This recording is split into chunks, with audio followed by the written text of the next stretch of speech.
Perfect. Perfect.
Hello and welcome, everybody. I don't know where I am. I'm going to fix that as we speak right now, but it is always, and I mean always, good to hang out with everybody. So let's get the stream set up here as we go to this mode. We pull this over here. That should be what we need.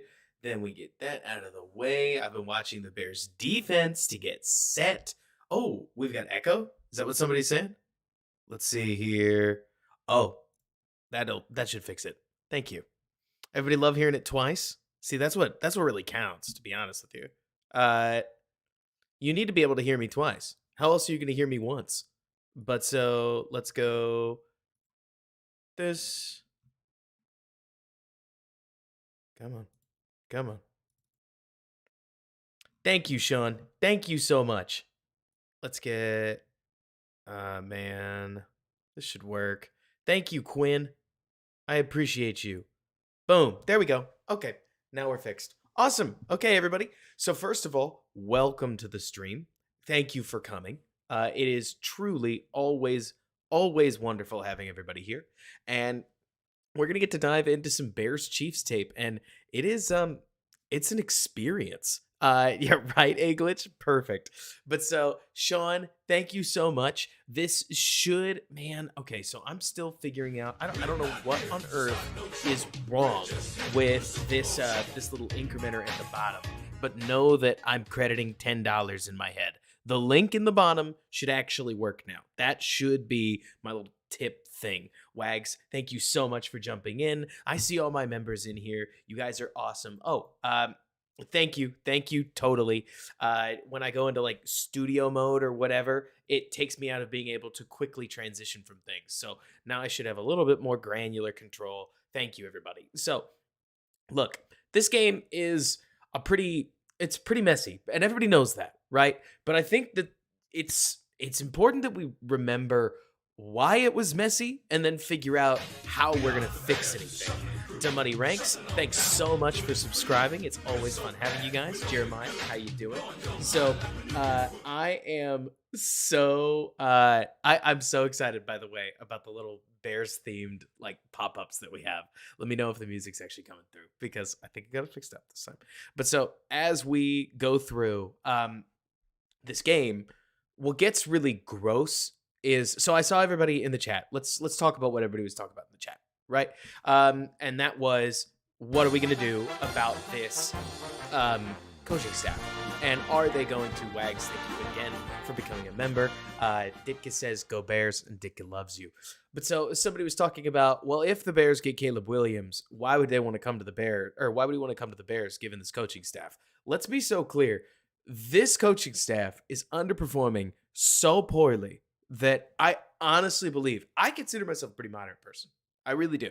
I feel like I have to say this all the time, that I consider myself a moderate person, because then I come out and say something outlandish, but I really mean it. This organization is already finger pointing. This organization is already bus tossing each other. This organization is already freaking out. There is very little chance that the head coach, let alone the offensive coordinator, survives the season if Caleb Williams is a real thing. John, this is thank you so much. Honestly, John, I'm going to tell you guys right now that the defensive tape, if you're able to get with me, is fun. Because the defensive tape, so here's the order that we're going to go in, right? We are going one. We're actually going to watch, so I need a note sheet. So let's get a notepad up here. These are my notes on how I approach every play. Don't worry about that. But so one, we're going to actually look at Miami versus Denver, because I want everybody to see good offense before we get into bad offense, right? Number two, we are going to get into Chicago offense. Look, I love offense. Are we going to cover Taylor Swift? I think the media did a pretty good job covering Taylor Swift as is. But so, thank you so much again, John. And then number three, we're going to talk through the Chicago defense. And there's a reason that I picked this order in particular. It's because we need to watch good offense. so that then we can watch bad offense and cover all the nooks and crannies of it. Because can I be really honest with you guys? Okay, so this is just my opinion. Feel free to disagree. Everybody gets their own opinion in this chat. It's something it's really important to me. I think the Bears have hit that sad point, unfortunately, where the offensive coordinator and the quarterback just blatantly like they clearly disagree on how offense should be run. And so we're getting what Getsy thinks Fields wants in an offense, and that means it's badly taught. It doesn't look like it's something that they've repped all off season, and it is sloppy, sloppy stuff. And hey, Fields can run it.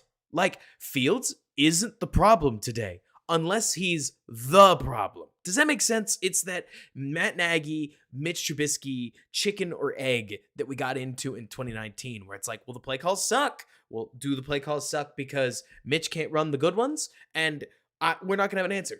We're not going to have an answer. And I'm so proud of Chase Daniel. And I'm so proud of all these other quarterbacks, Dan Orlovsky, that are coming out and saying, this is absolutely not Justin Fields' fault. In this game, technically, it isn't. Like, I need to be so clear. There's not gonna be a bunch of like Fields bashing because there's not a ton to bash, but there's not a great structure here. Like, the offense that the Bears ran scored 0 points through 3 quarters because it isn't healthy. This is like trying to win in baseball with like one hitter, and it's just gonna be hard. Like, you're going to have to get some serious sequencing luck just to score any runs. And that's exactly what the Bears ran into. Could their rushing offense be better? Yeah, it could. Especially if they like went back to anything that the Bears did. Anything that the Bears did. And like last year in 2022. But instead, here we are. And it's pretty ugly stuff, if you ask me. Like, the offense itself is not healthy, which breaks my heart. But on the defensive side, just wait. Just wait.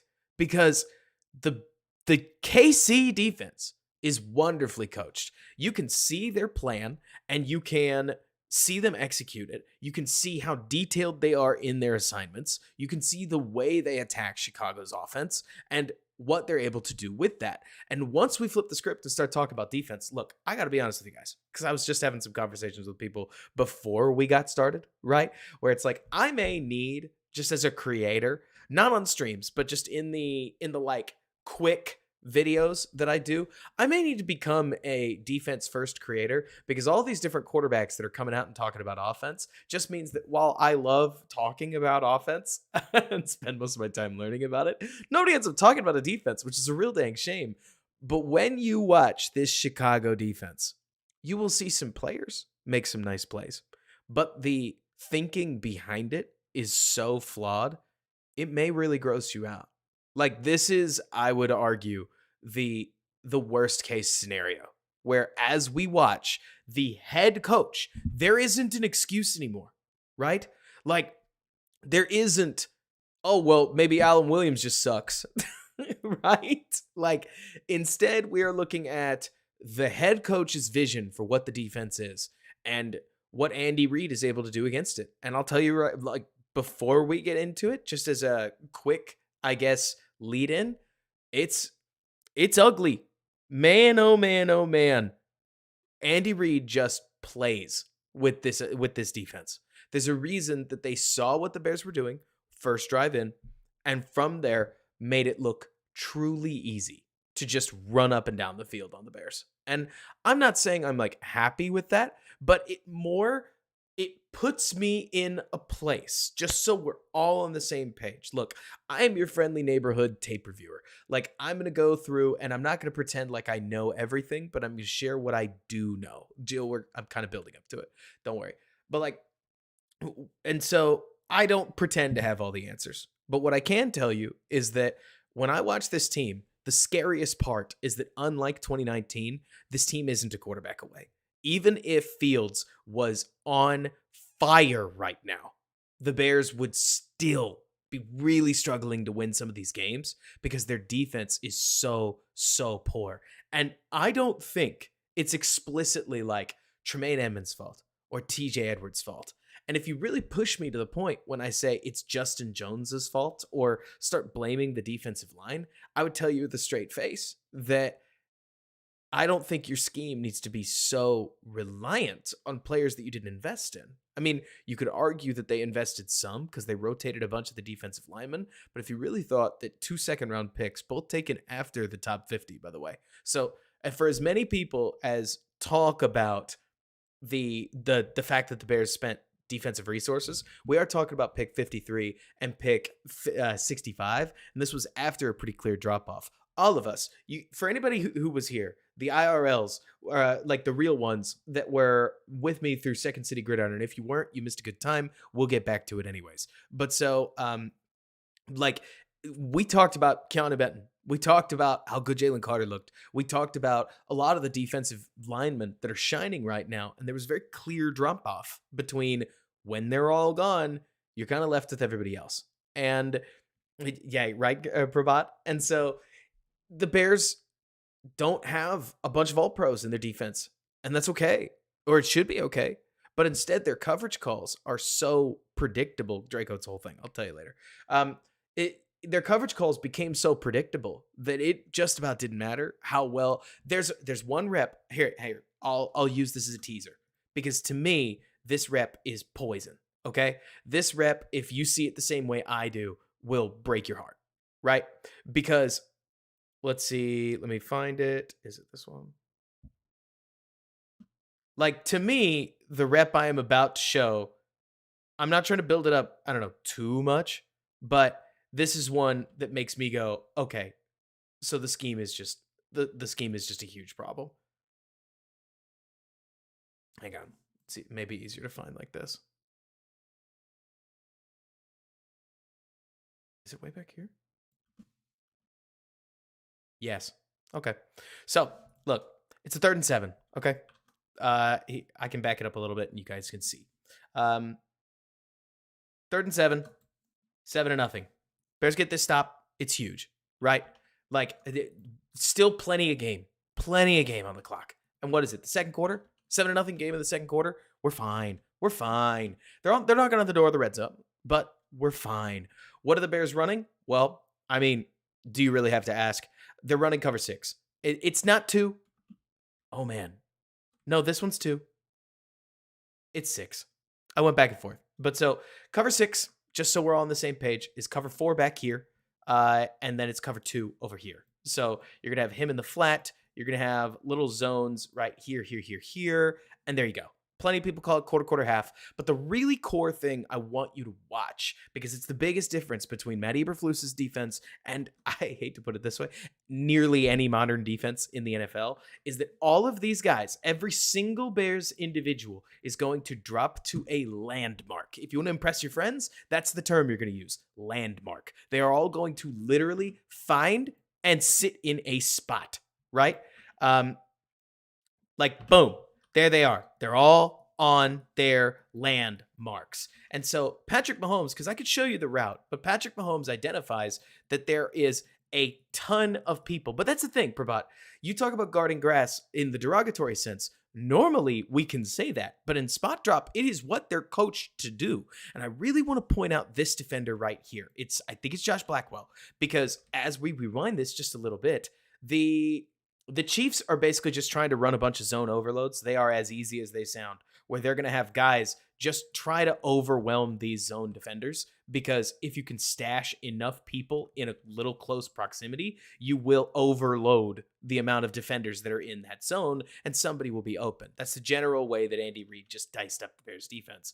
But because the Bears actually managed to surprise, I don't know how the 2 side surprises the Chiefs, but Tremaine Edmonds also does a relatively good job of staying tight here with this particular receiver, just enough that Pat doesn't feel like he can throw it, so he's going to check it down. But I really want you to watch Josh Blackwell right here, because Josh Blackwell knows. Like, Prabat, Blackwell knows. That's the thing.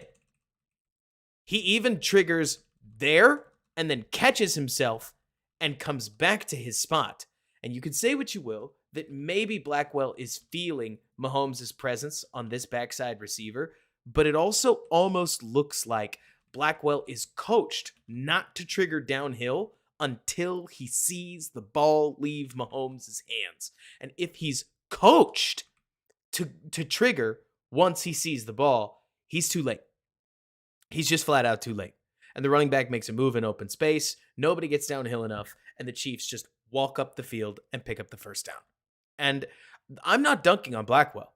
I'm pointing out that to me, this is fundamentally flawed defense because letting this running back get so much space and so much room. Running backs are some of the absolute best tackle breakers in the NFL, period, bar none.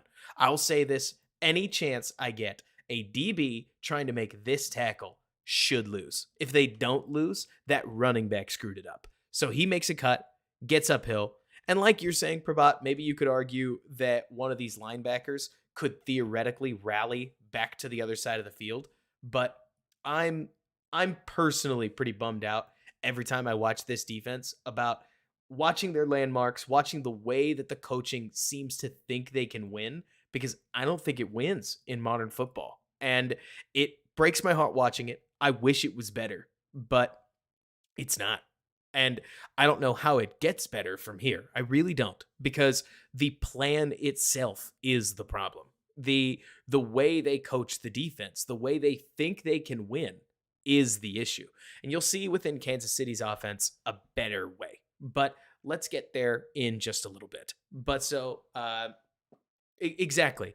When you look at this case, like when you look at Indy's defenses, look, I can't help but think that people ran with a narrative that certain actors on Twitter came up with when they said, well, Matt Eberflus hasn't really worked with great talent. And I was like, what are you talking about? Just because you don't know Kenny Moore's name, just because you don't know Grover Stewart's name, just because maybe you don't know DeForest Buckner's name, doesn't mean that they haven't had some stacked out defensive lines. And that's not what they've had in Chicago. And they've kind of tried to upgrade on it. But if you thought Andrew Billings and Justin Jones and DeMarcus Walker and, I don't know, Yannick Ngakoue were going to generate you pass rush against the Kansas City Chiefs, you're out of your mind. You're out of your mind. And it doesn't help that Patrick Mahomes plays a beautiful game of quarterback, but that's neither the point. Wags, I think, was it you who asked me earlier? Because I didn't mean to screen your question. You asked about like my opinion on 3-4-4-3. I think there's a bunch of different ways to do it, and I would tell you with a straight face that I'm still learning. It'd be really easy for me to look you in the eyes and give you the trivia answer of 3-4, because 3-4 is really in right now. But it wouldn't surprise me if there are better ways to run a 4-3. There are better ways to run what the Bears are running. You could probably run a bunch of pattern match out of a 4-3 and get away with it, especially if you had the talent to do so. Within this defense right now, I mean, I think you could feature Tremaine Edmonds in stronger ways.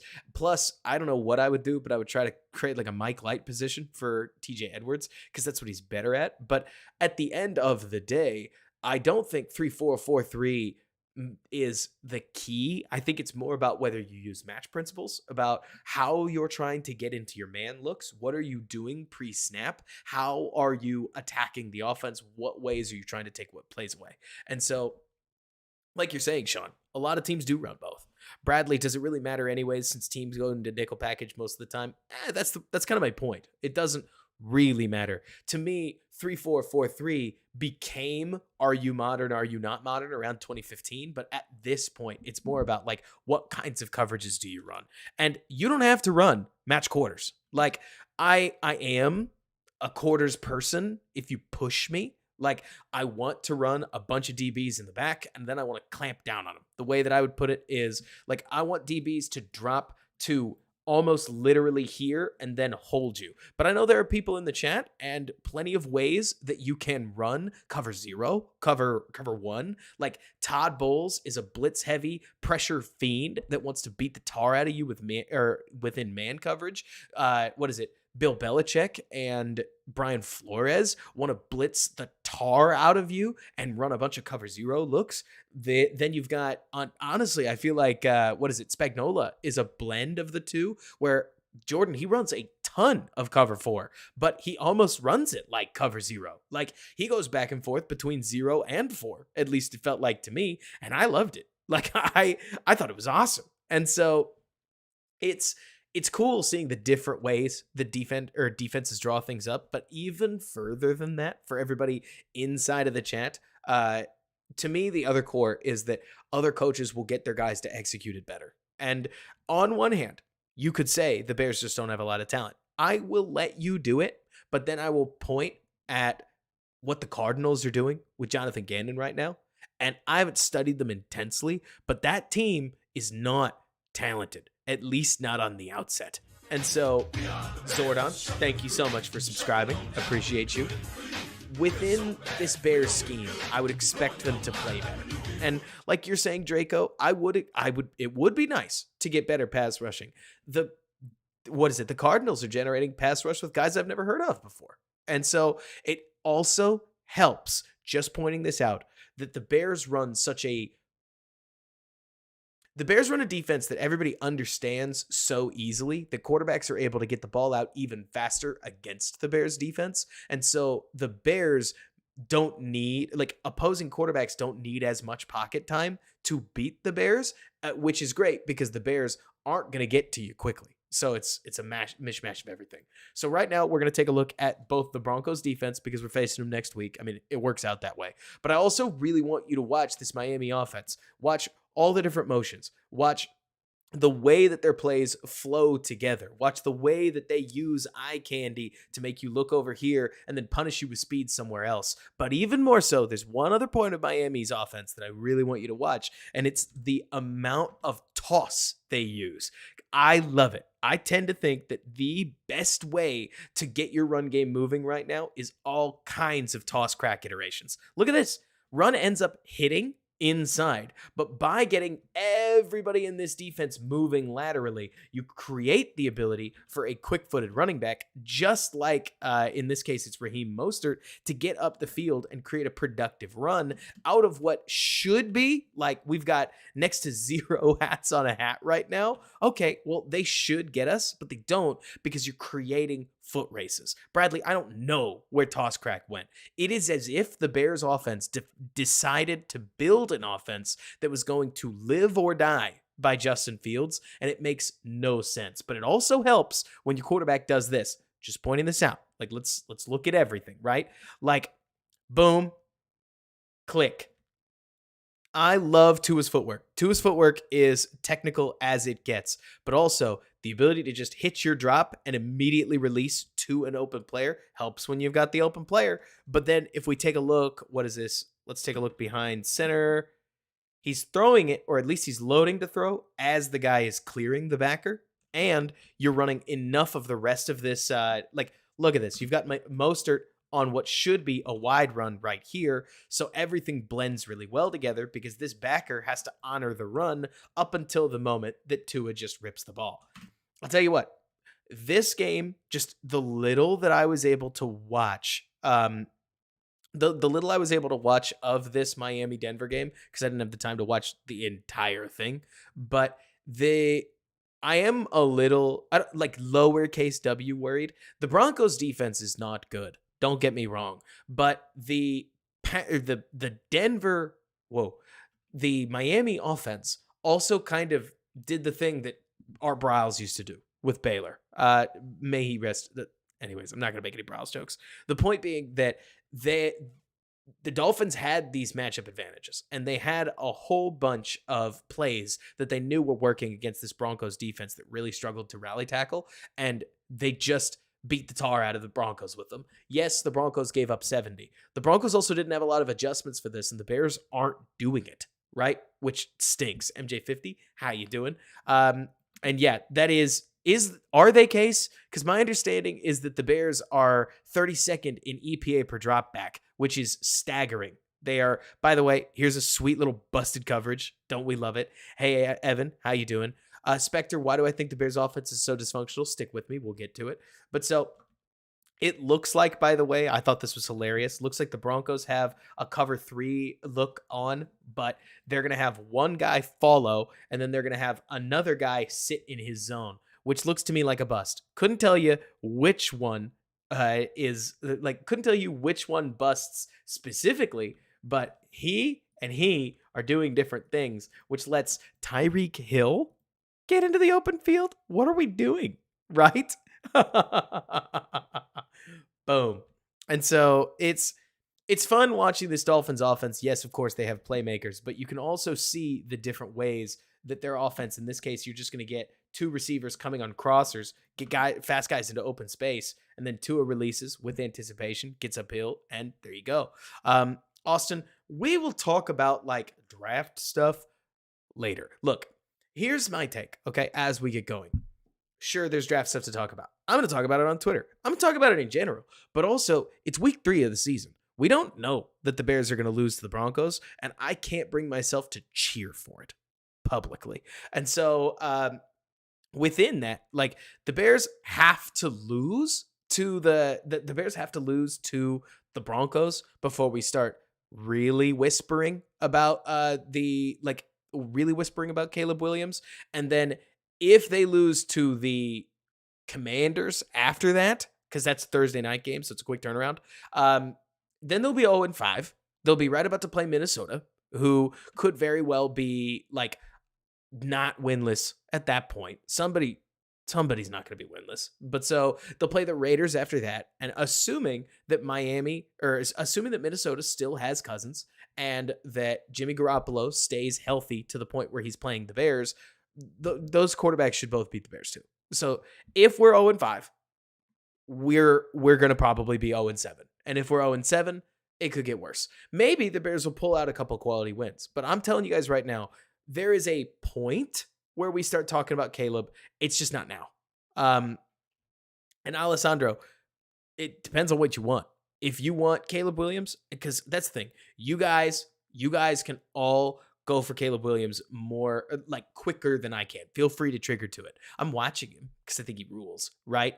But as a content creator, I just don't want to be one of those people that immediately starts talking about Caleb Williams. It feels way, way, way, way, way too reactionary. We're still the Bears, right? And we're going to be watching the Bears for a little while. But within that, like Draco, it's going to be tough. Like, let's get to it. Draco talked about Fields. Let's get to Fields. So here's the thing. The biggest problem that the Bears have is that the entire offense is just bugging out. And another thing that doesn't help is that within the Bears offense, there's going to be a point. So do we remember the narrative of how 2019 worked for Mitch Trubisky? Do we remember? Because that's really core. So we had no case, bad case. Let me see.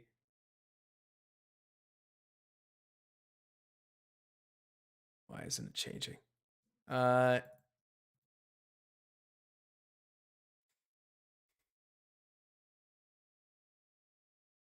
me see. It should be.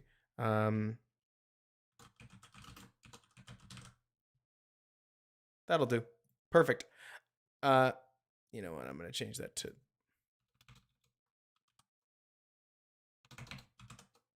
There we go.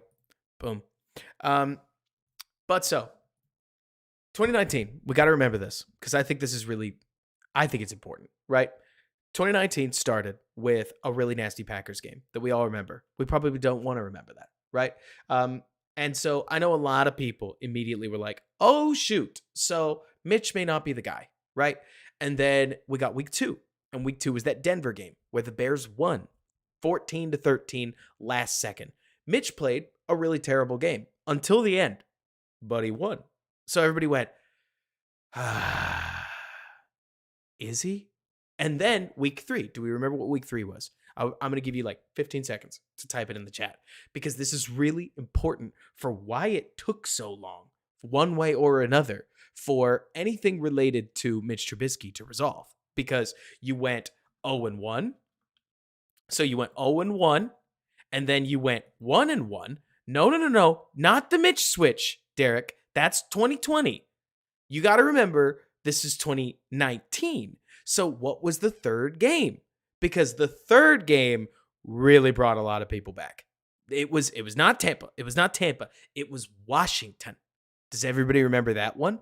That's the game where Matt Nagy not only blew out I think they may have been the football team at the time. Maybe they weren't. But so they blew out Washington. They ran no huddle the entire game, called the whole thing like a college offense. Nagy went full McVay. And more importantly, not only, Callie, did you get that sick throw to Taylor Gabriel, but Mitch threw 3 touchdowns. 2 of them were straight up schemed. 2 of them were touchdowns that you and me probably could have thrown. That's not even dunking on Mitch. Like, Matt Nagy was in his bag that game and had the Washington defense twisted up like a pretzel. But because the Bears in the middle of the bad season were 2-1 and Mitch had a 3 touchdown game, everybody just kind of, I don't want to say they relaxed, but they let off the gas. You have to remember that in this game, the Bears went 0, or not this game, this season, the Bears went 0-1, and then they went 0-2, and now they're 0-3. And Fields played okay, not great, but okay, and then he played bad, and then he played, I'm just going to draw a line through it, honestly, because it's like, it's not like Fields played bad, but the whole offense was bad. And at the end of the day, you can't make too many excuses for an offense that gets 5 drives and scores 0 points. Something's wrong. I think a lot of it's Luke Getsy. I think a lot of it is, hell, I don't want to say effort too many times, but like, we're having effort issues that I see. But it's not all the quarterback either. Sorry, I meant to say, but the quarterback can't escape all the blame either, Draco. Like, I really like Justin Fields, but let's start with the first play of the game, right? I said this, so I talk about all this in my Dissecting the Drive, but this is really important to me because as we go through it, it's core that the Bears, let me see, so I'm going to write this word again. I talk about this in Dissecting a Drive, but structure.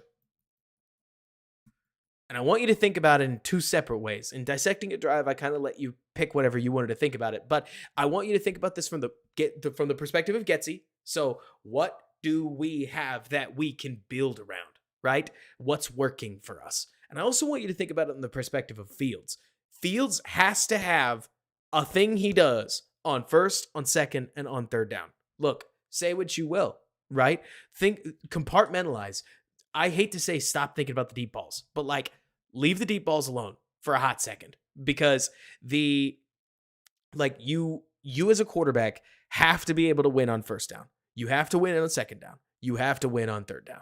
And you have to do those at different downs and distances if you're going to succeed in the NFL.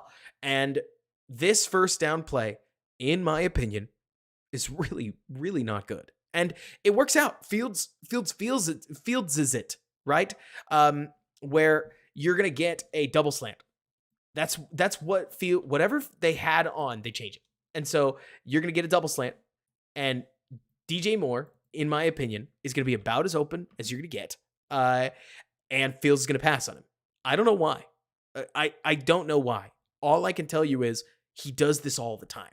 And so, like you're saying, Spectre, stuff is rolling down both sides of the hill in this offense. It's getting terrible because Fields looks at it, and if we throw this with anticipation, it's very there. If we throw this without anticipation, I mean, it's still there. You can still throw this. And instead, we feel a little bit of pressure. We get out the side, and we make a sweet throw to Chase Claypool. It's sick. This throw is awesome. Pinpoint. Like, when Fields is on the run, man, he can put that thing on a dime. Like, he can throw the snot out of the ball. But in my opinion, we've got to throw this to Moore. Not because it's a better... So there's the thing. It's not because what he does with Moore gets you more yards. It's not about yards. It's about replicability at some point. Like, the biggest issue that we are having when we pass these reads up is that defenses will just assume you won't do it.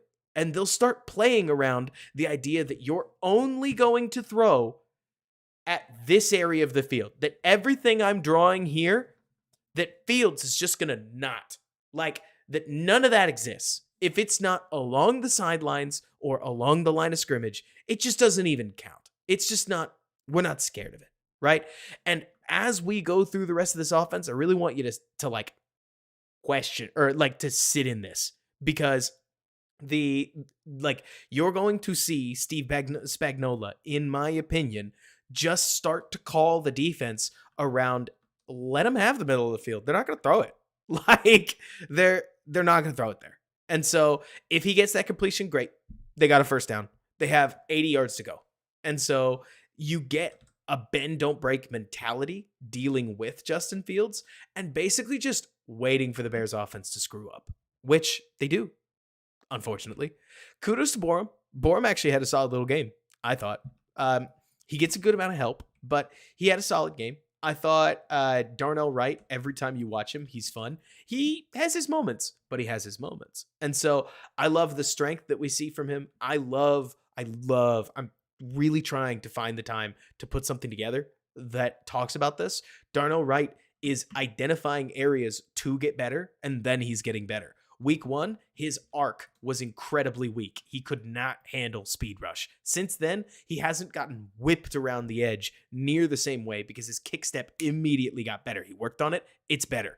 He's still got to work on hand fighting. We're getting there. But let me see, because a hold also gets a, hang on, what? A hold also gets a safety. Oh, yeah. But so I really like what Wright is. I think he's working out. Or like, I think he is delivering all the things that you can as a Bear. Let me see. Well, that definitely. Do you think, Jordan, are you going all the way with Jatiri Carter as an XFL level talent? I think Cody Whitehair is a bad football left guard, but man, he picked a bad year to just have a bad year. Were they? Let me see. First was a pass up. Second was so what? It's a different play call for the interception, but the third was TD. Yeah. Also, can I ask you guys something? Do we care about garbage time? Is it bad that I don't? Like, I watched the first half of the Bears game because if I could be completely honest with you guys, I don't really want garbage time to pollute my opinion. Like, the defenses that get called in garbage time are different defenses, not like super important, but like, for instance, the DJ Moore touchdown is sick. And I promise you guys, I'm not doing this to try to strip away one of the only things that Fields like did at this point. It's more to say that I don't really care that you hit a touchdown to go from 3 to 41 to 10 to 41. Thank you, Dynasty. I'm with you there. But as far as crediting this kind of stuff to the offense, no, I mean, that doesn't mean much to me. And I get what you're saying, Prabat and Wags. In my opinion, to say something that is maybe more brutal than it should be, right now, for better or for worse, you can track the end of a game, the end of a Bears game, by when Fields throws that interception over the middle. He's thrown 3 of them in each game, or like he's thrown 1 of them in each game. We got the Packers one midway through the third quarter when the game did end. We got the Tampa one at the literal end of the game because that one was close throughout. And then we got this one halfway through the second quarter. So far, you could argue that in 3 football games, the Bears have like participated in about 2 football games worth. So like 8 quarters, which to me is the whole problem. Like, at the end of the day, within all of this analysis, know that I am incredibly disappointed with the coaching. Because like the team doesn't act like they think they're any good. And I think they're better than this. Sure. Do I think that their plans are any good? No. But I'm amazed that the players seem so bought out. And that's just wild to me. So as far as like middle of the field stuff, we'll get there. But moving on, Bears go orbit motion. I'm going to talk in more detail than I talked in dissecting a drive to make this fun. But like, I can't stand the timings that the Bears offense has. Check this out, because to me, it's hilarious. The Bears get Mooney here. Normally, you want to snap it like now. But instead, Mooney's going to run, and then he's going to slow down. Do you see this? He decelerates because he's like, where's the snap? Where's the snap? And honestly, it's not a bad play. Not saying Fields like should have run this or like should have thrown this or something. But it is wild to me. Just the details in this offense are really, really messy.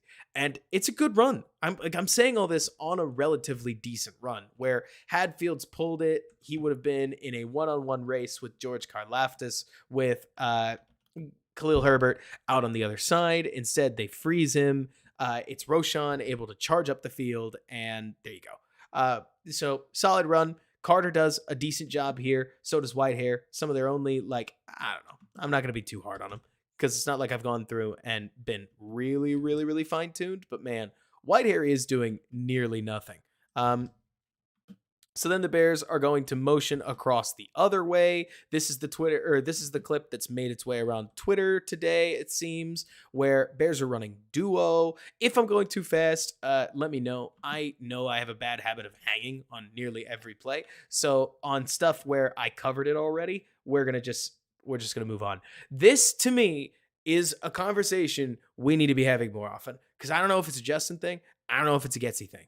Right. But the Bears are running duo very clearly. Right. Let's watch the first couple like frames of this play and you'll see it. Like you're going to get clear as day. People always talk on the internet. They're like, oh, is it inside zone or is it duo? You know duo because you get a clear double.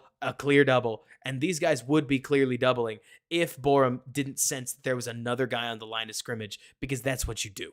Slim Jim, duo is as simple as it's just a bunch of double teams. And on this one, you scratch that double team and you kick out that way so that he doesn't come blow up the play. Which it's funny I say that because somebody has to block this guy. Somebody has to block this cat. I don't know who it is. I actually think it might have been Mercedes Lewis, right? That needs to block him because Chase Claypool's stance is going to make this a massive physics problem to try and like punch this guy out of the way. So there's a chance maybe that Mooney also got his insert wrong and needs to be right here. Somebody doesn't block him and he just runs straight on through and tackles Khalil Herbert. But I want to just quickly pass this out because that's the thing, James. You talk about this. Reinhardt, it's a horrible angle for Chase. If it's not Mercedes Lewis, then they should just check out. The Bears don't check out of freaking anything. And it drives me bonkers at this point. Because if you had Mercedes Lewis try to crash that end down, you had Chase Claypool crash that end down, you had Mooney go hit him, and then you had Darnell Wright, who's fast. The whole reason we drafted Darnell Wright is because not only is he a good tackle, but also he's athletic. You kick him out, you've got a one-on-one with a defensive back running a toss play that the Dolphins showed totally works. The Bears did all throughout 2022, and then they've just up and abandoned. and I don't know whose fault that is. Is it a Fields thing where Fields is looking at this and thinking, yeah, hell yeah, let's run duo? Or is this like a Getsy thing that he's like, oh yeah, we're going to run between the tackles? Because they're running nearly no toss right now, and they easily could. They easily could. Rudy, he did it in the preseason. And say what you will, that's toss plays are football 101. Oh, I get what you're saying, Derek. And the other thing, by the way, because I've seen this, Chase Claypool right now. So this is not a great example, but everything that everybody is saying about Chase Claypool is the reason why wide receiver blocking is so important.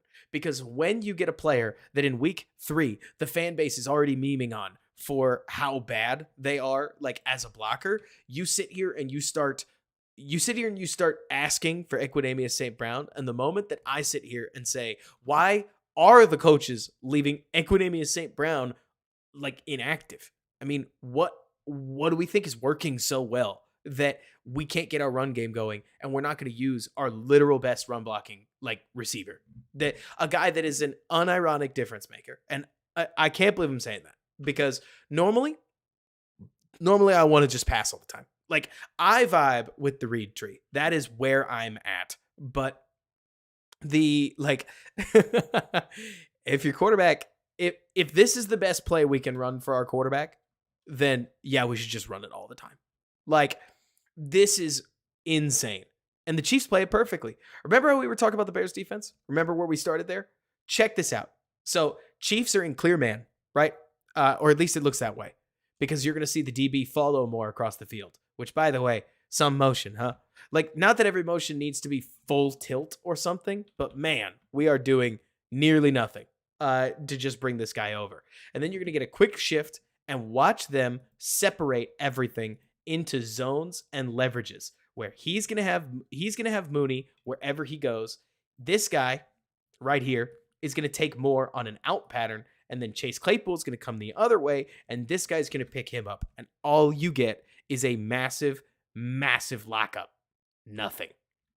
Now, could Fields have thrown this? I don't know. Like, maybe. Probably not. Like, let's at least give Fields credit where credit's due. This is a rep where Ja'Tyre Carter is getting wrecked. But more to say that this defense is so much better. Reinhardt, in a sense, it's the perfect coverage. In another sense, better routes or a slightly better play design might give you a better chance. If anything, there's one part that I would look at in this play and critique. Like, so everybody's talked. You got Tim Jenkins, probably JT O'Sullivan. You got Chase Daniel, and everybody goes, I don't really know what you want Fields to do here. If there is anything I'd like Fields to do here, it is inspire the coaching staff to throw more than an out and a fade, because this is a Fields play. Like, just calling it as it is, this is all we do.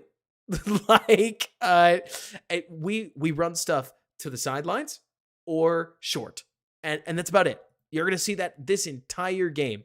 Yes, you've got Chase Claypool attacking over the middle, but where KC is running two guys into the same zone, we are running one guy in a couple different areas, and that's about that. And maybe I'm just frustrated, but you watch the Bears offense, and it feels very clear to me that it is limited in some capacity. And I'm not going to sit here and point and say that Tyson Bagent, because I think that's just stupid, is like, sorry, guys, like, we're not there yet. Not a rookie in week 4. That'd be ridiculous. So we're definitely not saying Nathan Peterman is going to come in and suddenly the Bears are just going to be like slinging the pill, right? Because what blows my mind, where I find Getsy to be utterly, and I mean, here's Ja'Tyre Carter just getting smoked down the middle. And that's the other thing, Sean. That's the other thing. Like, you talk about if they had run DJ Moore on a wheel, convert it. Look at what you'll see later what Travis Kelce does throughout this game. Routes are not set in stone when you have a connection with your receivers. Like, the whole point was that DJ Moore and Justin Fields built this big chemistry connection back in, or like during training camp, right? So why are there no adjustments based on the coverage? On offense, you should never just be wrong. Like, on defense, you're hoping to never be wrong, but sometimes you will be. On offense, you should never just be wrong.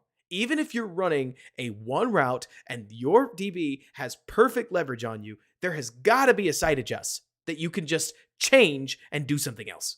Like, it's tough. It's really hard because, like Case is saying, Rodgers and Adams, that's what they do.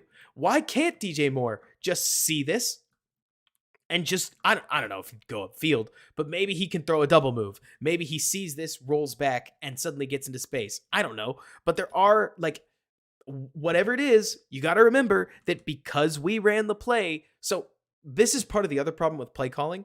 Like, Spectre, you're totally right. He might not have permission from the coaches. Why not? What did he do? Like, is that just more reason to fire the coaches? Or is that more reason to get a new quarterback? We're never going to work our way. I hate to say this, but it's the truth. If Matt Eberflus and Luke Getsy get fired, what do you think are the real chances? Seriously.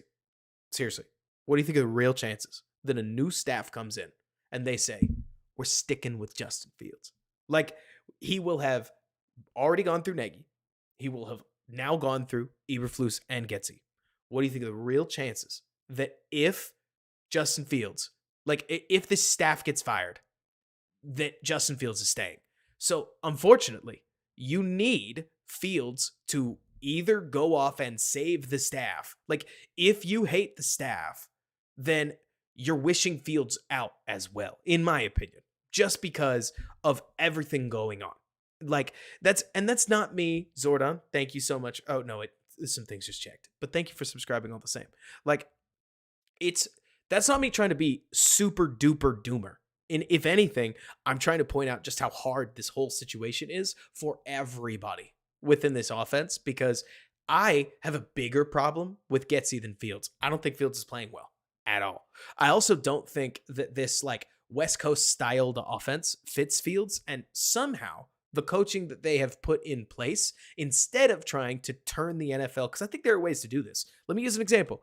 If you ran an entire offense that was basically the NFL equivalent of the NBA James Harden offense, I'm not saying that you would do better, but we still act like option routes don't exist. And there are ways to have DJ Moore just come off the line and pick a direction and just never be wrong, right? And then Fields doesn't have to make a read. Your wide receiver makes the read, and then you throw to your wide receiver. But instead, we're gonna either do pure progression reads that Fields flat out can't handle, or we're just gonna do half field stuff that the defense can cover up really easily, and then Fields gets in his own head about whether he's doing well enough. There's no comfort here. Like, nobody's comfortable. The wide receivers don't even look like they want to be here. Like, I'm gonna play the play again. Now I want you to just think about like whether these receivers look like they're trying. Like, I'm sure, yes, they're trying a little bit, but does this look like they are exploding and trying to get open? Ironically, Claypool is. Like, when you watch Chase, he kind of does. And if Fields had done this inhuman thing where he had broken this tackle and reset to throw, which would have been psychopathic, right?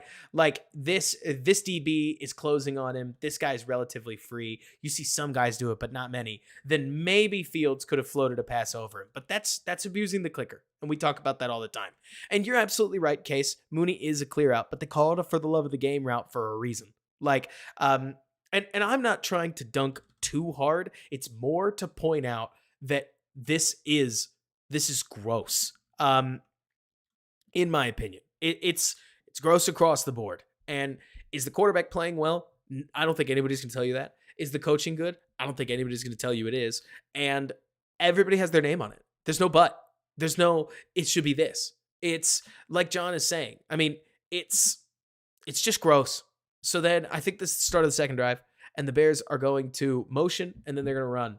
And Khalil Herbert does a great job. I want to point out that, like, Khalil Herbert, let's watch from this angle. He gets hit here, and he busts out of an arm tackle, hits another guy, and still falls forward for, look at that.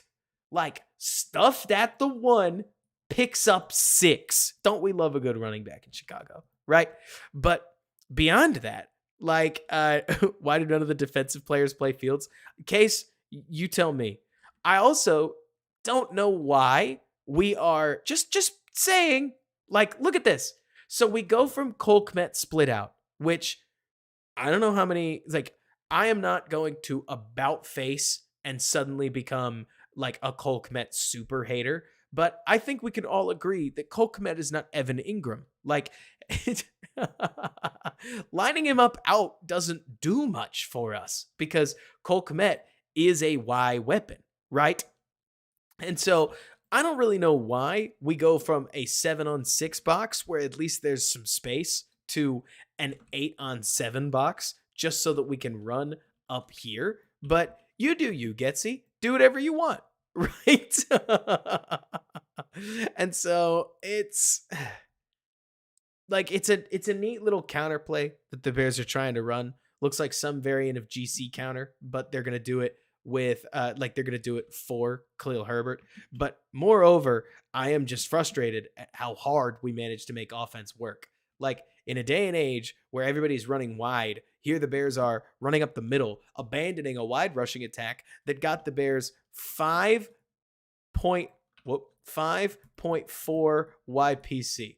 That's what we had with the rushing attack last year. So what do we got to do with it? Nothing. We just got to quit. We're not going to do it anymore. And it doesn't make any sense to me, but it's where we're at. So then the next play, is this the big PA shot? Yeah, this is where the Bears really need to side adjust, because both of these guys are right. So you've seen it already, because if you're watching this stream, there's no way that I'm the only all 22 you've watched. the Bears are running a super basic 3-man route package, and DJ Moore is the number one. But within this, I don't know why DJ Moore. So, do I think DJ Moore could have stacked this guy? Maybe. DJ Moore kind of stops running here because he's like, well, I'm covered. But this is where we could use a side adjust, right?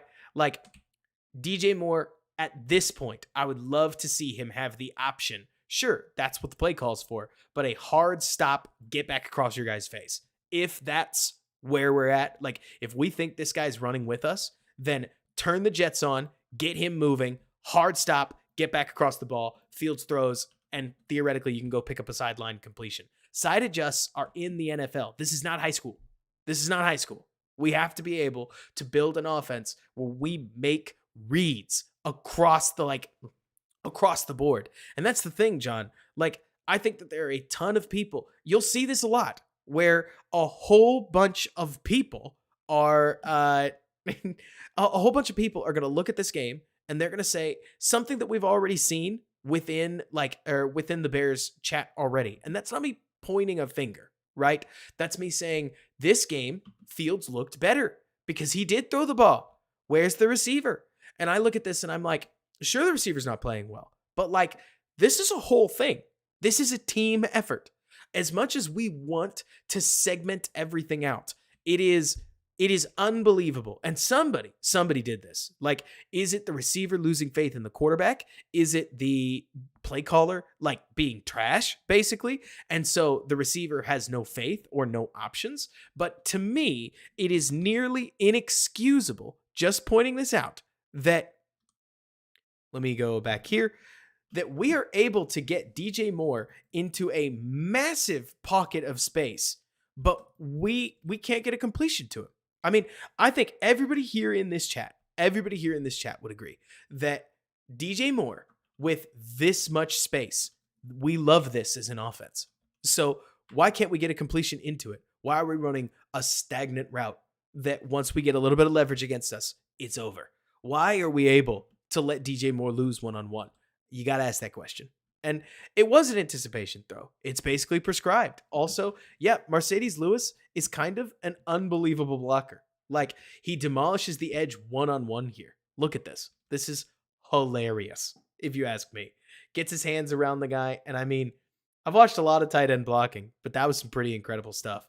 Joe, in the world of like why we can't put Bajan in, it's because A, he's a rookie. B, the org invested way too much in Fields. It is week 3. You just can't do that right now. Like, Donald, how you doing? What's going on? I know it feels like some kind of like easy decision, but it's not an easy decision. That kind of thing could shatter your locker room, which granted, it's not going to be in a great place if you lose to the Broncos, but it's just too early. Like, it's just too early. If that kind of move gets made, it gets made in week 10 at the earliest, in my opinion. And if it gets made any earlier than that, the Bears are pretty much in the dumpster fire.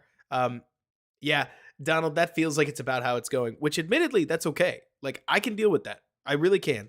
3rd and 3, Bears make a really nice check. And Khalil Herbert is able to get straight up the field off of a nice ISO situation. Darnell Wright, here, let me get us behind center.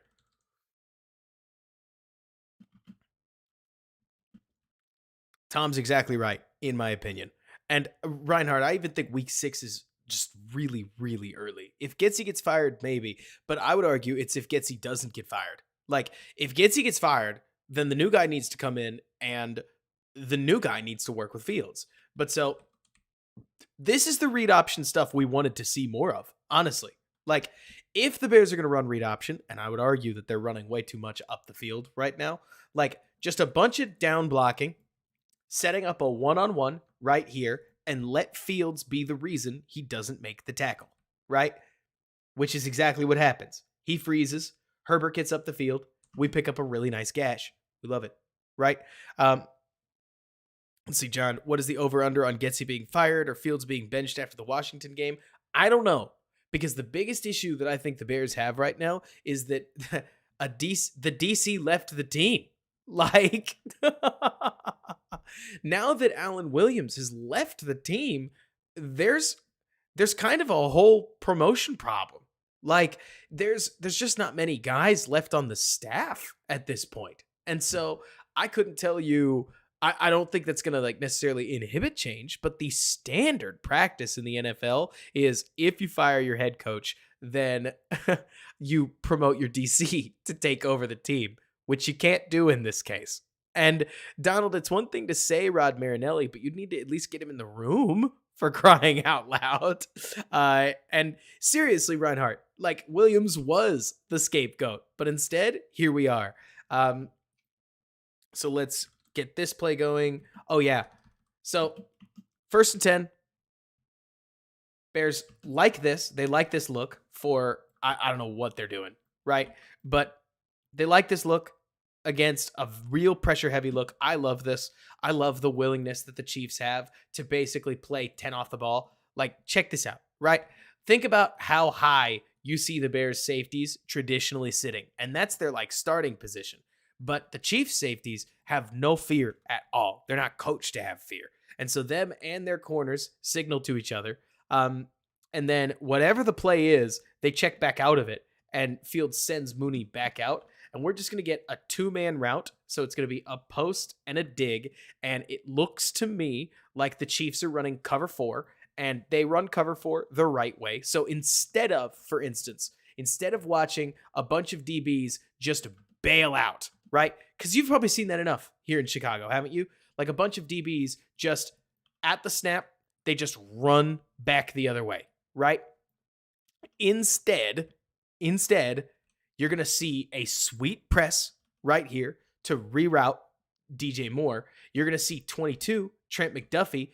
You'd call it pressing, but it's not with your hands. So it's like pressing with your presence, your body. You basically hold your ground and force the receiver to go around you. And Reinhardt, you could call it man match. This is just, I would think this is zone. That's what I'm trying to say. Is like, this looks like man. If somebody, Donald, wrote this down as the Chiefs played man, I wouldn't blame them. To me, this is modern defense, right? This is playing zone, but getting all of the benefits of playing man. Because check this out. Check out Darnell Mooney right here. As he's running up this route, and he's about to run a post, right? Trent McDuffie is following him. But watch McDuffie's body language. If he breaks inside, that's this safety's problem, right? And so McDuffie is just playing his zone. It is cover 4 zone, but you're getting all of the benefit, all of the press man benefit of playing man while still getting your zones. And then within that, you've got DJ Moore running a dig route that this guy, because he sets what I like to call the hard top, is totally ready for. Like, because 20 is never afraid of DJ Moore running up the field on a vertical, he just sits underneath and waits on it, and it's covered. We are not there. We are not there. Like, this is, it's awesome. I mean, you talk about like, what if he ran a post? Honestly, Case, what if he ran a go? One of the whole like positives that you would like of what you could do with a DJ Moore type is just freaking run by him. And I'm not saying that you should. In fact, like, this is the route, this is the coaching. But man, if this offense was humming, like, to me, New England Bears fan, to your exact point, oh my gosh, if you're gonna run 2 routes, just go. Like, or what is it? Like, sight adjust, change. It's okay that Mooney gets covered. Dude's bracketed, but like, this is a perfect opportunity for a sight adjustment. I don't even have to tell you what it is necessarily, but like, put your hand up and let Justin Fields just throw you the ball, right? And instead, that's not what we get. We get a sweet scramble. This is the scramble play, right? We go here, we go there, we get up the field, and we get like 15 yards, which is sweet. Like, we're cool with this. And by the way, check out the sweet play from both of your tackles, Mercedes Lewis and Darnell Wright, right? Like, Mercedes Lewis goes bananas on 51 right here. Like, I want to show you this.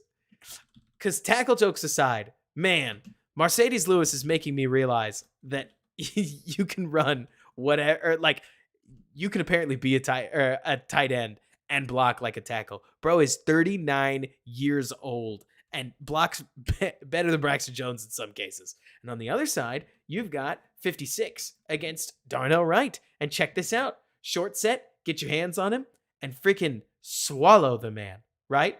Even I love the like, yeah, what are you going to do about it? Like, drop the hands and shuffle with him. But even then, we see a quick little recovery as one step, be the wall between you and the quarterback and let your quarterback get upfield. Solid. And post corners would wreck this, Grant. But of course, we don't do that. And that's the thing. Like, tell me if I'm breaking your heart, because it's never my goal to make anybody sad. But the lack of sight adjustments is either a Getsy problem or a quarterback problem, and we're going to never know. So, as somebody who's just trying to evaluate fairly, you have to kind of split the middle, don't you? Like, you have to look at this and say, are we not side adjusting because we can't?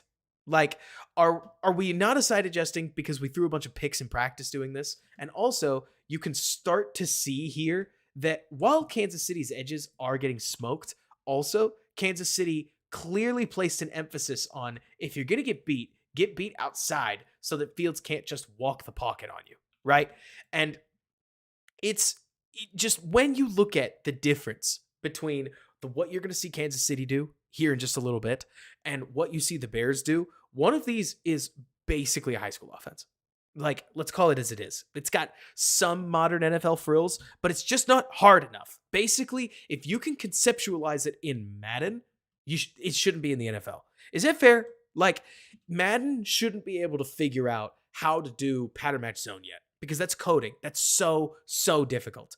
Madden shouldn't be able to figure out how to do wide receiver side adjustments, because that would just be a lot to code. And frankly, the chances are the wide receiver wouldn't do often, right? So if it looks like Madden, it's not good. Does that make sense to everybody? Like, Tyreek Hill running that crosser is just going to run open.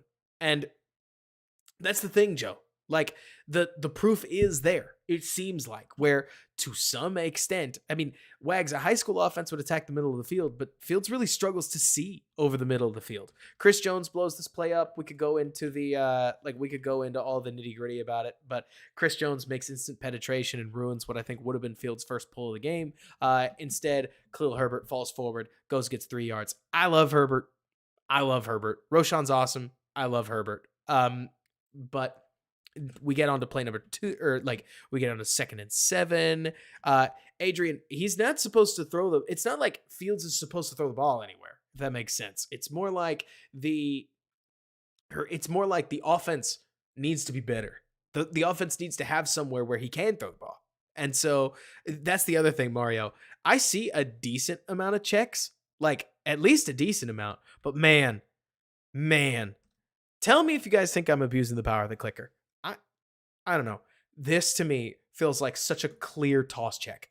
If we had toss in our offense, oh my God, toss it. Like, look at how perfect this is. This is a potential. I'm not even Orlovskying you. This might be a touchdown, like off of toss crack. Like, this is one of these looks that the Dolphins dream of, and you would never get it. Like, when we watch Kansas City and Miami, you are never going to see this look because the Dolphins are just going to audible. I mean, it's as easy because you got 2 tight ends and Claypool over here. Say what you will about Claypool, a big receiver, right? If Mercedes Lewis gets out and locks out this guy, and then Kmet dives down, blocks him, Claypool dives down, blocks him, you're going to have Darnell Wright and this safety one-on-one and Khalil Herbert, fast running back, in space. Oh my gosh. And instead, we just run duo against all these guys? Like, remember how we talked about you basically have a double team unless you have somebody in your face? Well, here's somebody in your face. Here's somebody in your face. Here's somebody in your face. Here's somebody you have to honor. This is a terrible duo look. This is basically just one-on-one blocks, like left and right. And so because of that, you end up with just too much chaos. Here you get Cole Kmet trying to jump in on a double team from back here. If you think that leverage is going to work, I've got an even funnier one for you, because as Cole Kmet vacates, you see poor Chase Claypool trying to insert here to make a block because it's ridiculous. Like, what on earth are we looking at that we think this would work? Like, it's check out of it. Check out of it. What are we doing? Who wrote the rules this way? You can't run that.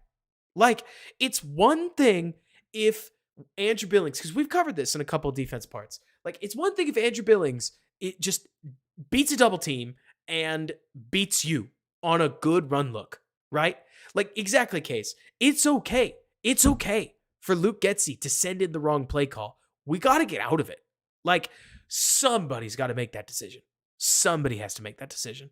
Like, it still does something there to move the man. Exactly, Prabhat. But like, you look at the angles on that block and it's just silly, if you ask me. And then on 3rd and 6, here we are. Shotgun snap, dagger concept, takes way too long. Like, what are we doing? What are we doing? Like, so in this, we've got DJ Moore releasing down the field. We've got Chase Claypool running up the field. And generally speaking, the dagger route right here is your primary read. Maybe you go back to Chase Claypool if you're really feeling it. Now, have you noticed the problem in this formation? / do you remember the play that this is? Because if it is, you're going to wonder the same question I do, right? And that's the thing. Before you say that, Eric, we are so far from any hope. You're crazy. So far from any hope would be if we were 2-1 right now. Like, so far from any hope would be if we weren't trending so bad that I was very confident that the Bears could potentially have a very good shot at Caleb Williams. Adrian, honestly, that's a great question. I think KC is the wrong example. If Justin Fields was playing for a play action deep shot offense, more like Atlanta, maybe a little bit of Atlanta. I think you could work with like the Titans, maybe even the Giants and what they have going on. I think Justin Fields would be better, but Justin Fields right now is not hitting the back of his drop and throwing the ball. And in Kansas City, you have to do that. You have to do that. That's how the read West Coast offense works. If anything, Adrian, you could argue that that's a major flaw in the Bears' plan right now, is that right now, at this moment, the Bears have too much West Coast in their offense and not enough option or stick on this guy and trust him. But getting back to the play, so we talked about how it's dagger, and I want you to really watch how long it takes Darnell Mooney to get through his route. First, let's do that, right? Boom. And even then, the break isn't anything explicit, right? Oh, man. I just saw the Cubs thing. Sorry. But so I've got a little timer down here, right? This route starts, or let's see, the snap comes in at here. We've got 1 second, 2 seconds. You can't win when your wide receiver finally breaks at the 3 second mark. You can't. Like, if this is our number one read, we are going to lose. Just because it's not even a Mooney problem per se. We got to get off this read because KC beat us. Also, kudos to Trent McDuffie. He's a freaking baller. Like, look at this. Again, they're running a zone matchup. Let's see. We'll get to that, Mario. Let's talk about fallout later. But so they're running more zone, or at least, actually, I don't know. You might call this man. This looks more like pattern match, honestly. But within that, Chase Claypool is honking, hooting open. I actually think we might be able to throw this, and it looks like Fields wants to, but Fields' release takes a little bit too long. Like, he sees it and he doesn't throw it. And I'm abusing the power of the clicker a little bit. I just want to make that so plain. But like, if we see it, we got to throw it. Because for some reason, we decided that we were going to have Chris Jones on Darnell Wright. And I actually want to point out, hot sports opinion here, like, Darnell Wright doesn't do that bad a job. Like, remember, it's Chris Jones, 1 Mississippi, 2 Mississippi, 3 Mississippi. It's this little hook that I see right here that I'm not even playing around with you. Like, this is going to sound so stupid, but Darnell Wright's strength, that he can hook his guy and drive him for just a little bit longer. Gives Fields, let me see, timer says almost a full second of extra protection. So Darnell Wright is able to, let me see the start of this. When does the snap come in? Like he protects for 1 Mississippi, 2 Mississippi. Yeah, he gives about 3 seconds, which isn't to be like that's perfect, but we would hope to be able to throw the ball, right? And it looks like Fields hangs on DJ. If we're watching Fields' eyes at this point, it looks to me like with a dagger concept on the back, Fields looks at DJ Moore. I'm not even playing the entire time. Like, you tell me. But it sure looks like his eyes are DJ Moore. And that's about it. And now let's run. And we're sacked. Moore is what you'd consider the alert. Moore's running down the sidelines. And so you're going to give a quick look at him to see if he wins. And honestly, in my opinion, if you're going to hang on the receiver, throw the ball. Like, you tell me if you disagree. But I'll tell you what, you miss 0% of the or you miss 100% of the shots that you don't take. 100%. Like, it's and I completely agree with you, Case, that it's like, it's not great for any of it because the Bears are chipping Karlaftis right here. But even weirder to me, just letting you know, it's weird to me that Fields doesn't check Herbert to this side of his formation so that you can chip Chris Jones. You don't have to leave Darnell Wright on an island. You don't have to. And maybe they're really worried about the blitz here, but why did they feel like they had to triple team at this spot and have Herbert ready for some weird, or like for a blitz when we've got the guys to handle the blitz? Like, check this out. We got 1, 2, 3, 4, 5, and then we would have a free rusher, or maybe Kmet takes him. Like, are we so committed to chipping that we go double 1, 2, 3, 4, and now we're hot off him? That seems ridiculous to me. Like, that seems ridiculous to me. I don't know why you would call it this way.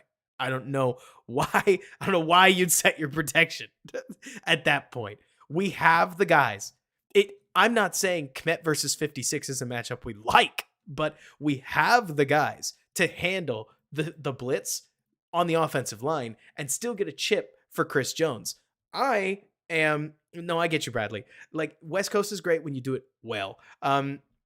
But that's a whole separate conversation. And I'm with you, Donald.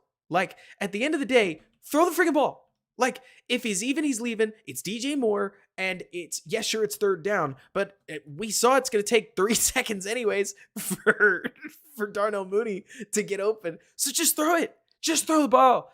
A sack here is so bad, too, because Cairo Santos may not be able to make this, but I'll tell you what we can't make is a sack right here that's going to force us to punt. And that's a -3 points, right? Like, I understand we don't like field goals. I like touchdowns more too. But when we don't even try, like, you can't call it positive. And that's the stuff that's really burning me up right now. Details, bad. Do I like the route? Like, do I like the route combination? Not really. Do I like the way the wide receivers are running those routes? Not really. Do I like the way that the Bears set up their protection scheme? No, I don't. Do I think that Fields handled whatever was thrown at him well? No, I don't. So,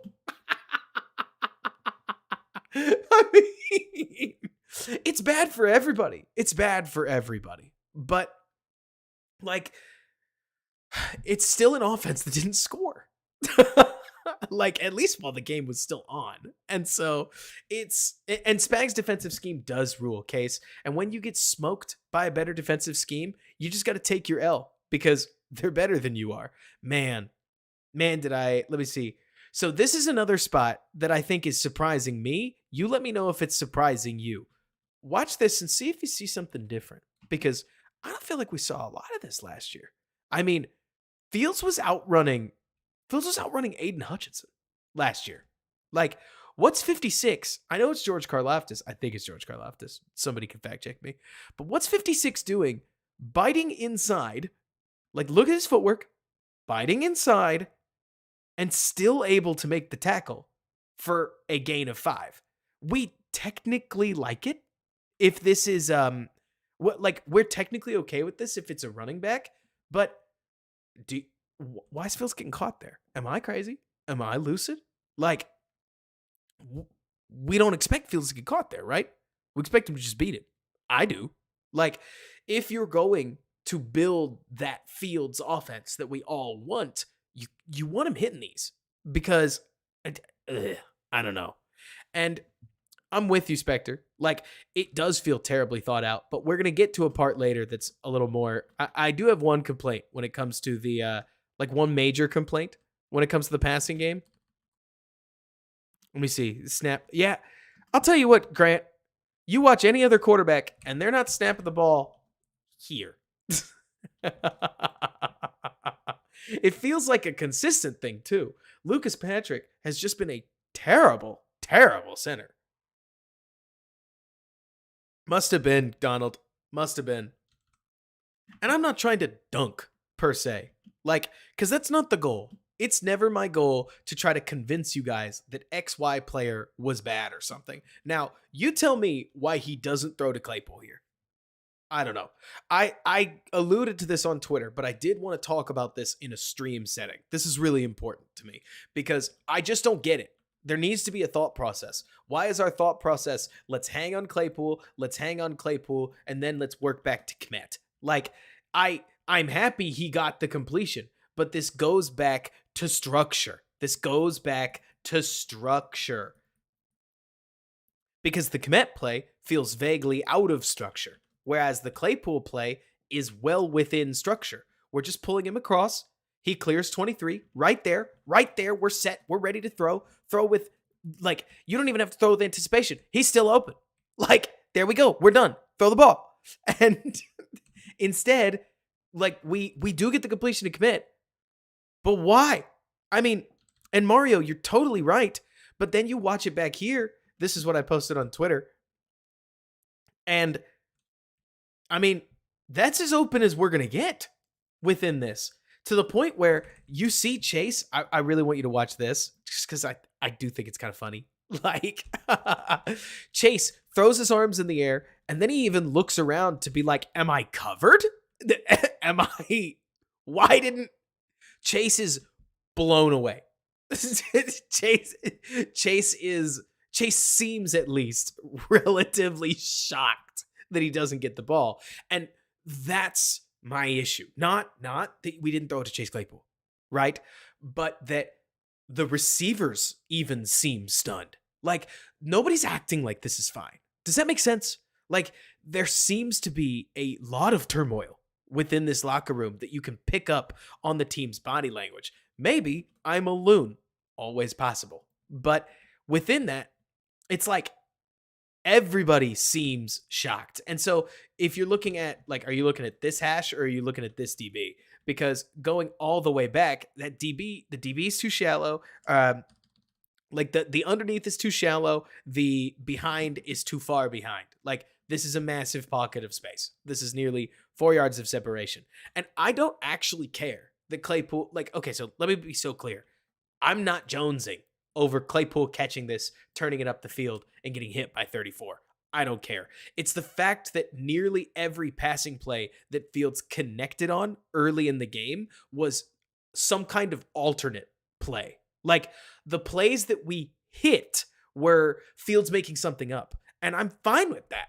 I am fine with that. But also, what? Like, Jay Sanders, you're talking about two defenders, but like, Claypool's cleared the lane. Just throw there, let him go catch the ball. Instead, we're going to try to throw through a defender. That's not easier.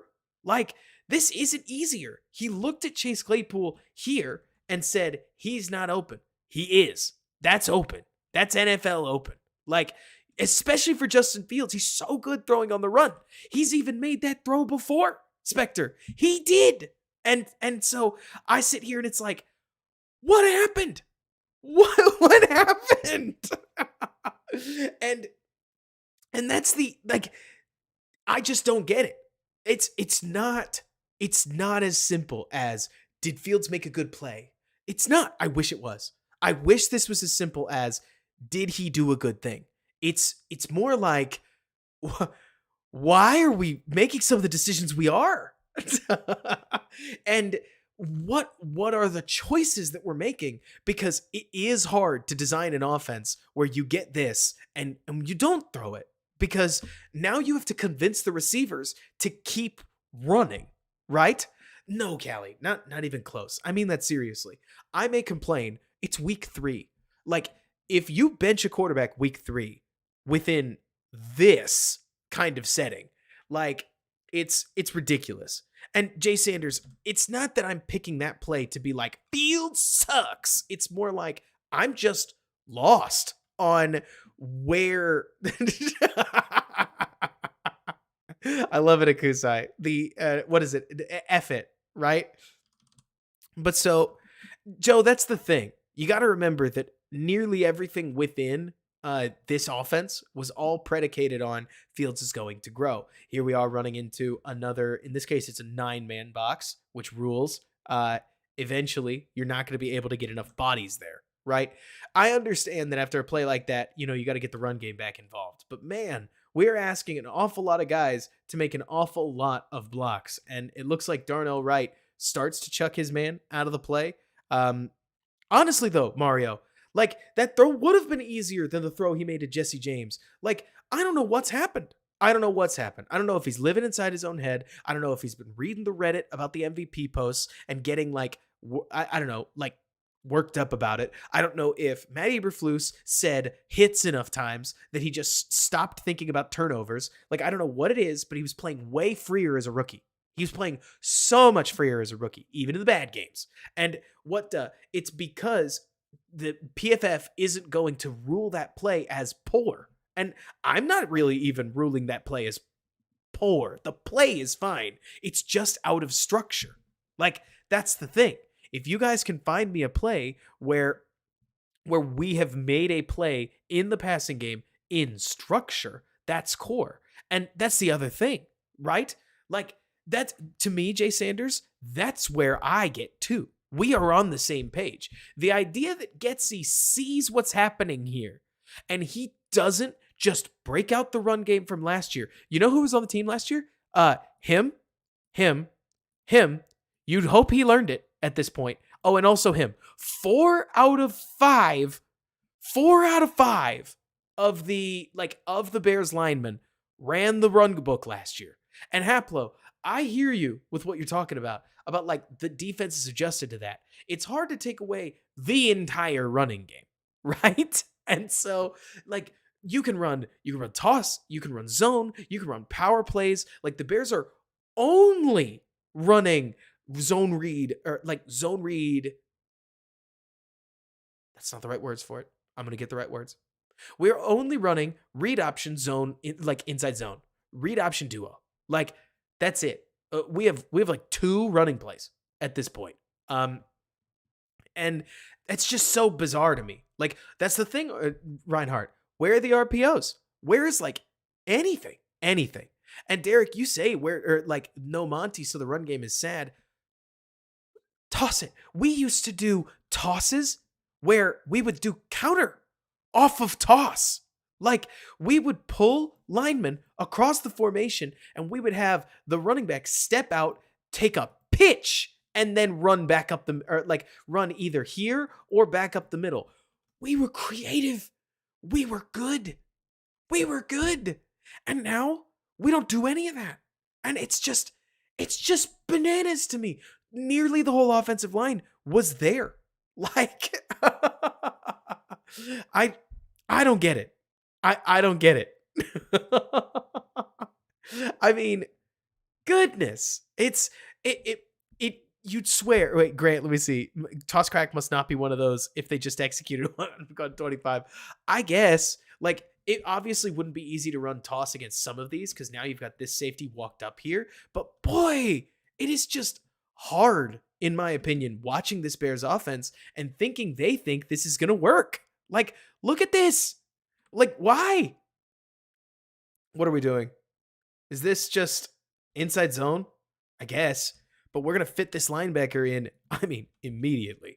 And we can, this can work okay. Man, Trent Taylor does nothing. Not that he had to do a ton, but like he's gonna come try to fit this. Oh no, it's Scott. I don't know why I thought that was Trent Taylor, but the Bears get just nothing here. And the problem that I have, Prabhat, not Prabhat, you didn't say this, Haplo, you look at what Green Bay's doing, and everybody's telling Love to beat them too, and they still run the ball. Akusai, we're having Love block this way because, I don't know, we just do, right? Mercedes Lewis does have an impossible block. This is ridiculous. Like, I don't know how you're supposed to hit that against a defensive end. Are you kidding me? We're going to have a tight end reach block him. I love calling him an eligible offensive tackle, but oh my word. Like, and Haplo, it's not even comparing like Love and Fields. It's more to say that a creative coach can get the run game moving anyways, or at least you can try. The Bears are basically, okay, so we all remember the Nagy days. The Bears are basically taking that Nagy attitude of, well, we try to run work, or we try to run once, and it's not working. Like, so we're done. And that's probably fair, Donald. It's probably fully fair. So now, what is it, third down? Is this one? I think it is. Oh boy. Okay, so a lot of people have pointed this play and they go, so we're running hitches? And I don't really swear on this channel. I really don't. Because I just assume that there could be kids watching. I've even had people reach out. They're like, me and my son, we sit down and we watch you. And thank you. If you're one of the people out there, I really, really appreciate that. So I'm going to keep the swears to myself. But I'll allude to something. JT O'Sullivan generally says, when you see hitches, hitches are for, and then he fills in the line with a swear word. So I didn't think this at the time, but it does make it makes sense looking back that when Nagy was just calling a bunch of hitches for Mitch, that he was basically flipping him off as he did it. And so this to me is as close as we get to Fields or to Getsy saying, Fields, just, I don't know, throw some hitches. And I mean, the receivers freaking lose. Like, they lose really, really bad. I'll take you through this in slow-mo. Tyler Scott gets ridden on behind, like with a corner playing perfect trail coverage, and the corner just pushes him off the spot of his route and then bodies him. That is as bad a loss as you will ever see. Like, that is as bad a loss as you will ever see. And then DJ Moore also gets bodied. Like, I would kill for a side adjustment. Don't curl. Don't curl. Don't curl. Like, just break out. Break out. Like, am I insane? Side adjust. Why do we have to curl here? Do we actually think this is going to work? Like, do we think Trent McDuffie is about to just run past us? Like, this is so bad. The offensive structure is terrible, for sure. But also, the play calls are bad. Like, and you have to wonder why they're so bad. They actually weren't this bad in week 1, right? They weren't even this bad in week 2. We had way more film to go through and say, look, DJ Moore on the sail route, it's wide open. Why aren't we throwing that in week 1? Now we don't. Is that a coincidence? I don't think it is, right? But it doesn't really matter. Like, we get a hold on this play. And so let's see, how did they have this covered and get pressure? Did they have 12? No, in this case, they chip right, but turns out Chris Jones is really, really good. I think Jones gets tagged for a hold here. But another thing that doesn't help anything, Donald. So, okay, I don't want to pop anybody's bubble, right? My bubbles are popped, kind of. Like, I'm sad, if you can't tell. By the time I get to the point where I'm talking to you guys, I love this part of the week. I always have fun with it. But whenever we're talking about something sad about the Bears, it makes me sad too. But it dawned on me in week 2 of this year that all those stats we see where it's like the Bears dropped back 40 times and they were pressured on 35 of those dropbacks, right? Well, if the quarterback hit the back of his drop and he threw now, or maybe he threw now, or maybe he threw like, no, he's pressured at that point. Like, if he threw off of either of his first 2 hitches, they're not going to score at his pressure. But because he doesn't, well, now they sure are, right? And are we fully expecting, just being honest with you, Are we fully expecting Roshan Johnson, who lays a sick block on this blitzer, right? This is a great block. Running backs don't hold forever. Like, these aren't tackles. You could also potentially argue that that's a full-on face mask. And is this the play where they had to redo the down, or was that in last night's game? Because that's hands to the face. Like, that's wild. Not that it matters, but that's plain Jane, like, hands to the face mask right there. And the flag does come out, which has me thinking maybe they do get it. And if they do, man, did Darnell Wright, was that a legal block? Man, Lucas Patrick and Justin Jones, man, both of them are that office spell. Oh my gosh. Can you tell I hadn't seen it yet? Like, this is anime tier, like, no. What on earth? What on earth? Oh my gosh. And then I'll tell you what, if Darnell Wright does anything, so it doesn't count here because he establishes his hands wrong. But like, the one thing that Darnell Wright does a really good job of is that he will establish his hands and then he will just hold like a maniac. But if you get your hands on the front of the guy's pads and then he rips sideways, so put your hands out sitting at home and envision a pass rusher that then rips so that your hands are like this now. If you hang on from there, it's legal. And that's a rule that we didn't know about, or I didn't know about, when we were covering Khalil Mack. And it's why Mack never got called for holding. It's because if that wasn't legal, if it wasn't legal to latch and hold, like, and just maintain your hand position, you would get holding called on literally every play. Like, I mean, literally every play. Like, I know it's a meme, but you would literally get every play. I did, Scott. But so I kind of thought Chase Daniel just hit Fields with a little Nerf bat. He went, oh, look at the quarterback. Look at how hard it is for the quarterback. Like, I'm not trying to be this guy, but like, when Tim Jenkins, loved Tim. I think Tim is great. When Tim Jenkins, who's not that negative a person, because positivity sells and he knows it. I loved him. I really mean that. When Tim Jenkins is like, this isn't good, it's bad. But so, I mean, Akusai, I hate to jump on with what you're saying, but like, man, so far, Dan Orlovsky has become the Grim Reaper of quarterbacks. And I almost wish somebody would tell him, man, the moment that you got to recognize the moment that you start standing for a quarterback, everybody knows they're done. Like, because suddenly Dan's out here going, man, this isn't on Justin Fields. This is on his coaches. And I just go, like, and I'm teleported back to 2019 and also 2020 and also 2021. And it's like, oh, I'm not saying it's all Fields, because that's the thing, Donald. It's not. I think that the whole Bears situation has low-key kind of ruined him, right? Exactly, Mario. Exactly. Like, it's so frustrating. Like, especially because Mario, Dan tends to show up like a week late, right? And so,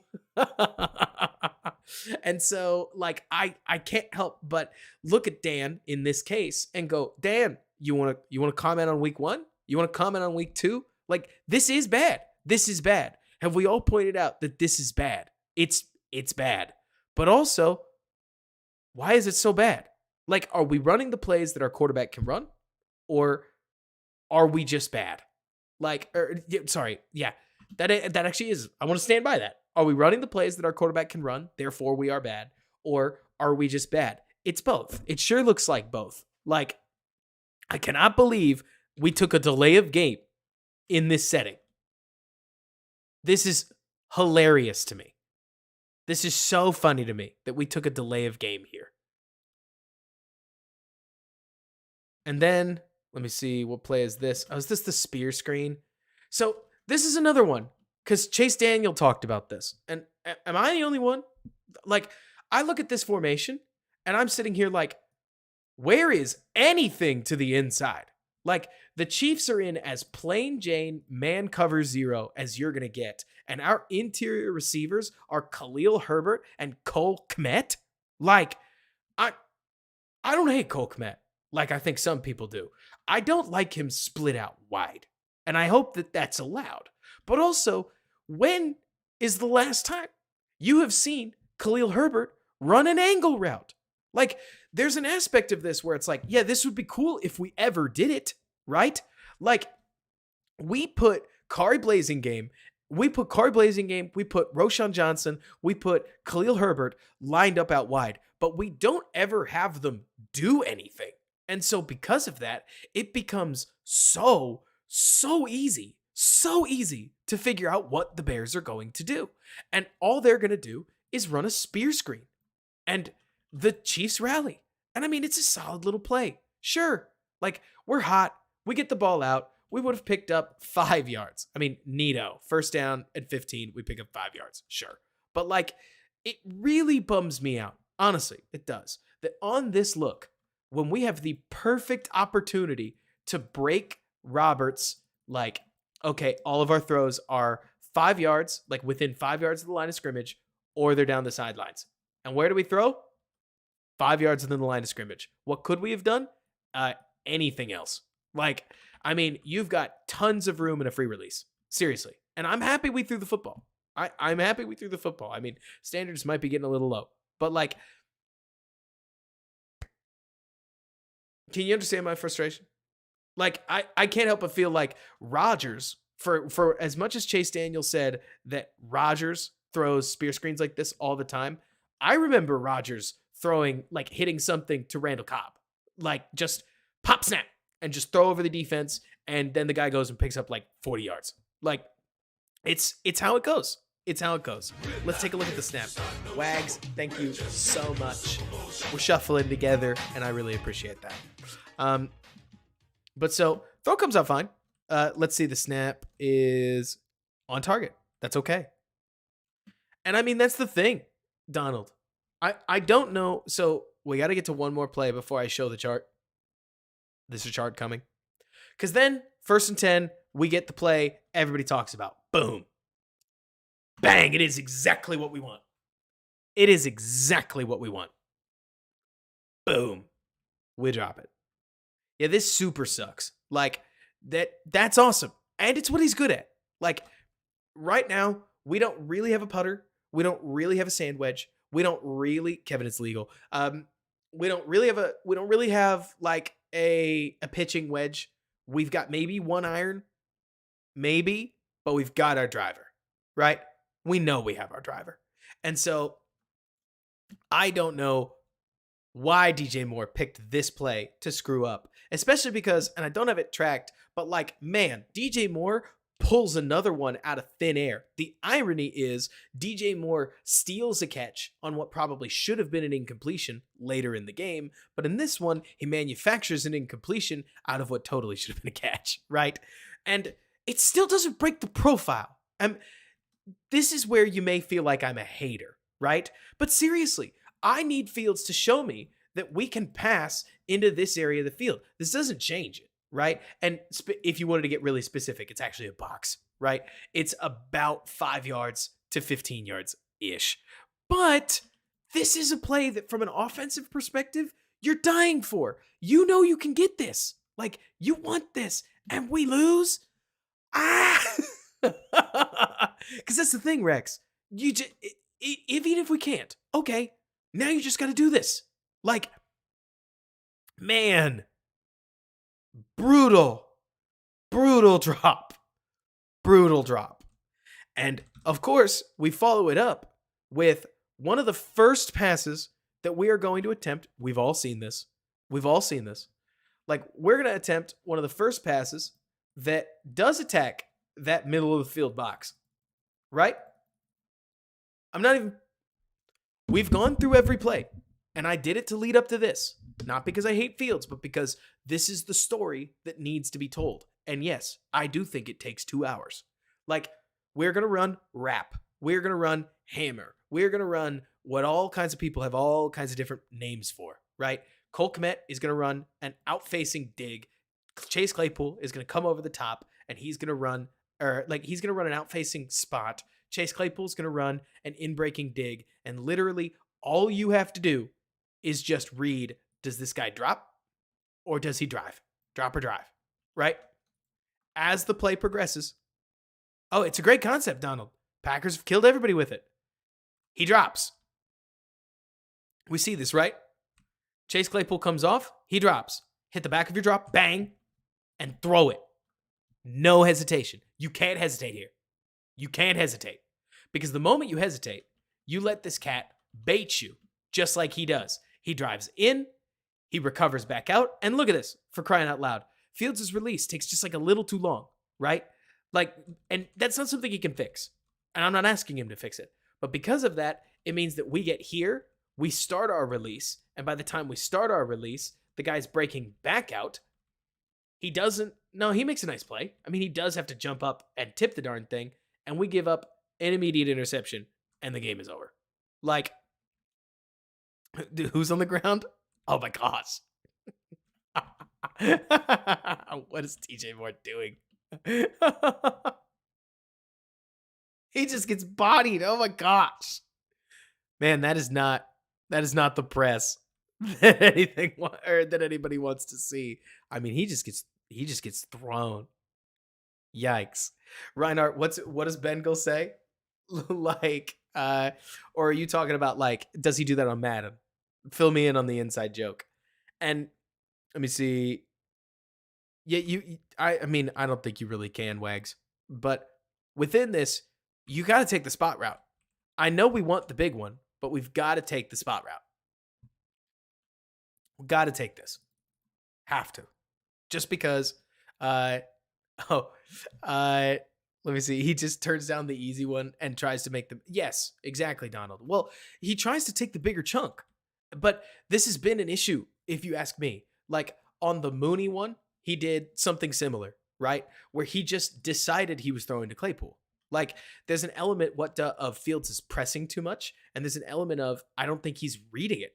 Like, I think he thinks he's reading it, but I'm pretty sure in practice, normally, the guy drives on it. That's actually one of my real flaws here. How has Fields not practiced this, right? Look at this. Check this out, right? Oh, I got you, Reinhardt. Like, within this, the Chiefs are dropping spot. You see this? What defense are they in? You should know it. You should know this defense.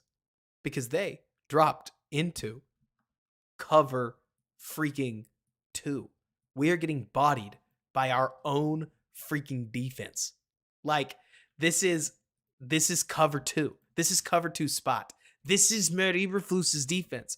How are we not ready for this? Are you telling me Kyler Gordon didn't make this play? Are you telling me that Tremaine Edmonds didn't make this play? Like, this is all we run in practice. This is the defense that the Bears get used to. Or, like, this one. Not explicitly, but like this one. And we don't win? We're not good at this? What happened? And it just makes me sad. Because I don't know where to go from here. There are things you can try, but I don't know where you go from here.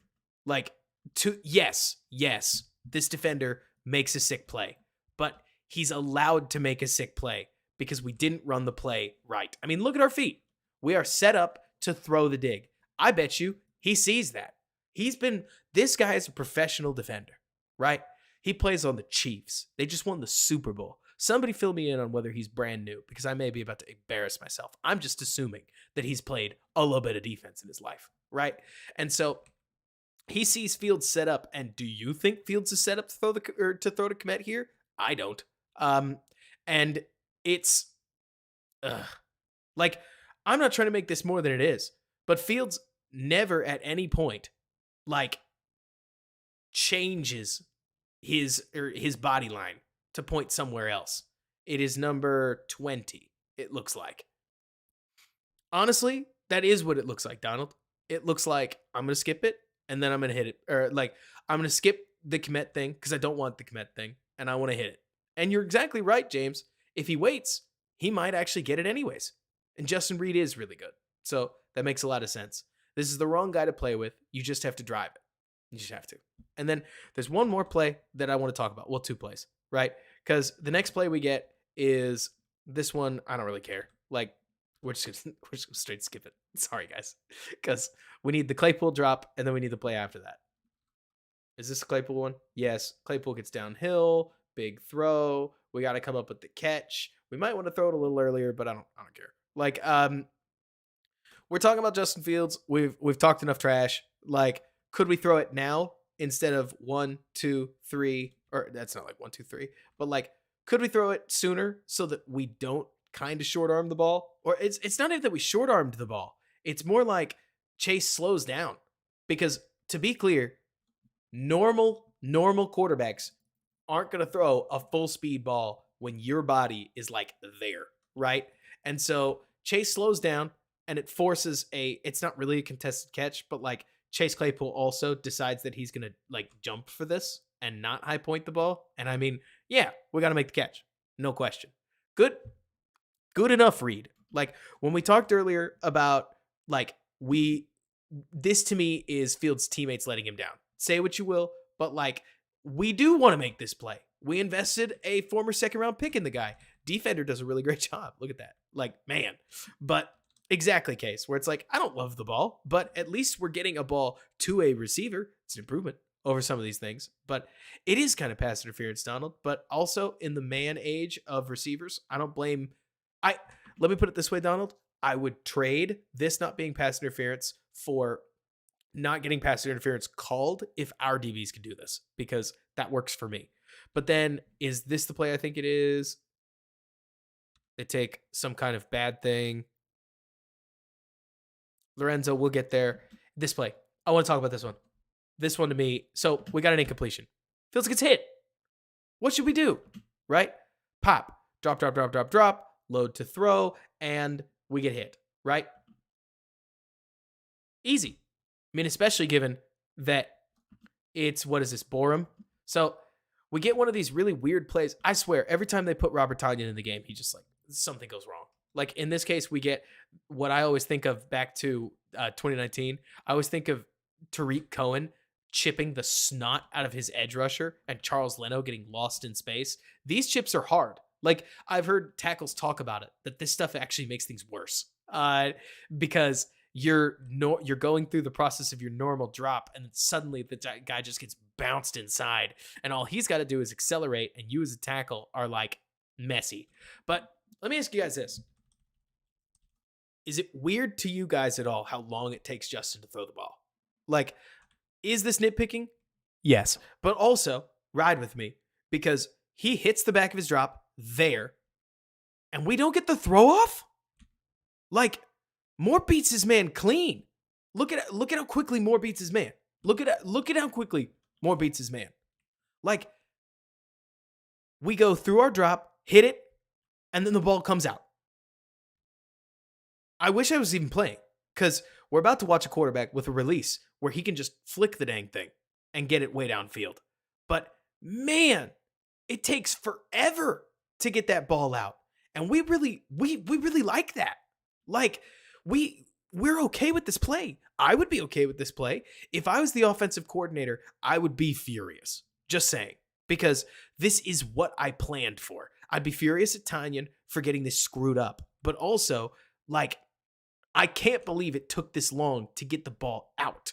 And I agree with you, this is a massive step up from the last game. That's kind of part of the point. Like, the Mac Jones, Tua Tagovailoa, Justin Herbert, Patrick Mahomes, Kirk Cousins, probably, Derek Carr, like, so many quarterbacks will just flick it and they can get it 40 yards downfield. Like, whereas Justin Fields fully roots his cleats, full hitch into the ball, and then we do launch it, but we don't have to launch it as far if we're faster. I'll tell you what's funny. So Fields takes, let's count the drop, right? Fields goes 1, 2, 3, 4. So I have been counting this as a 5-step drop. Wags, it's not because of Mac Jones's arm. It's because I think Mac Jones would have taken a 3-step drop and just pop 1, 2, 3 out. Like, it's and so like you would have stopped there and then you would have just thrown the ball. The drop makes some sense if you wanted to give DJ more time to fully beat the coverage. Like, I'm not going crazy, but it's more to say I see all kinds of quarterbacks. They throw their goes off of blind faith. It's not even anticipation. It's faith with a capital F. And they just throw them.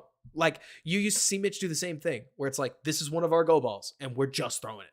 Like you would go boom, drop. You'd see the safety roll up and you go, yep, we're throwing this. And you just go bang and throw it. And yeah, WFM.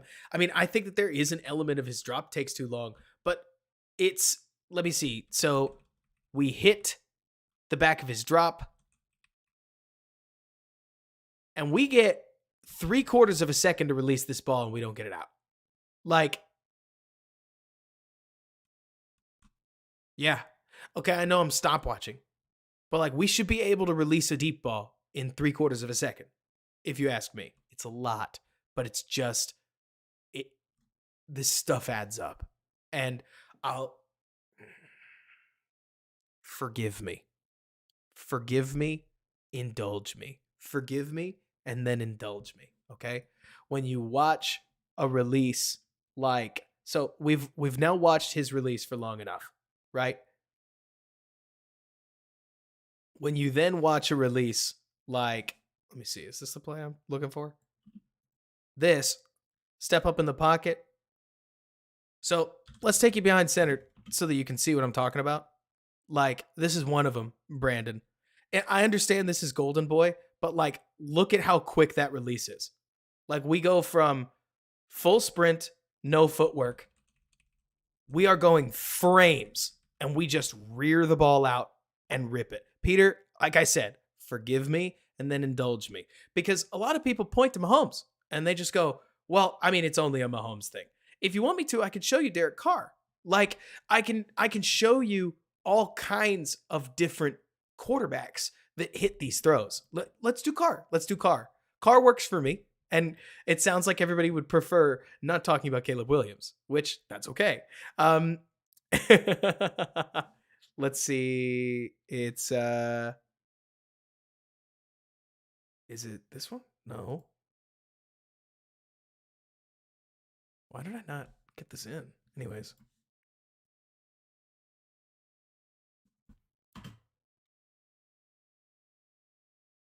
What play do I have? That's not it. Because I think Carr, while toolsy, is a great example of a quarterback that most people, justifiably, have generally written off. Let's see here.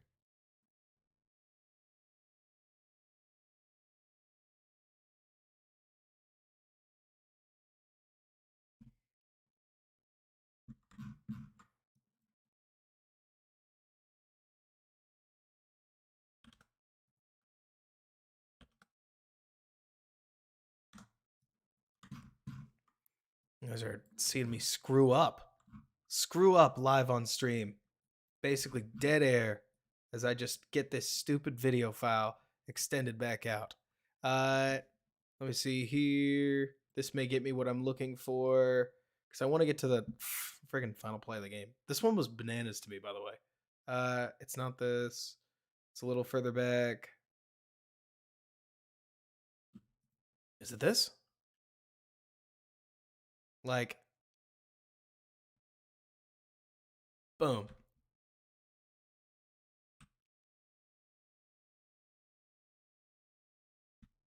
It's not just Williams. It's kind of what I'm trying to get at, right? Like, so Mario, I just don't have any Anthony Richardson pulled. But it is crazy to me when you watch more quarterbacks, how much velocity some of these guys can get off of a basic plant. No crow hop, right? Like just elbow rip, and he's going to push that ball. What is that? 40 yards?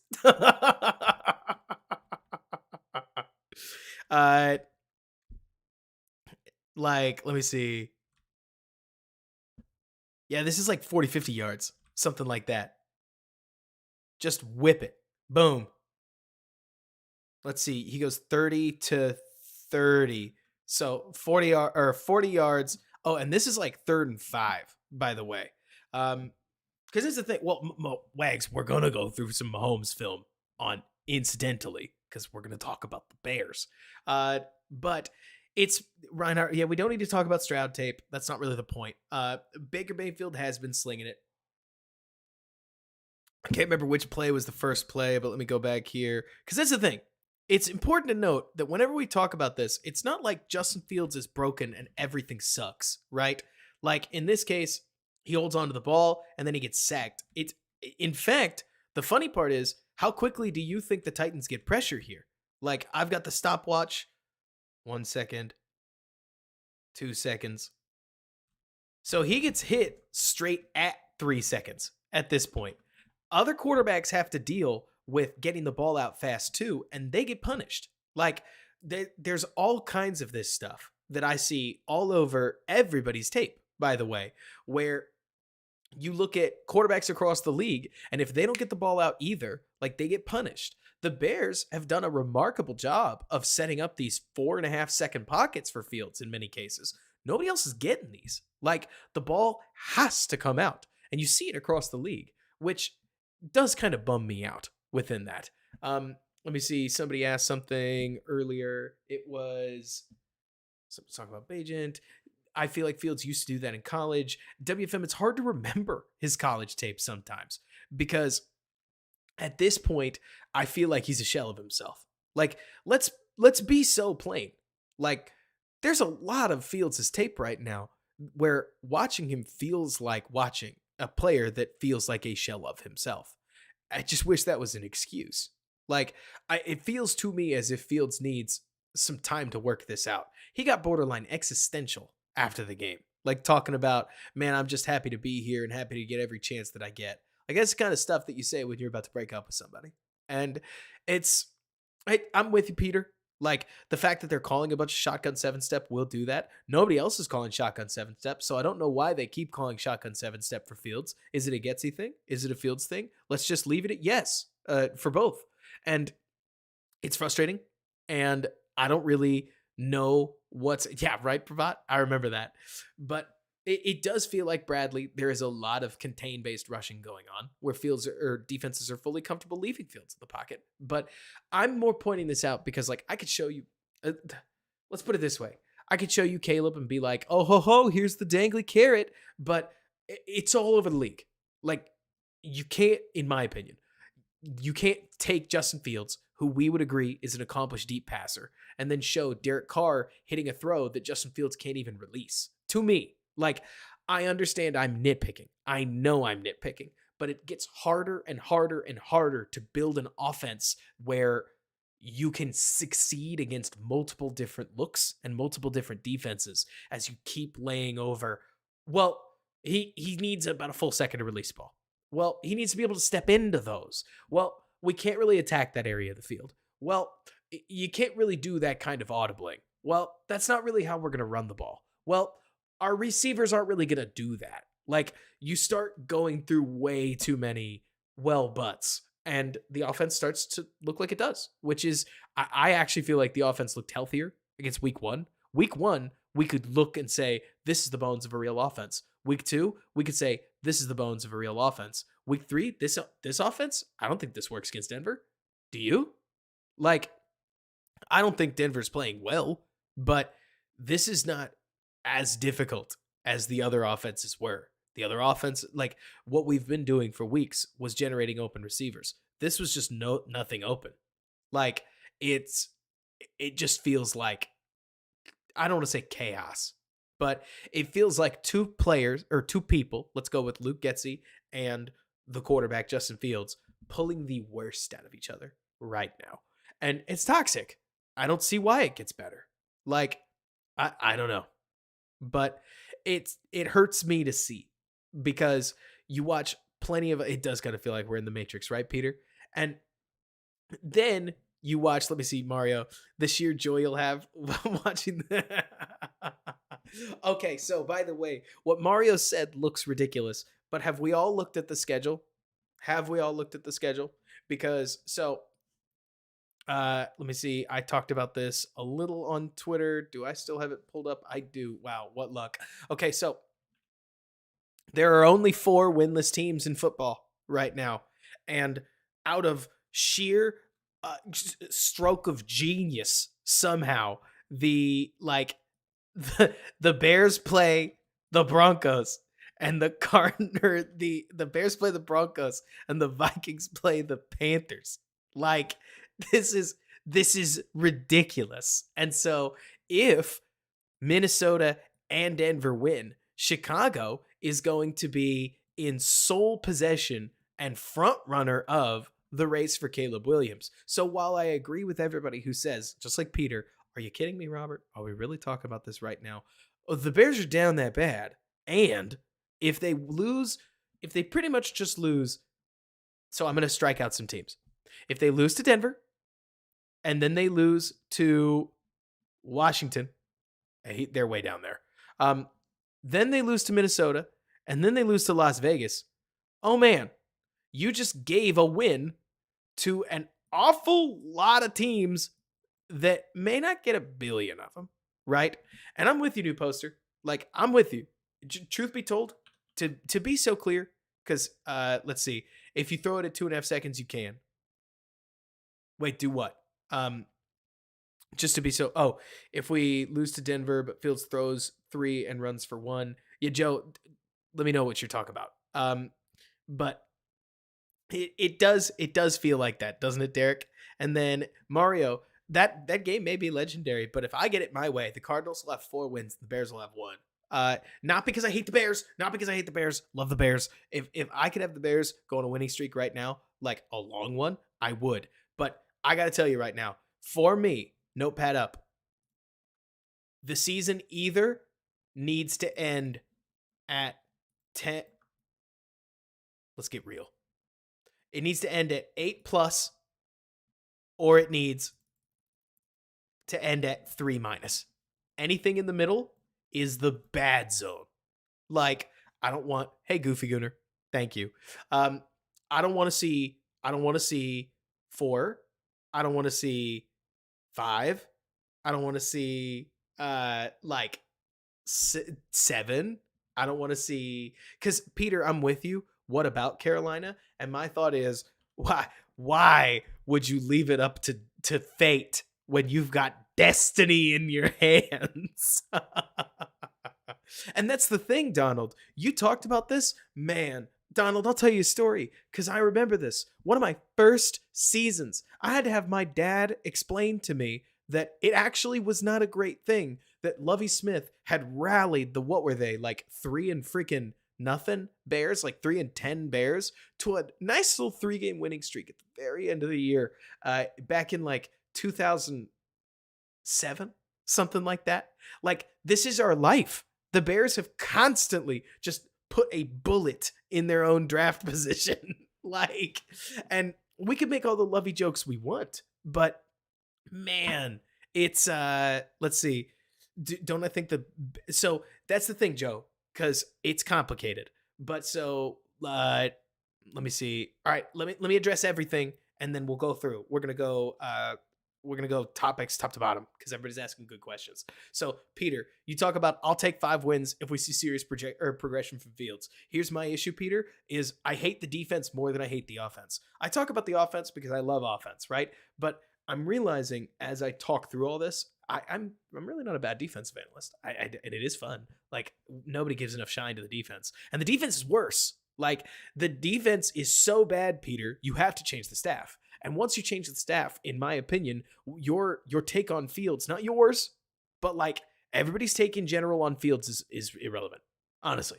Like, because if I get my way and you fire Matt Eberflus, no head coach at this stage is going to come in and take Fields on, because the Bears are going to be too bad. Like, they're going to lose too many games. It would be very difficult. Fields would have to be nearly superhuman to be, or for the Bears to be in a position where they can't at least take QB3.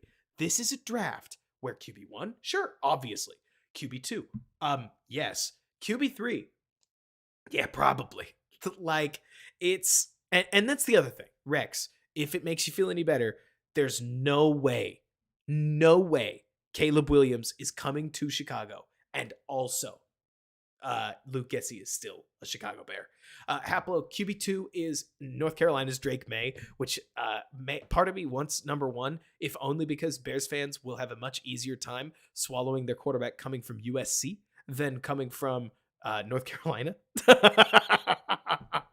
I know you guys. I know you guys don't want to see a North Carolina Tar Heel at quarterback this soon. Like, I know you don't. And so, and that's the thing. What the like the hardest part about watching Fields is let me see. Hang on.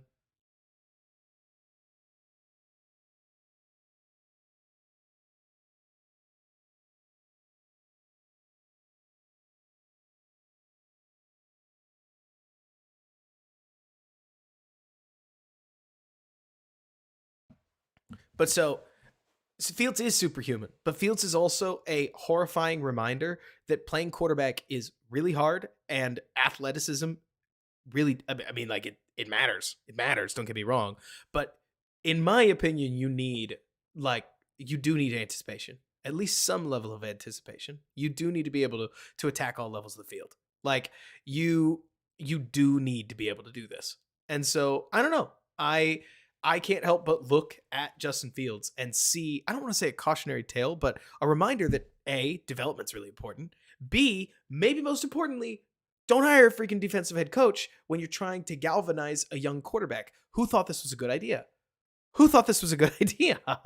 And that's the thing. What if Fields does turn it around, it is over. Like, probably, but at the same time, I. What signs are we seeing that he's going to? Have you ever seen a quarterback in this deep a hole turn it around? It's hard, and so it's, or maybe even more so, it's just kind of vaguely unlikely. Callie, there's no way that the Bears are going to offer Lincoln Riley enough money for him to leave his coaching job for an offensive coordinator position, but maybe they hire him as head coach. Not saying they should. But so let me see, Mario. You mentioned if they have to pick QB3, they won't do it, and they'll just pick Marvin or Bowers. You think it's Caleb or May, no alternative. I don't know if I believe you, purely because this quarterback class is really solid, and it will shock me if McCarthy, in particular, just as toolsy as he is, doesn't end up making some impressions. Hey, maybe we'll revisit this, and this will be like an old takes exposed moment, and McCarthy will look like freaking bad against OSU or something like that. But it just wouldn't surprise me at this rate. Let's see, 100% new poster. The only thing in Fields' favor is that he started as just as bad in 2022 and got better. Maybe that's part of why I'm upset, to be honest with you, new poster. I would have expected us to at least continue growing forward. The fact that it looks like this doesn't help me, right? Like, if this is year 2 and this is year 3, well, let me scrap the chart. We got to go back a further year, right? Because as a rookie, we started here. And then by the end of the year, we got up to here. And then it dropped. Now we're in year 2. And then we got up to here in year 3. And it dropped again. And now we're like going up the rails. And I think there's part of me that's just frustrated. Like, and so let me see. You met with their earliest pick. QB3 is too variable. It's almost a different quarterback every week. If it's not the first two, BPA, then QB. I thought you were about to say they aren't going to take a QB. And so I was like, you're nuts. And so, Rex, it won't surprise me if Shedeur stays, but we can't be talking about this now. Like, we can't have serious conversations about who these guys are. I can't wait for draft season. I kind of can't. Like, there is part of me that is beyond exciting to that we may get a chance to take a deeper look at draft stuff, because I had a lot of fun with it. And we picked out some dogs like Keanu Benton. I hate to say it, but Jaden Reed. Like, there are some guys that we highlighted that are just looking great. Bradley, it's more that we had a lot of fun with the offseason. And this season is really unfun, which is a huge bummer. And then, so let me see. It does feel, Radcon, like Fields is relatively like down, like just generally down. Let's see. No trade down scenarios. Maybe Bears go 1-2. You're thinking about it, right? Like, Here's a question. I'm gonna ask you for the chat. Okay, so door number one, right? Door number one,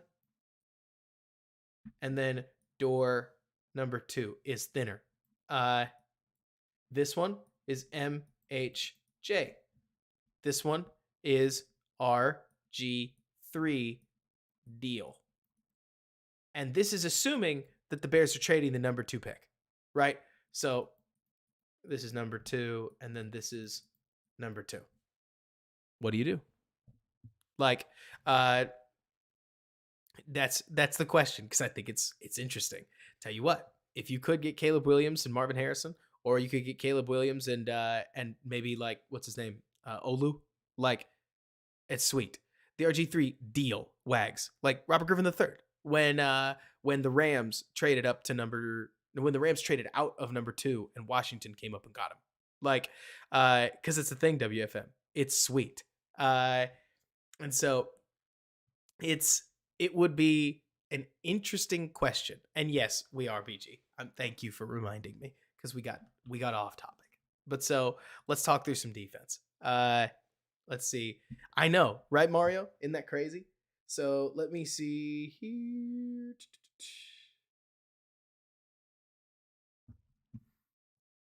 I am going to start the defensive film. I'm going to play the defensive film. I'm going to go say hey to my wife, and then I'm going to come back and we'll talk through the defense itself. No, you have to, Mario. You have to. No. I mean, you guys can leave during the defensive section, but I am telling you right now, you got to stare it in the eyes. You got to look this defense in the face, so that not only are you going to be cool at the water cooler tomorrow and go, actually, but also because I mean this. This game is an expose on why the defense has to change. This defense cannot stick like it does. No, Wags, no, stop, no. Like, I'm telling you, everybody needs to see this. You need to see this. I'm serious. Because if you see how schematically poor this is, you'll know. You'll know it's got to change. But so anyways, I'm going to run this and I'll be back.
Yes, I have returned. Yes, I have returned. Yeah, Goofy, I'm here.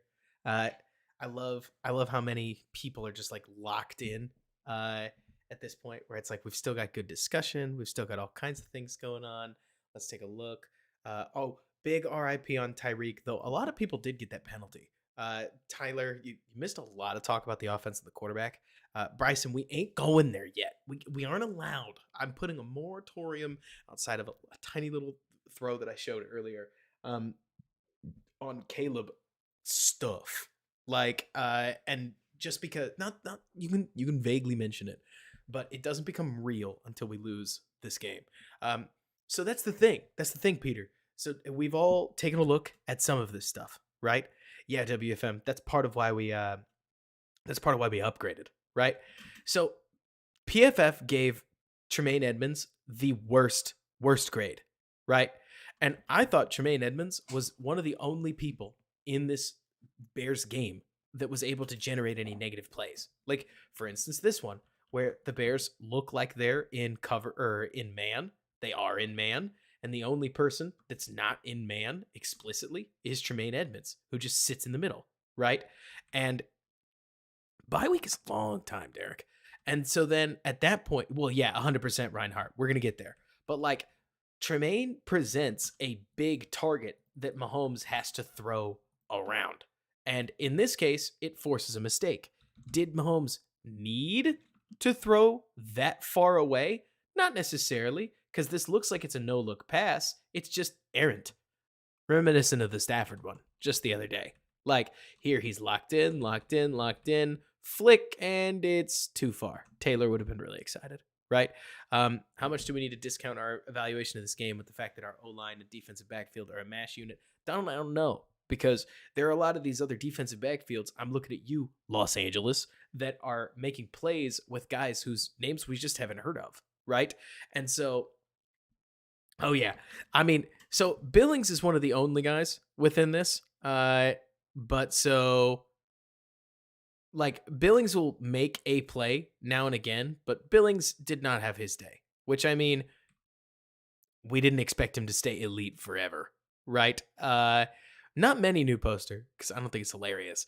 The toss is unreal. It is incomplete. Yeah, you got to resign him. The mini buy, I tend to think, John, that the mini buy is where it works. But so my thought is, John, to be explicit with you, Donald, you need better DBs for sure to run this scheme. But this lets me critique the scheme, in my opinion, because yeah, they've got backup DBs, but this is where we see the coaching explicitly. Like we know what the coaching is, if that makes sense, because we can see what they're asking these guys to do. Not dissimilar from when they had Jalen Jones lined up in plain Jane cover 3 over the top of Justin Jefferson for multiple snaps at the start of Week 6's Vikings game last year. It's Week 4's Vikings game last year, and so it's not that you're actually going to hear as we go through the defense a little bit that I'm not really all that hard on the players because I think they're getting asked to do things that in the modern NFL are fundamentally impossible. And like you mentioned, Reinhardt, I think one of the worst offenders here is Tremaine Edmonds, who he gets asked to do some impossible things. And now and again, you'll see flashes of athleticism that make it look like if Tremaine Edmonds got asked to do things that are normal, that he might be a star. And I mean that. But instead, we ask him to do like to what is it? Sit with eyes in the back of his head and also match everything. And it's just frustrating, in my opinion. Um, but so let me see. Let's see. According to Flus, and I'm not saying we should buy it, he said because of the DB attrition, he had to 86 his packages designed to confront the Chiefs. So, and I mean, like, I get that, but like Donald, why? Right? Like, so because the DBs were out, instead we were just gonna play plain Jane cover 3 or cover 2 and cover 3 and give up 34 and a half. That's the plan, right? And I don't know. Joe Buckner helps an awful lot. Like, okay, this is where Joe Calzano, if things get really weird, because if the Bears, so you want to talk about the negazone that I'm glad we don't live in. I'm not even cooking into one thing or another, right? I'm I'm just saying There is a world where the Bears drafted Jalen Carter and Andrew Billings. I can't believe I'm saying that, but it would happen. Like Andrew Billings and Jalen Carter are low key going off. The Bears, therefore, are probably either 2-1 or they're 1-2. And we either do or we don't know that Getsy sucks. We either do or we don't know that Fields is struggling, because those wouldn't have changed, if that makes sense. But what we would say is we didn't give Fields enough. Like we would be saying, well, it's because we didn't give Fields an offensive tackle. We would be saying, well, how do we really know? Right? Darnell Wright, for as good as Darnell Wright, for all his rookie warts, has been good enough to give us these pockets that we can look at and say, this is enough. This is enough. And that has made this year more depressing, but it's also given us clearer answers. So I'm not really upset about it, especially because, just to be honest with you guys, if that hadn't happened, I don't know how Jalen Carter would have handled all this losing. I don't know how DJ Moore is going to handle all this losing. I don't know how most of the team is going to handle all this losing.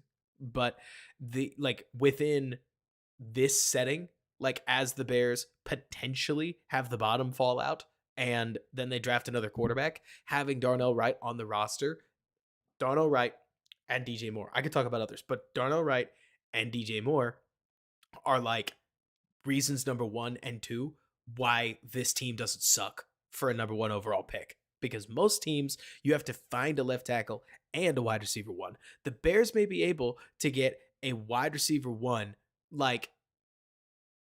above DJ Moore. If the Bears drafted, we're not going to go there, but if the Bears drafted a quarterback and also MHJ, you suddenly have a Bengals situation. And I'm with you, John. I hope Braxton gets back too. I have heard rumblings that there could be a disc issue, but it's all rumors. None of it's confirmed. I don't even want to, we'll see. But it could be nasty. I tend to think that the Bears aren't talking about it for a reason. But so within this, it's let me get to one of my favorite plays. Favorite, I guess, tongue in cheek. When you say easy coaching, you mean they're bad? Because John Harbaugh, I'll tell you what, I'd bring you in. Kalijah Cansey would have been available, but I don't know how much that helps in particular. That's a whole separate discussion. So this is the last third down, I think. And this is where you got to hand it to TJ Edwards. He does a really good job of just getting in the way. For as much grief as we may give TJ Edwards, this is a really nice play from 53, if you ask me. The rush doesn't get home. Of course it doesn't, right? Yeah, awful coaching. Exactly. But he sees 87, look at him look back over his shoulder and then fade into the passing lane. Those are good coverage instincts. Because of that, Mahomes has to try to throw over him, and it just helps make the difficulty hard enough that even though Mahomes is hitting the back of his drop, I've seen some people, Green Wasp, give him a lot of grief.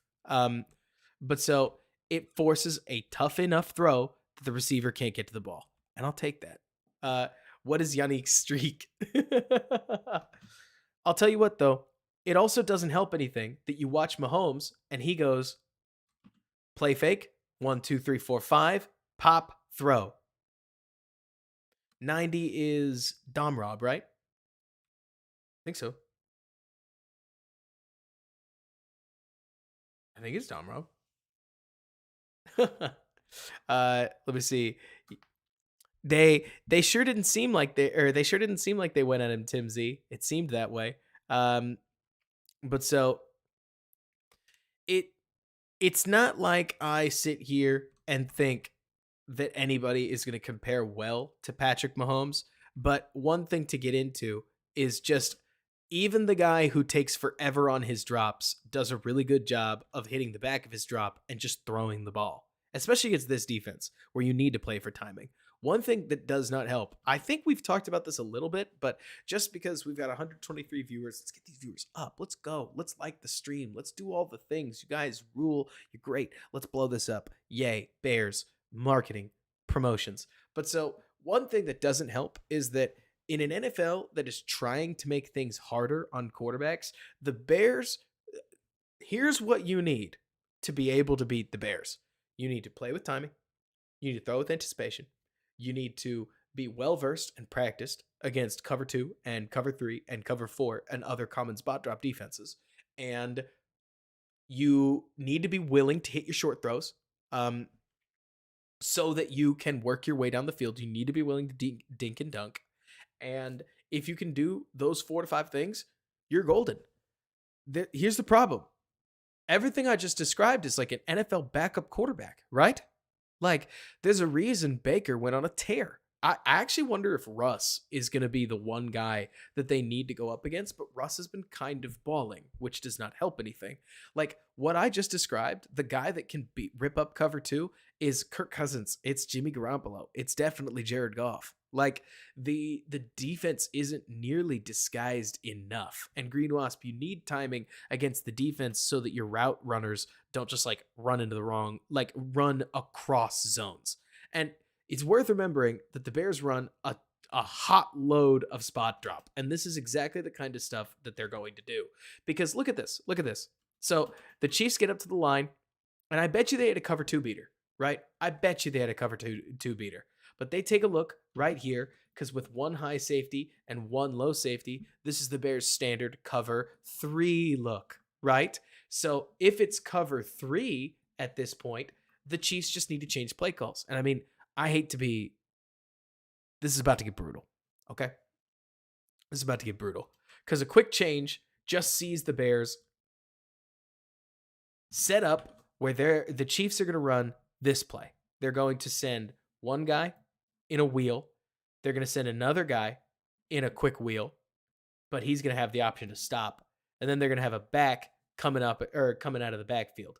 So what does that do? Well, since the Bears are in cover 3, they've got literally, this isn't a joke, they have, like, here's the chances are this would be how they disperse their zones, or it's an example of what they would be doing to disperse their zones. So that means if we wall this off and we play 3 guys along the sidelines, just like the Chiefs are going to do, well, there's only 2 defenders over here.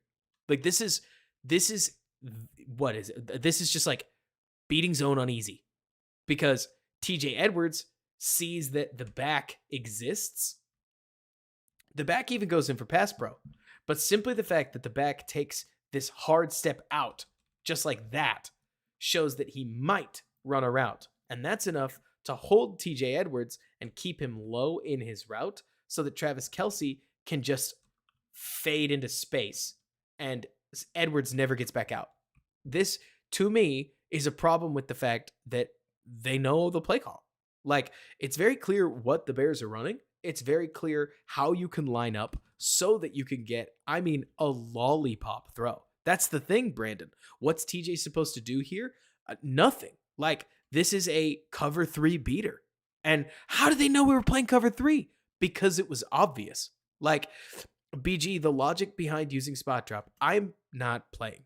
Like, so when you say read that top down, what are you thinking? Because Edwards is running to, like, if you're thinking that he's got to turn and play Kelce, that's not the defense. The defense explicitly wants their guys playing eyes to the quarterback at all times. At all times. John, I'm worried it's not many, because people didn't say the offense was balling in camp. And Tom, they run a little bit of disguise, but just not that much. And so let's see, quickly going through here. BG, the real logic behind why the Bears use spot drop, as I have heard it explained to me. It's not like I got a Bears staffer to explain it to me, but the idea is, I'm not even playing, if we run the simplest things possible, we will be able to play very fast. And so they all play eyes to the quarterback with the intention of playing fast, forcing tiny little plays, like dink and dunk plays, rally to the quarterback, and try to create a turnover. Is it working? Are we creating turnovers? Like, Jordan, what's the entire point? Like, just play fast? What are you simplifying it to? It's more to say that at this point, the NFL is incredibly ready for it. Incredibly ready for it. Like, And we see a ton of it. 1-inch pinch. Thank you so much for subscribing. Seriously, WFM, those coverages were awesome. And Brandon is vaguely high school. Like, and that's the other thing. If you're talking about like depth, are you talking about his alignment? Because this is just the Bears trying to bluff a pressure. Like, this is the Bears walking up so that they can have TJ bluff a pressure, and that's it. Green Wasp, you do need better defensive linemen. That's a thing. Brandon, some people would argue that you're simplifying things for professional football players so that they don't think, they just react. Do you think it's working? Do you? Because that's my issue, is that fundamentally speaking, they're just getting torched. And Cade, you could say it's the play calling. There aren't other plays. Like, the Bears, okay, what coverage are we in? What coverage are we in? Right? The other thing is playing faster doesn't help for the most part when your DBs are just sitting. Like, this is cover 3, if you can't tell. I hate this play. To me, this is Kansas City styling on the Bears. Like, so the Bears are going to drop into cover 3, or at least that's what they're going to kind of vaguely make it look like. I bet they're going to have, I can't remember where they have Brisker covering the flat. But so they are going to, they're going to drop into cover 3. He's going to go to the flat, and then you're going to have 2 linebackers under here. And ideally, he squeezes this spot at this moment. But so, man, oh man, oh man. You want to talk about what it looks like when a coach has you read? Watch this play call. I mean, this to me is just near embarrassing. So they're going to motion somebody in. They're going to pull him across the formation. But we've got Kelsey in the backfield, right? And this, like, check this out. So the KC Chiefs know that the Bears are running spot drop. What does spot drop mean? It means that when KC runs a play like this corner is just going to let this receiver run back out, right? No man element. It's not like Spagnola. And so you're going to get a clear out here. You're going to get, let me see if I can remember this. Like, because Green Wasp, this hurts. That's Donald. That's not Eddie. That's not Eddie Jackson. That's Elijah Hicks. But so, also, Eddie's not the issue, but I'm not trying to get there. Like, it's more that, check out this massive hole. Look at how easy this is. Look at how easy this is. And then let me walk you through how the Chiefs got it. So, how is the Bears defense allowing such a chunk? It's because pre-snap, the Chiefs identified that the Bears are running. No, I mean, Jordan, if we're going to go all the way there, in a fire sale, you got to trade Eddie. Like, he's 30. It's over. This sucks. But so, within this, the Chiefs are just going to run a clear out. They're going to get him to leave. They're going to have these 2. I think it's this, like, they're going to have this back. Let me specifically see where everybody goes just to remember. Yep. So they go motion across. He goes to the flat. The flat's going to pull Brisker. He is going to go curl over here, Pacheco. Kelsey is going to go curl over here. You're going to get Edmonds. You're going to get Edwards. You're then going to just assume that this player is going to drop into his zone and stand there like a good little boy. Going a little further, you're going to have this player. You're just going to trust him to take himself out of the play. Like, because it's spot drop. This is what they do, right? And so that's exactly what happens.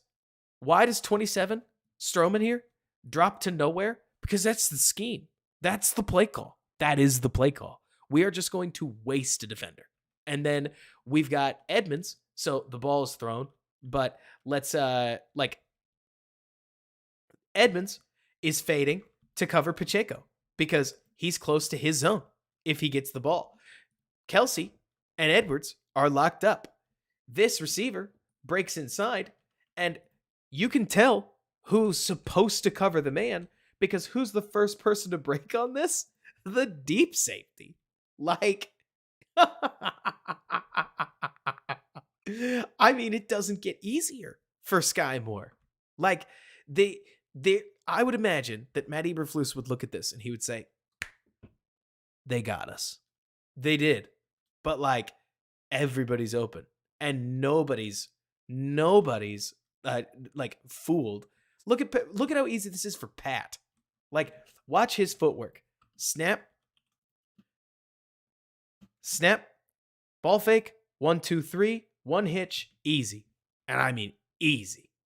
Like, and the worst part is, Otter, you could say that the Bears are going to give up because it's first down, like a couple of rally tackles. But to me, what's embarrassing about this, if I'm a Bears fan, and I am, like, is you'd probably agree with that, honestly, Jordan. Like, it's because I assume that you probably do stop like what you signed Tremaine Edmonds to stay in the middle and take this away. So maybe you want to pin this on Edmonds. If you do, I don't disagree. Like, I'll let you do it. But Edmonds is in a blender nearly every play. Like, everything is a two-way go. This is effectively, I hate putting it this way, this is a graduated form of exactly the play that Fields threw his interception on. It's just way more spread out. Where Pacheco, if he pulls Edmonds, you throw with anticipation, you hit the guy down the field, and it's wide open. It's wide open. And if Edmonds stays in the middle, you probably just dump it off to Pacheco. And it feels to me like Edmonds is dropping to a landmark. Like, I think I may just also be defending him. But, John, I think the back seven could be better, but I also think back sevens are almost entirely coaching. And that's the thing, Jordan. I don't disagree with you, but look at you coaching. Does Stroman here look like he's going to take the back? Because if he did, I'd agree. But Stroman just freaking leaves. Like, he turns his hip and then he just bails. And let me put it this way, Jordan. You sign Edmonds to stop that, but this feels coached. Like, everybody looks like they're doing what they were told to do.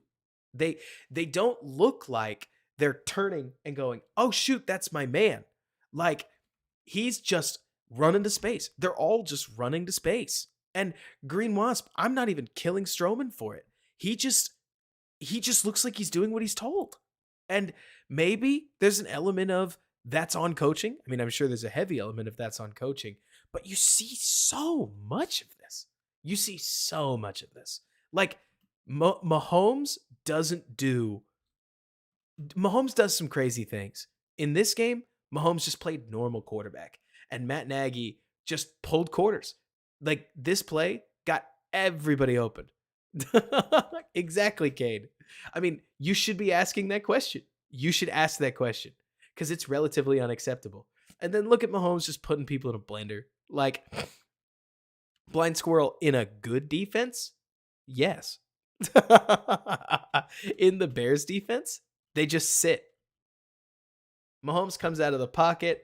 Tremaine tries to stop the pass. Stroman also tries to stop the pass, while Jalen also tries to stop the pass. And everybody gets so scared of Mahomes throwing it that Mahomes just goes playoff mode and walks up the sidelines.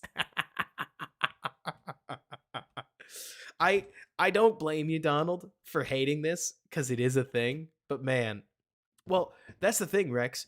I think Flus doesn't think that he can get coverage with 6, which is archaic. Like, man, I'll tell you what. And Quentin, that's super possible. Okay, if I'm gonna go hardcore and I get to pull everything out of college, right? This all makes me want the Bears. I'm singing my own tune, right? They did have a better D-line, Haplo. Flus has basically never succeeded in an area where he didn't have a sick D-line. It's part of why they traded for Tremaine or for DeForest Buckner in the first place. But so if I get to pick, there are a lot of DCs out there, but things are going so bad in Waco right now in college that there's this part of me that, you know what, if we wanted to get crazy and we wanted to bring on Lincoln Riley as a head coach and Lincoln Riley brought on Dave Aranda as his DC, I would be just about over the moon. Dave Aranda, for anybody who doesn't know, his entire scheme is based on what's called Fire Zone, among other things. He's very multiple in his coverages, but what you guys would love is that he's just a bunch of blitzing and a lot of it. Like, pressure from 5, playing heavy zones with a 6, and then opting back out into 8-man coverages and 7-man coverages. He's like, he's awesome. I mean, Jordan, it's as much that like I've studied his scheme and he's really good at it. I don't know about wet dream, Peter. Or Peter, we're not going there, but I think Salah would make sense. I mean, he's got a bunch of dogs in his setup, but yeah, give us something to cheer for. Also, I don't know what Tyreek is supposed to do here because there's not much you can do. This is a flag that I think you just got to live with.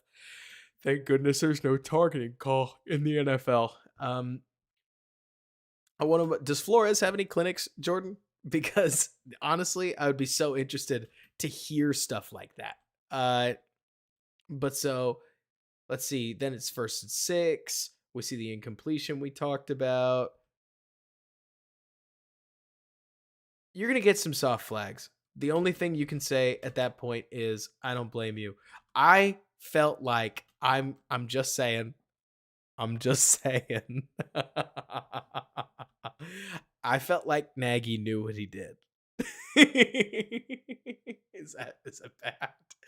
Haplo, that Flores defense, in case it changes your opinion, has nearly nobody. Like, but so I feel like Nagy was calling. I don't think this is actually real, but my headcanon wants to believe that Nagy called the shuffle pass to score on the Bears, saying, "Fuck you, Chicago. I was right the whole time." Like, there, you definitely get the vibe through the tape that Matt Nagy came in with a point to prove. Like, I know we talked all week about how this was probably going to be a get right game. Oh man, it was a get right game and a half. Like, and look at this. In case you didn't catch it the first time, Mahomes throws it with his left hand. Honestly, BG, I feel like he did. Like, and they do new poster, 100%, 100%. But man, they made sure to extra hammer it. Let's see any more. So then the Bears drop into cover 2, and it's like a shallow 2, but you can tell because it's 1, 2, 3, 4, 5, 6, 7. And I mean, like, I get that there are men there, but seriously, this happens all the time where the Bears defenders are just going to drop to like a little picket line. So Donald, it's not that I'm saying that it's bad coverage. It's that you can see it. Like pre-snap, you can look at this and you can go, "Oh, everybody's in a line. They're probably running cover 2 again." And then they are, right?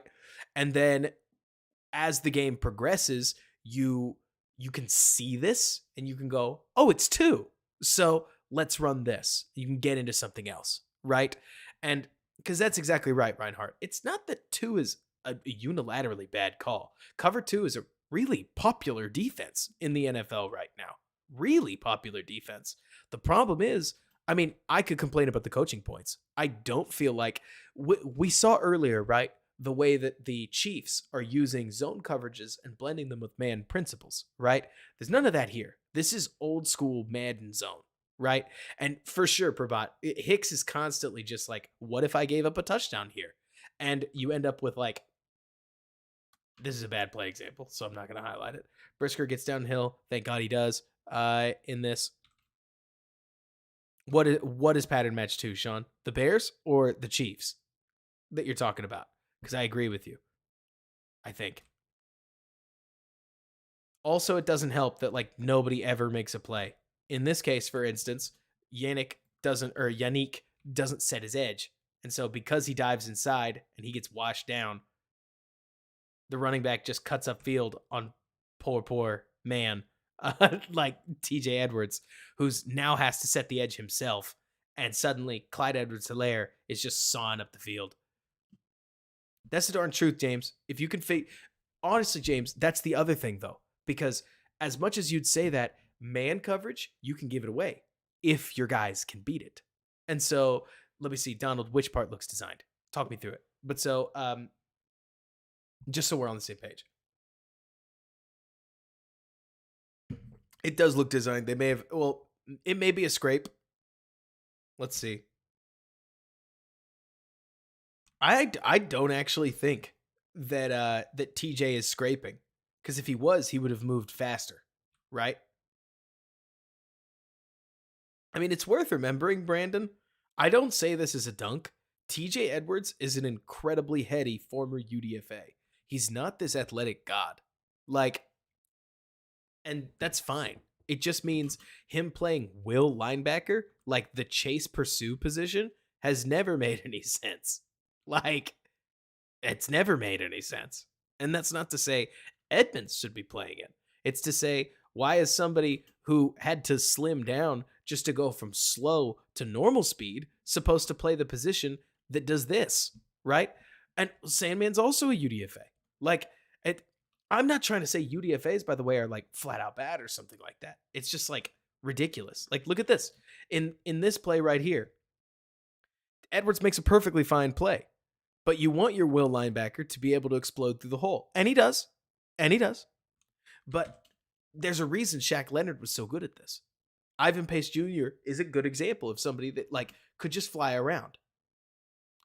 I don't actually hate the players. Let me see. Why don't teams pass the man coverage instead of move with them? Blind squirrel, you may need to rephrase that question just so I understand it. But talking about man coverage earlier, if a quarterback can identify this zone coverage, it's dead. That's the whole problem, right? And Steve, for sure, but you're talking about undrafted quarterbacks. That's a whole different thing. Like, it's really tough to find undrafted athletes. That's, I guess, the key that I'm really looking at here. You can find heady football players. You'll find undrafted players. Somebody escapes me. Some should use Tyler Lockett, like 7th round pick, who is for some reason he was undervalued because he was small. I don't get it. He was one of the best players that I've ever watched. Like, or not, maybe not ever, but when I was in school, Tyler Lockett was an absolute god receiver for Kansas State. It was just too bad that they ran a 2 quarterback offense that could barely get him the ball. Not the point. Within this, it's like the biggest problem that I'm seeing is, yeah, I like Gordon at nickel too. No, I don't think Tyler Lockett did. Wasn't he a 7th round pick? Let's see. Realistic but dream DC, John Harbaugh. I don't know. Like, there are some names that I could dig into, but I'd have to do more looking before I really knew. Was he seriously a 3rd rounder? That changes a lot of the story. Man, I've been thinking Tyler Lockett was a 7th rounder for my life. So that makes a lot more sense because he should have been about a 3rd rounder. Man, that's just an L. At one point, I went like 5 years convinced that LeBron James had won a Defensive Player of the Year. And so I told a lot of people that, and I shut a lot of people up in LeBron James arguments. So I was like, actually, he's won Defensive Player of the Year. He has not won Defensive Player of the Year. Like, there are some times where you just told yourself something and you never went back to check. And like, I think it's hilarious how sometimes we can get something just like super duper McWrong. And like, you just walk with it your whole life until somebody goes, Tyler Lockett was a 7th round pick. And then you go, he wasn't? Damn. So, for instance, what are the Bears running? Well, it looks like cover 4, right? Based on the way that the Bears are lined up, it really, I mean, this is about as plain Jane a cover 4 you're going to see, unfortunately. But so they don't drop into cover 4. It looks like they drop into cover 6. So 6, by the way, is 2 plus 4. I heard it. I laughed. I thought it was hilarious. When you see 2, or what's got you thinking? Let's see. Oh, it is 4. Man, I need to learn what the like palms and whatnot means. So it plays like 6 because he's going to sit on it. But the main thing that I'm looking at here is that the Chiefs just sort of flood the zone. I'm pretty sure this guy screws up. You want to talk about like the Getsy joke? Look at this. 2 guys curling in the same place.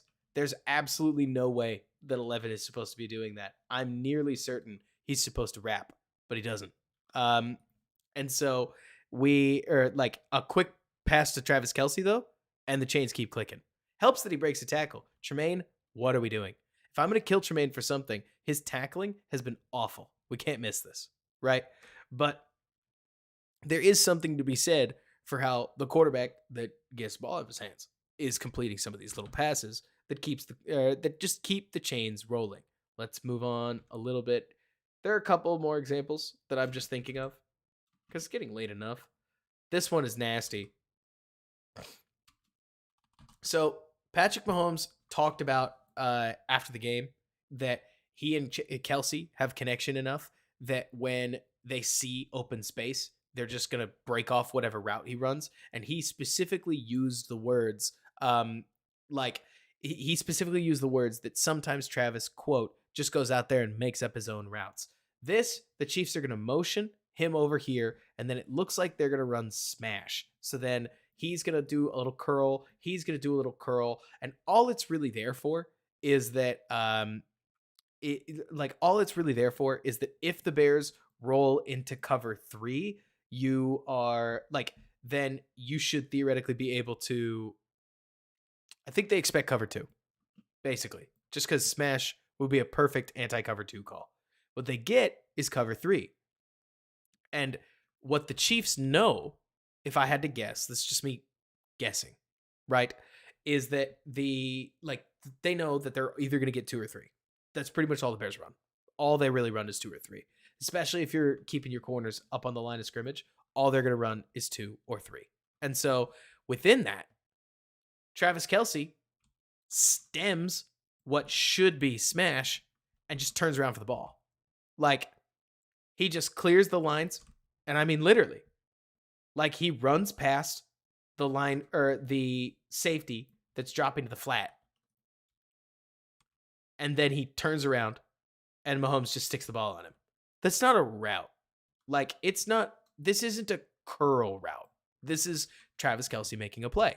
Because, just to be so clear, if Travis Kelsey, yeah, exactly, Green Wasp, you're getting it. It's a side adjust. Like, and I say this because if Travis Kelsey had run his route like a good little boy, he doesn't get open. And I don't know. I mean, they probably do because, like, here's the line to gain. And what do you know? Here's our freaking receivers.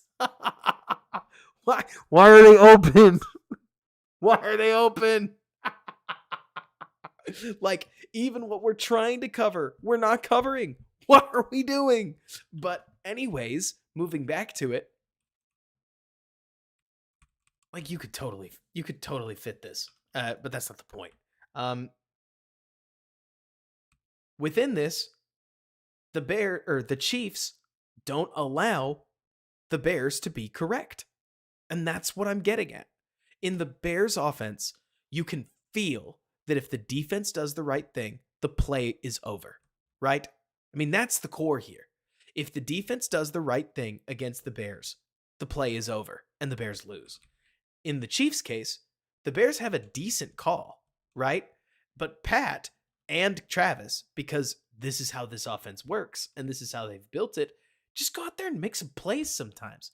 To, I think it's Quentin's point, like, Pat is anticipating Travis just sitting down. Like, I don't know how they know this. I mean, it must have been, hey man, if you see 3, I gotta work to get the Kermit voice. Hey man, if you see 3 out there, just spin around for the ball. I'll get it to you. And then he does. And he goes up and he makes a nice catch. And why does he have to jump for it? Because Pat's not 100% certain where the ball or where Travis is going to be. He just puts it in an area, right? Yeah, the Bears would have been on him. If we go to the third angle where we see it from behind, it's not great. It ain't great. Gervon Dexter gets a bunch of pass rush reps, and we're just not there yet. I hope we get there. But it may not matter this season, based on the way this is going. Catch you later, Reinhardt. But so, gosh, Chuck V, you're telling me what I would give for Kmet to settle in. Man, look at this. This play is gorgeous, by the way. Like, so check this. Let me see. I actually asked Honest NFL, and he said it's in the counter family. But so, Chiefs go motion. Yes, G. Yes. Thank you for subscribing. Being part of the shuffling crew. We love it. But so, everybody motions. or sky more motions. And what does that do? It gets everybody on this defense moving this way, right? And then they come across like Dom Rob has no idea. And because of this quick spin and the way they time it, I love this because this is like good offense stuff. It's not 100% certain that Pat didn't give him the ball. Sometimes Goofy, it sure doesn't feel like it. And then Pacheco takes a strong counter step. Look at this, bang. So the moment that he takes that step, he has hard sold that he's diving that way. It's counter. But I love the way, look at 62. Like, look at this design. This is so pretty that you've got the left guard pumping out to block Tremaine Edmonds. You've got this receiver picking off TJ Edwards, and suddenly you have put a rookie on purpose in the only, like, one-on-one. And Pacheco does a great job setting the block up, too. Oh, yeah. The left tackle does a great job. He just drives Dexter out of the play. Sets up that quick feet, gets upfield. Brisker's too far off. Huge run. Isn't that sweet, Donald? Isn't that so cool?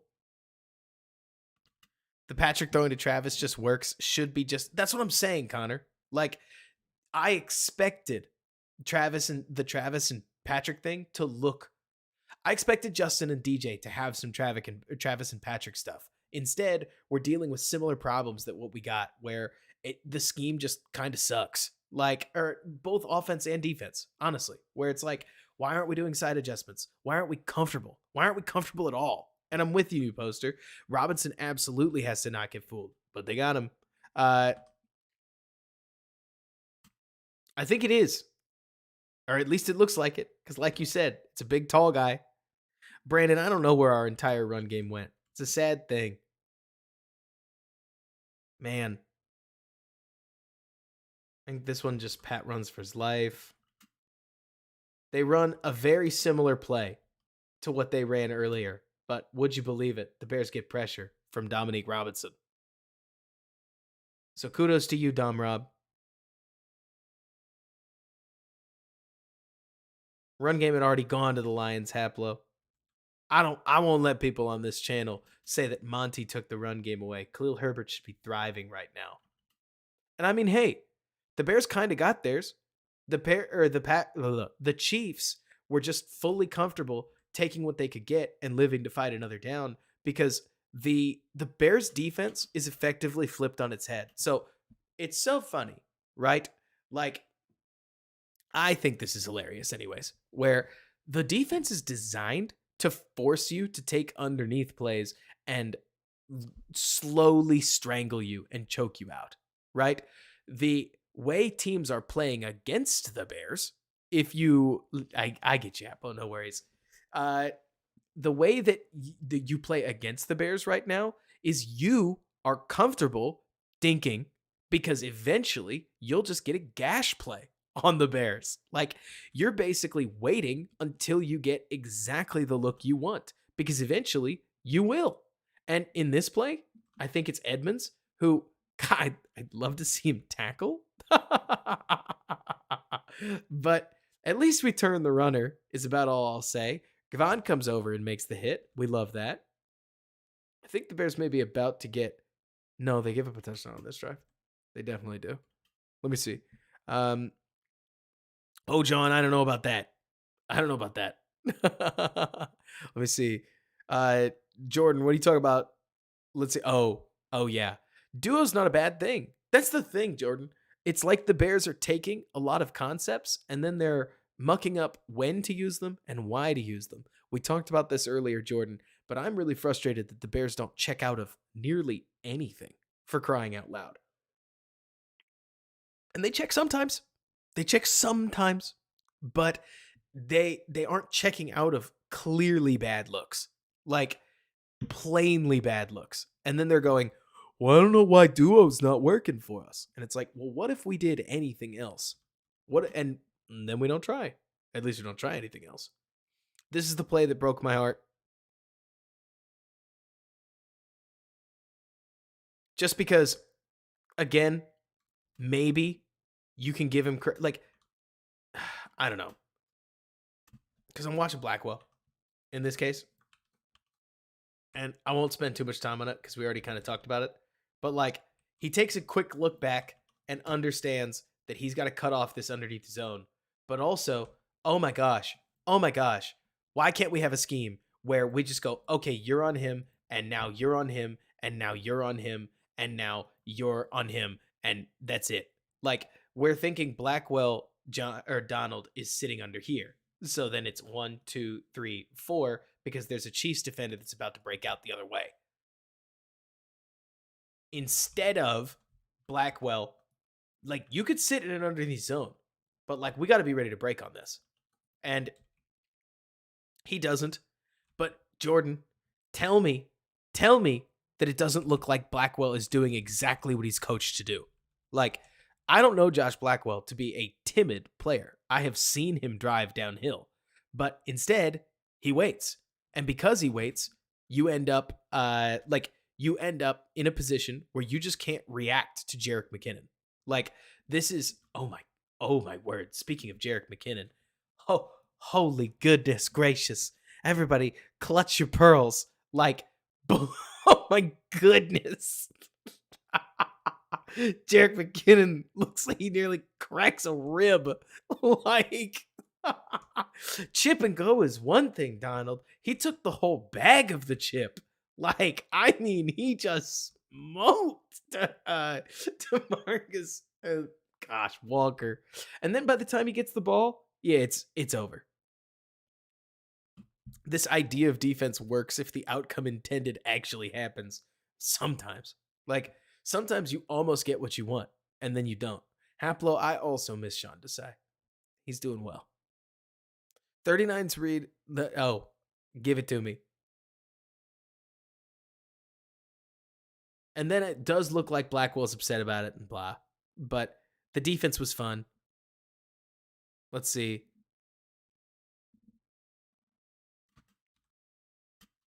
Then this play. This is, man, doesn't this hurt? Right? So what are the Bears lined up in? Well, with two safeties right here. I mean, seriously. For as much as the Bears will disguise sometimes, like, what are they running? What is this? Right? Sure, they're pressed up. That's a modest improvement. But don't the safeties tell the whole story? The whole story. Like, they're running two, at least a little too. And so, let me see. Even further, it's Tampa 2 in this case. And so, what do the Chiefs do? Well, how could it get any easier? I'm not even kidding. They just call an anti-2 play because this seam is open if it's true 2. Like, if you get true 2, you're going to get, what is this? You're going to get like a zone here. Edmonds is going to sit in the middle. Then a zone here. They're both going to bail back to their little spots, and you're going to have this tight end streak straight up the middle, and Mahomes is just going to rip it. Or when it turns into Tampa 2 and Edmonds takes him, 4 is just going to turn around. And what are we doing? Right? Like, that's where the zones should be. But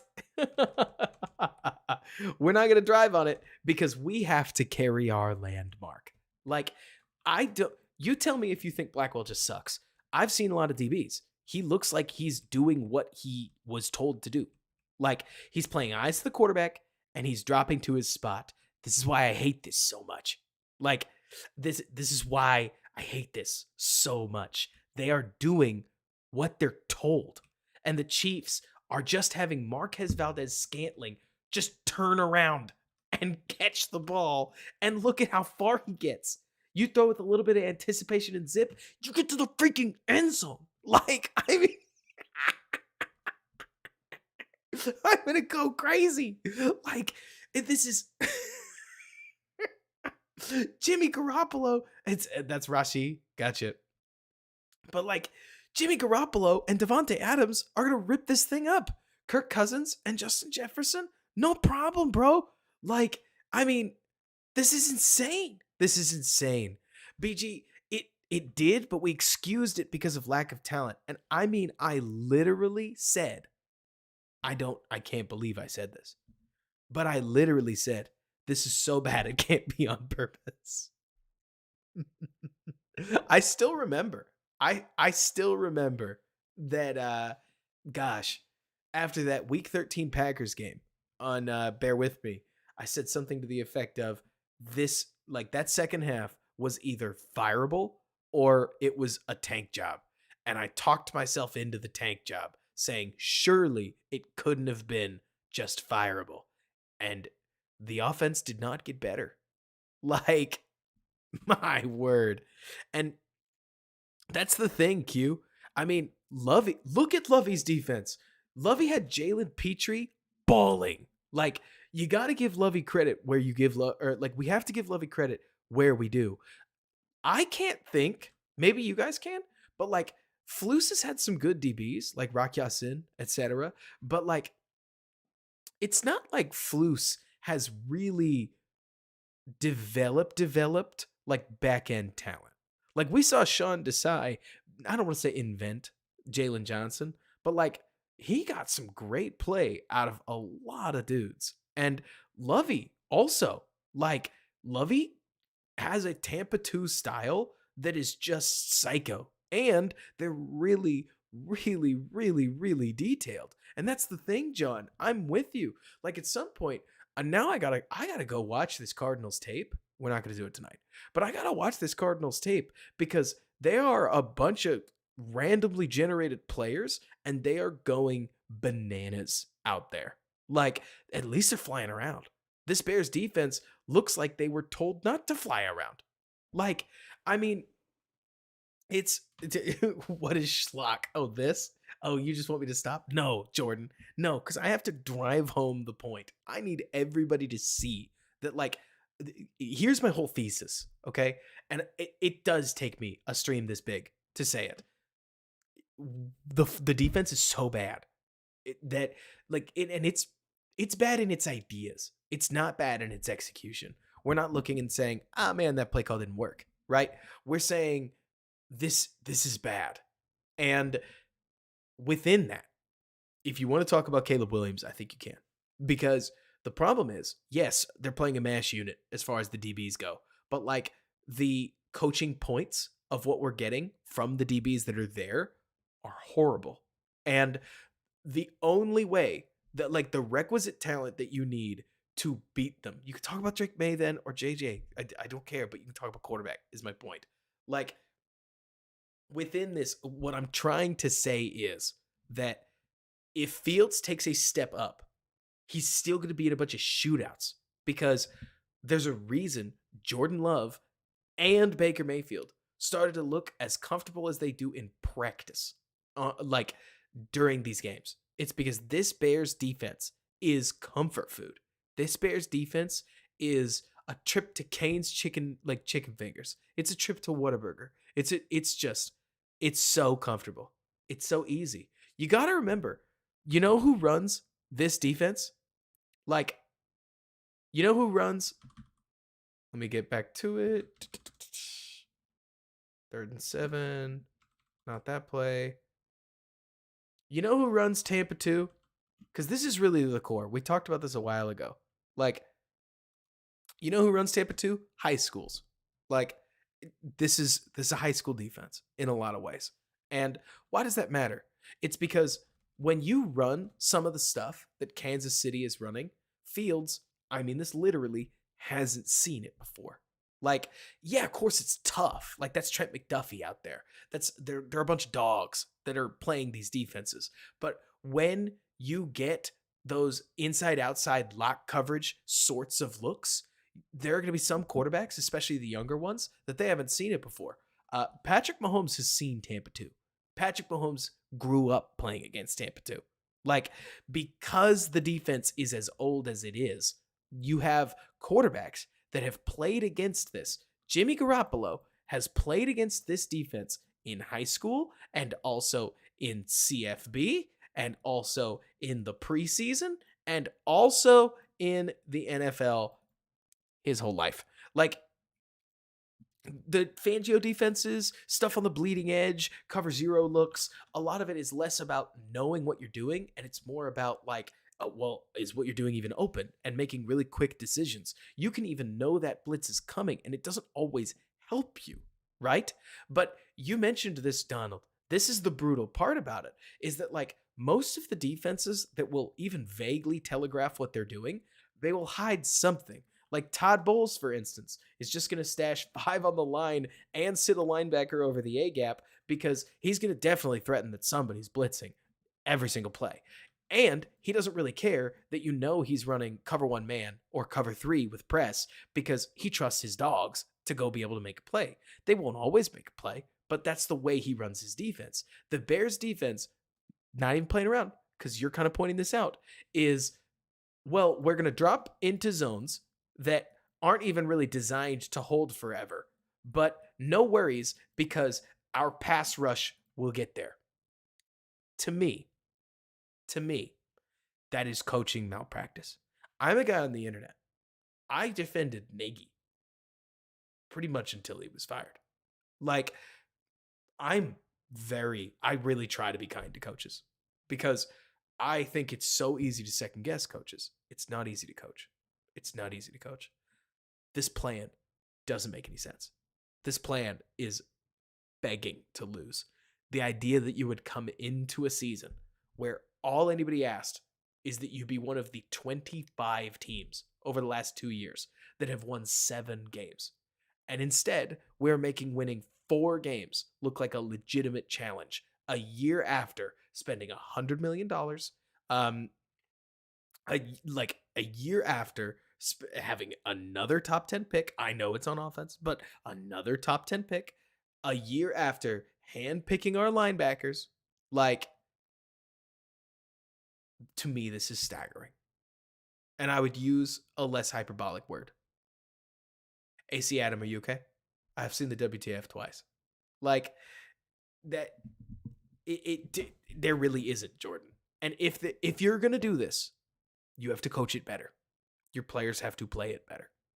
Like, if you're going to do this, the whole rationale behind it is that you're able to take guys like Josh Blackwell and get them playing fast and quick. Dark Wolf, I would hear a player issue. Like, I would be willing to say player issue, except the coaching in the most literal sense isn't putting the players in position to succeed. I'm not playing games with you guys when I say one of the only reasons this defense has worked at all this season is number 97. And in this game, they held him in check. And look at what happens when you hold the Bears' friggin' nose tackle in check. You're able, turns out, to pass the ball like maniacs. And I mean, just walk up and down the field. Just waltz, sashay up and down the field. And I'll tell you what, John, the problem for the Bears. All right, so my guy, because I'm writing for the Bears blog now, like my guy Jeff Hughes has been taking L's on the timeline because he's defending ownership, right? But I'll tell you what, two pieces to this. Number one, you can't fire a coach this early. Even Matt Rule, when everybody saw it coming, like, didn't get fired until what, week 7, week 9. So you don't really fire the coach before week 5. It is still too early. But number 2, the most common promotion is the most veteran guy on your staff. It would have been Alan Williams. He's gone. So who's the interim? Like, I'm with you, Donald. I need a firing. Like, but at this point, especially if the Bears roll out and lose, Ryan, it was Lovey's Texans, but then he got fired, and now I don't know if anybody runs it, honestly. Like, let me see. The defending ownership and saying the Jags and the Bengals is, and you don't have to agree, Jordan. I'm not trying to like cape for the take. I mean, the problem that I think as a Bears fan is that admitting that, so I am a believer that owners don't really ever know what they're doing. Like Dave Tepper came in and he wanted to swing big, so he did. And they now traded their pick to the Bears, and I'm so glad they did, for a quarterback that I never personally believed in. And you probably didn't hear me talk like in mega high praises. Man, I love that. I'm so stoked that Dave Tepper had all that gumption because I think he basically flushed his team down. Like the whole thing that they've got in Carolina is flat not working. They don't have the dudes. They don't have like that. It's just not there. It's just not there. And so, I take a look at this and I think to myself, for as much as everybody wants to just kill ownership, like I tend to think that George, I'm going to tell you George is trying and you're not going to care. And I'm going to ask you to care because it doesn't matter. My whole point is if it was working, we'd be okay with it, but it's not working. So we won't.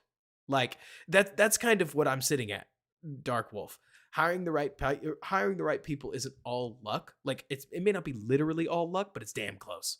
Like, yeah, BG, I guess you're right. I need to knock on wood.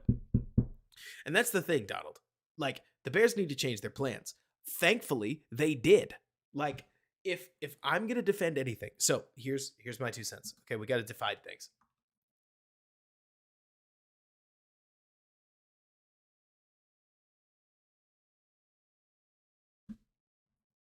I am a believer because we hear too many stories about it that head coaches what's the word? That head coaches drive player acquisition more than we would ever know.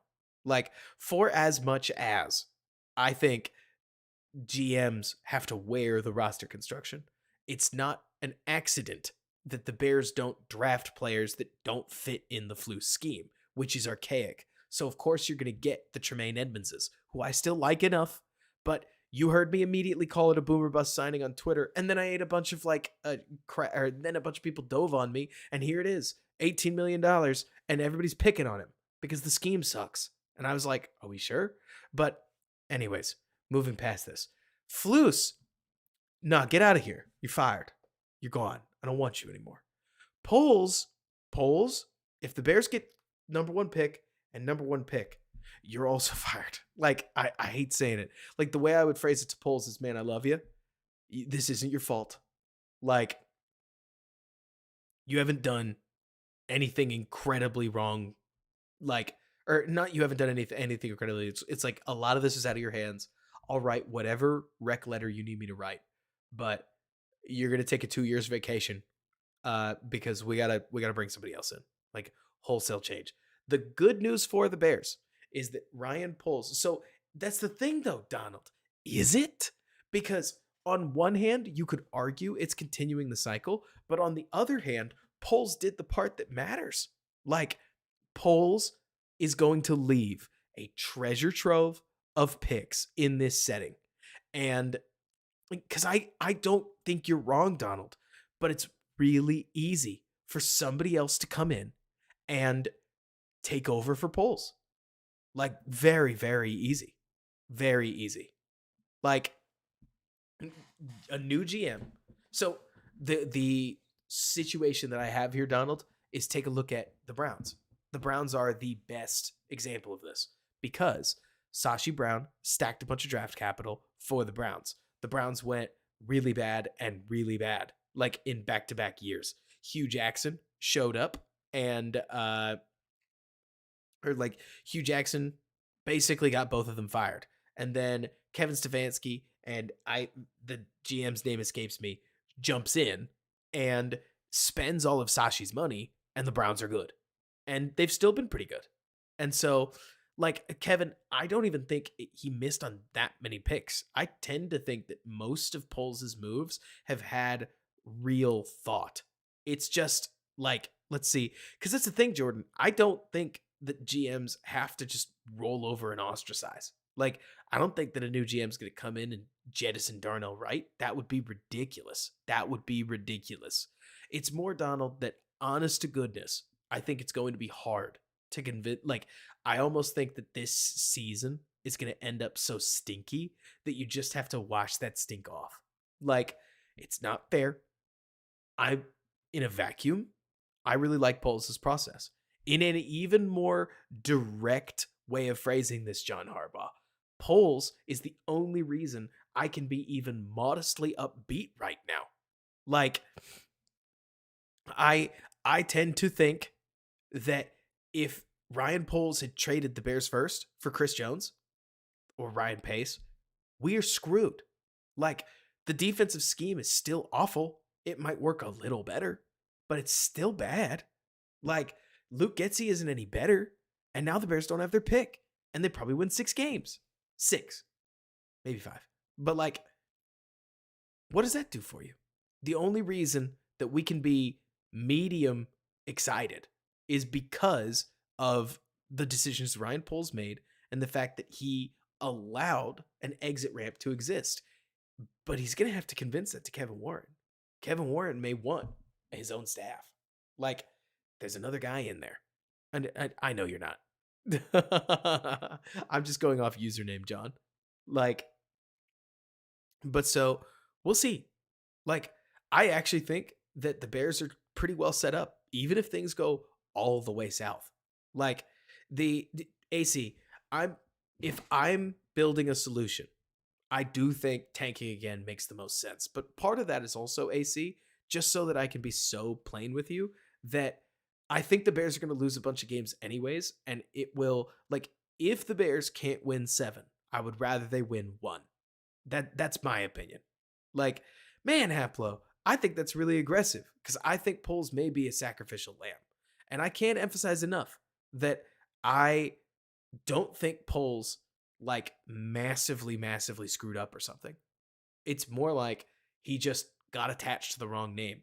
Maybe they let him pick his own guy. I would love that. I really would. But I don't know. I wonder if people in the building like him. Because if they do like him, he probably stays. If they don't like him, and I mean like a literal buddy buddy personal thing, like that guy that they may let him go. We'll see. Dark Wolf, in my opinion, I don't think Eberflus was Poles' guy, but they may just pin it on him. Like I also can't emphasize enough. Let me see. So Haplo, this is the first GM that's building a team that can be a consistent winner. The good news for you, seriously, I mean this. I mean this. Just because if you like, I don't think the guy would go full pace. I think the guy would just basically keep going with Poles' plan, and then he'd get all the credit. Like that's what happened with the Browns. They didn't overspend it either. Like the the credit card debt is gone. Now you can just roll in, spend the picks that you're given. Don't trade any more picks from the future. You don't need to rush everything, basically. Like instead, the new GM could just come in, pick where the guy left off. Like what kind of like what BG's saying. There are pieces of this where it's like if you wanted to hang on the Claypool move, you can. If you wanted to hang on the like let's see, Poles plan isn't anything without Poles. I mean, maybe Tim, but at the same time, you're going to get functional wholesale change with a head coach as well. Let's see.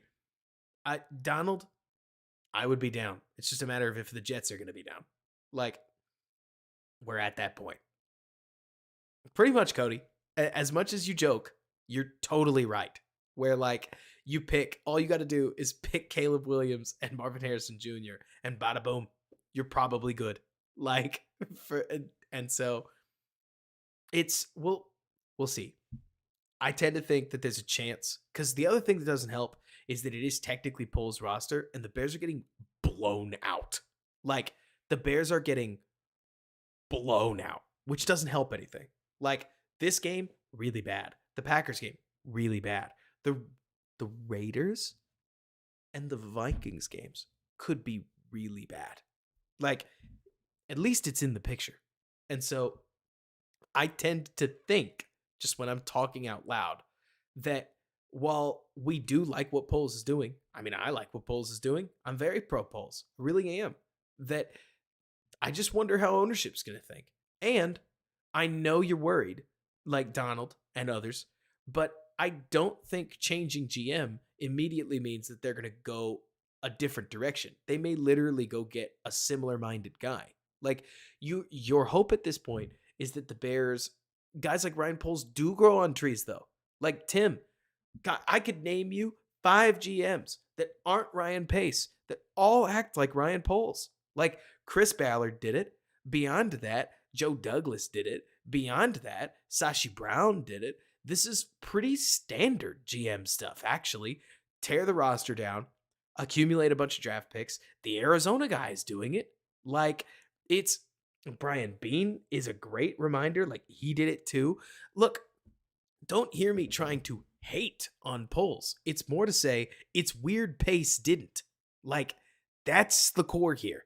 It's really weird Ryan Pace didn't do this. And because I'm with you, Tim, like Ryan Pace or Ryan Poles has been really good. And he's built a team that I think could be passed off with a stronger scheme. They got to change some stuff anyways. God, I hope people don't get rid of Tyreek Stevenson.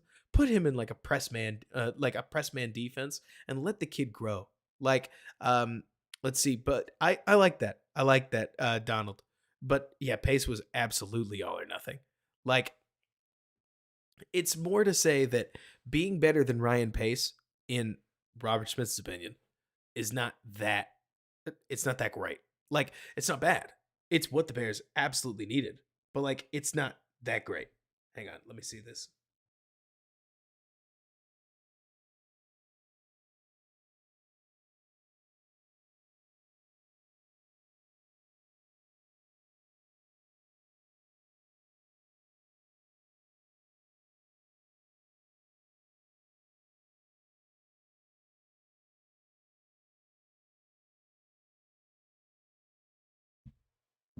Sorry about that.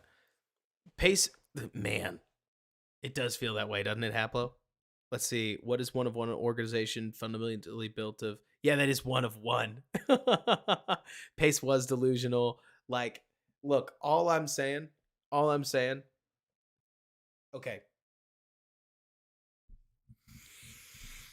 I don't know what anybody thinks here. And I do want to cover a little more defense before we go to bed. But like, I don't know what everybody in here thinks, but like, here's my 2 cents, okay? I actually think the Bears. Ooh, I'm gonna knock on wood. I'm even gonna let you hear me do it.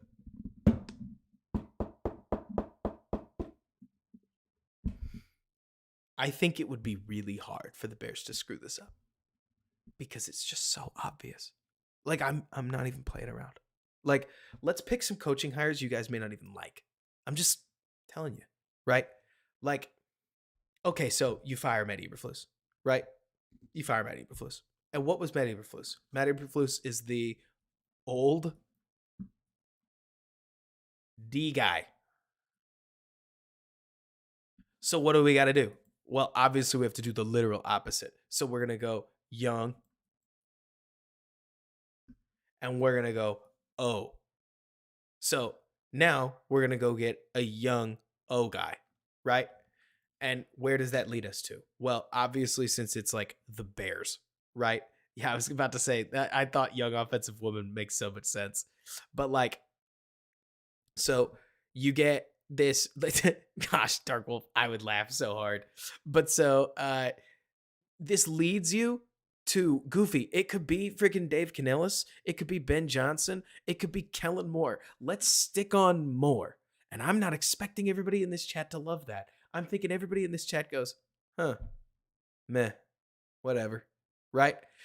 But it's better than a lot of the other hires that the Bears have had over the last little while.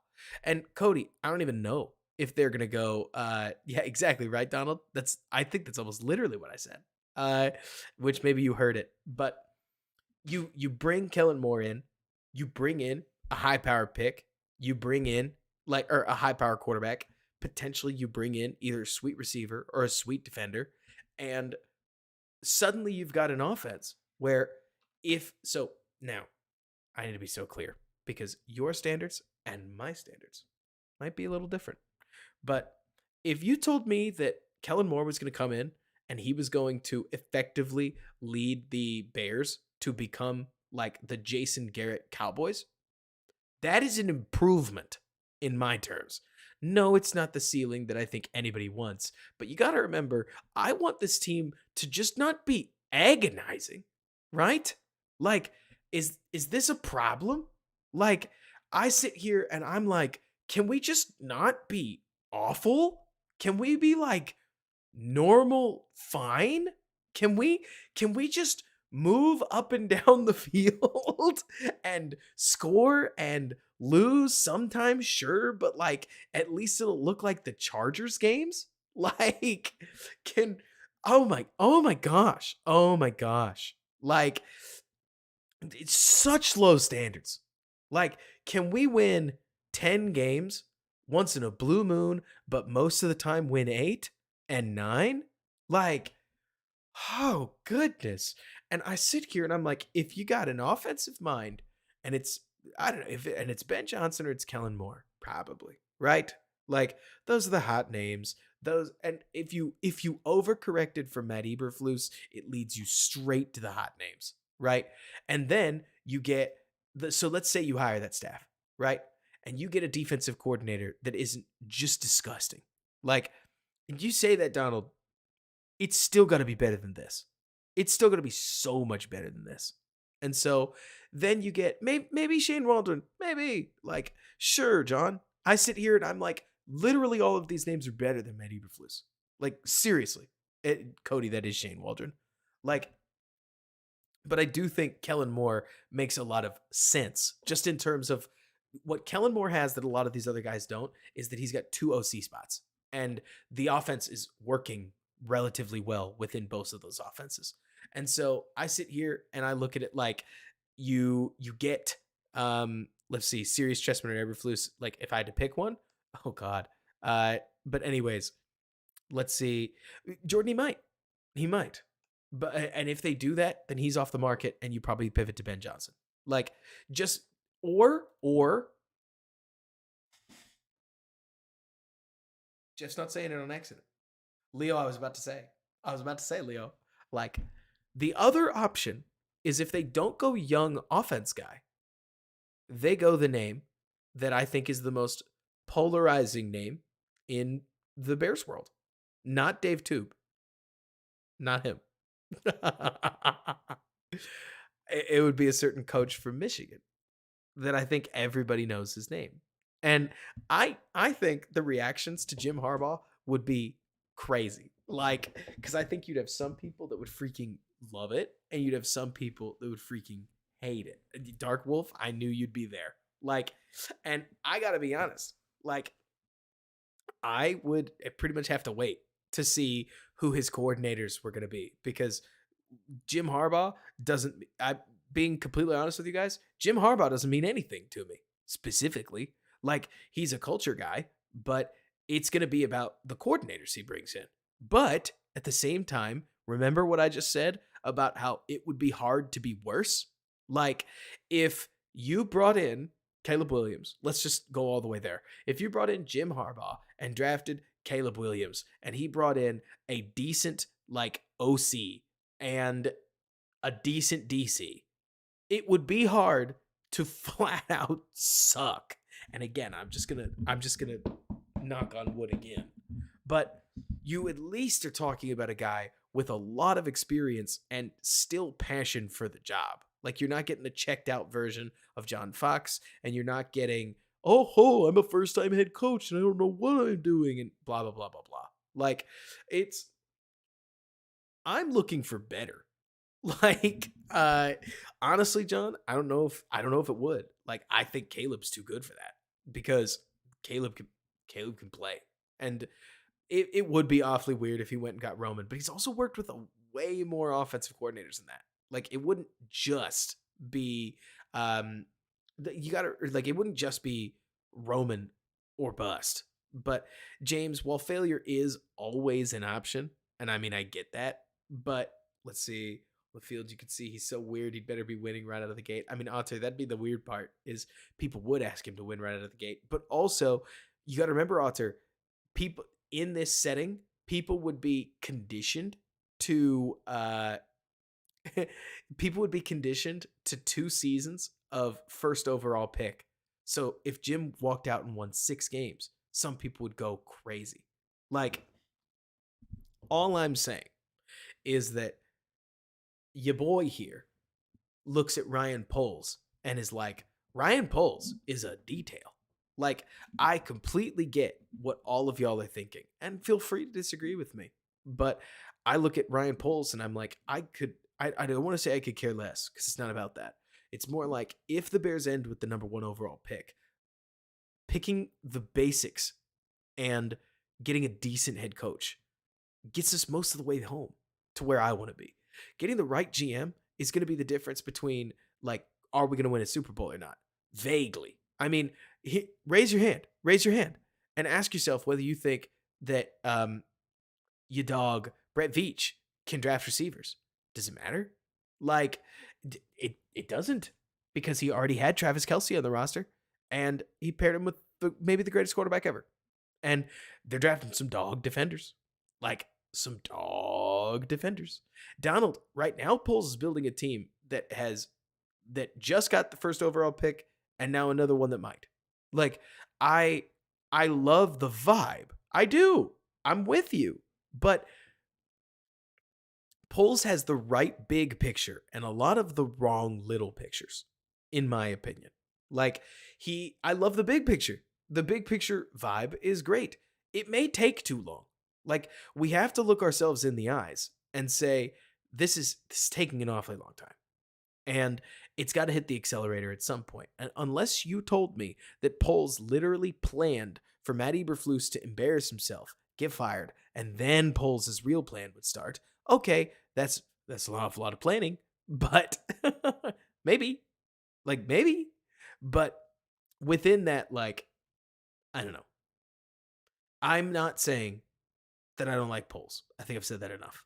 It's more like I don't think, I don't think that if the Bears made the decision to have a clean break from everything about this org, that it would be, like, really awful.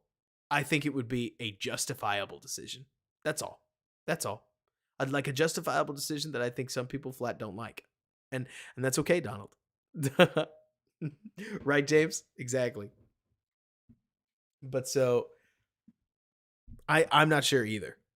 I would do disgusting things for Sean McVay if we got him ready to roll. Uh, let's see. Poles had to build from secondary. His first pick was 39. What lineman do you get that can make a difference from 39? Chris Jones was a second round pick, Evan. Like, they're not all that way. Keanu Benton was a top 50 pick. Like, I can't remember who that was, but they drafted a guy that's now been pigeonholed into nickel living. Like, let me see. In 2018. What? Oh yeah, I know. But Keanu Benton was this last draft. That's why I brought him up. But there are plenty of linemen that come out of these, like, spots. But so let me see, 39. All right, well, let's go back then. 2022 NFL draft. Let's go picks by round. I wasn't fully in draft stuff yet. I still think. I'm not going to say it. Let's see. 2. Logan Hall is good. Boye Mafe is eating. If I've heard the right things. Let me see. Pascal is not doing anything, so that doesn't matter. Is Mathis doing anything? Because I don't remember him. Is Pascal doing well? Because I have not heard his name nearly at all. But maybe I need to watch more Lions games. Godeke has been super mid, so I get you there. I was sharing people clips of this cat, Abraham Lucas, but I did not expect him to either fall to the third nor play as well as he did. He has been awesome.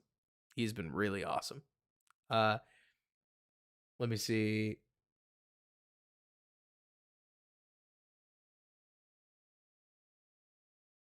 Man, it's wild scrolling through these names. Bayless, right? Drake Jackson has been awesome. Has Dylan Parham been ruling? Dylan Parham's there. Yeah, Donald, I'm not trying to come after the Gordon and Brisker picks. Looking back, if I can be blunt with you guys, and this is just my opinion. Like, I would do Kyler Gordon again. Kyler Gordon totally fits my vibe. Like, Kyler Gordon's got alien hips and oily stuff in there, and I love it. I love it. I would draft Kyler again easily.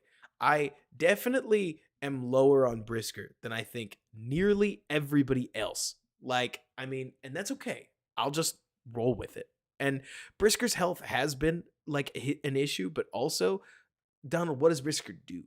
Like, is he an anticipatory safety? Is he a hard hitting safety? Like, where is Brisker helping us steal downs back? Because, in my opinion, like, the biggest issue that Brisker leaves us, I'm not even trying to like dunk. It's more to say, I believe, Donald, that we forced Valus because we like, going back to what I would have told you at the time. So I'm not gonna do any hindsight stuff. I promise.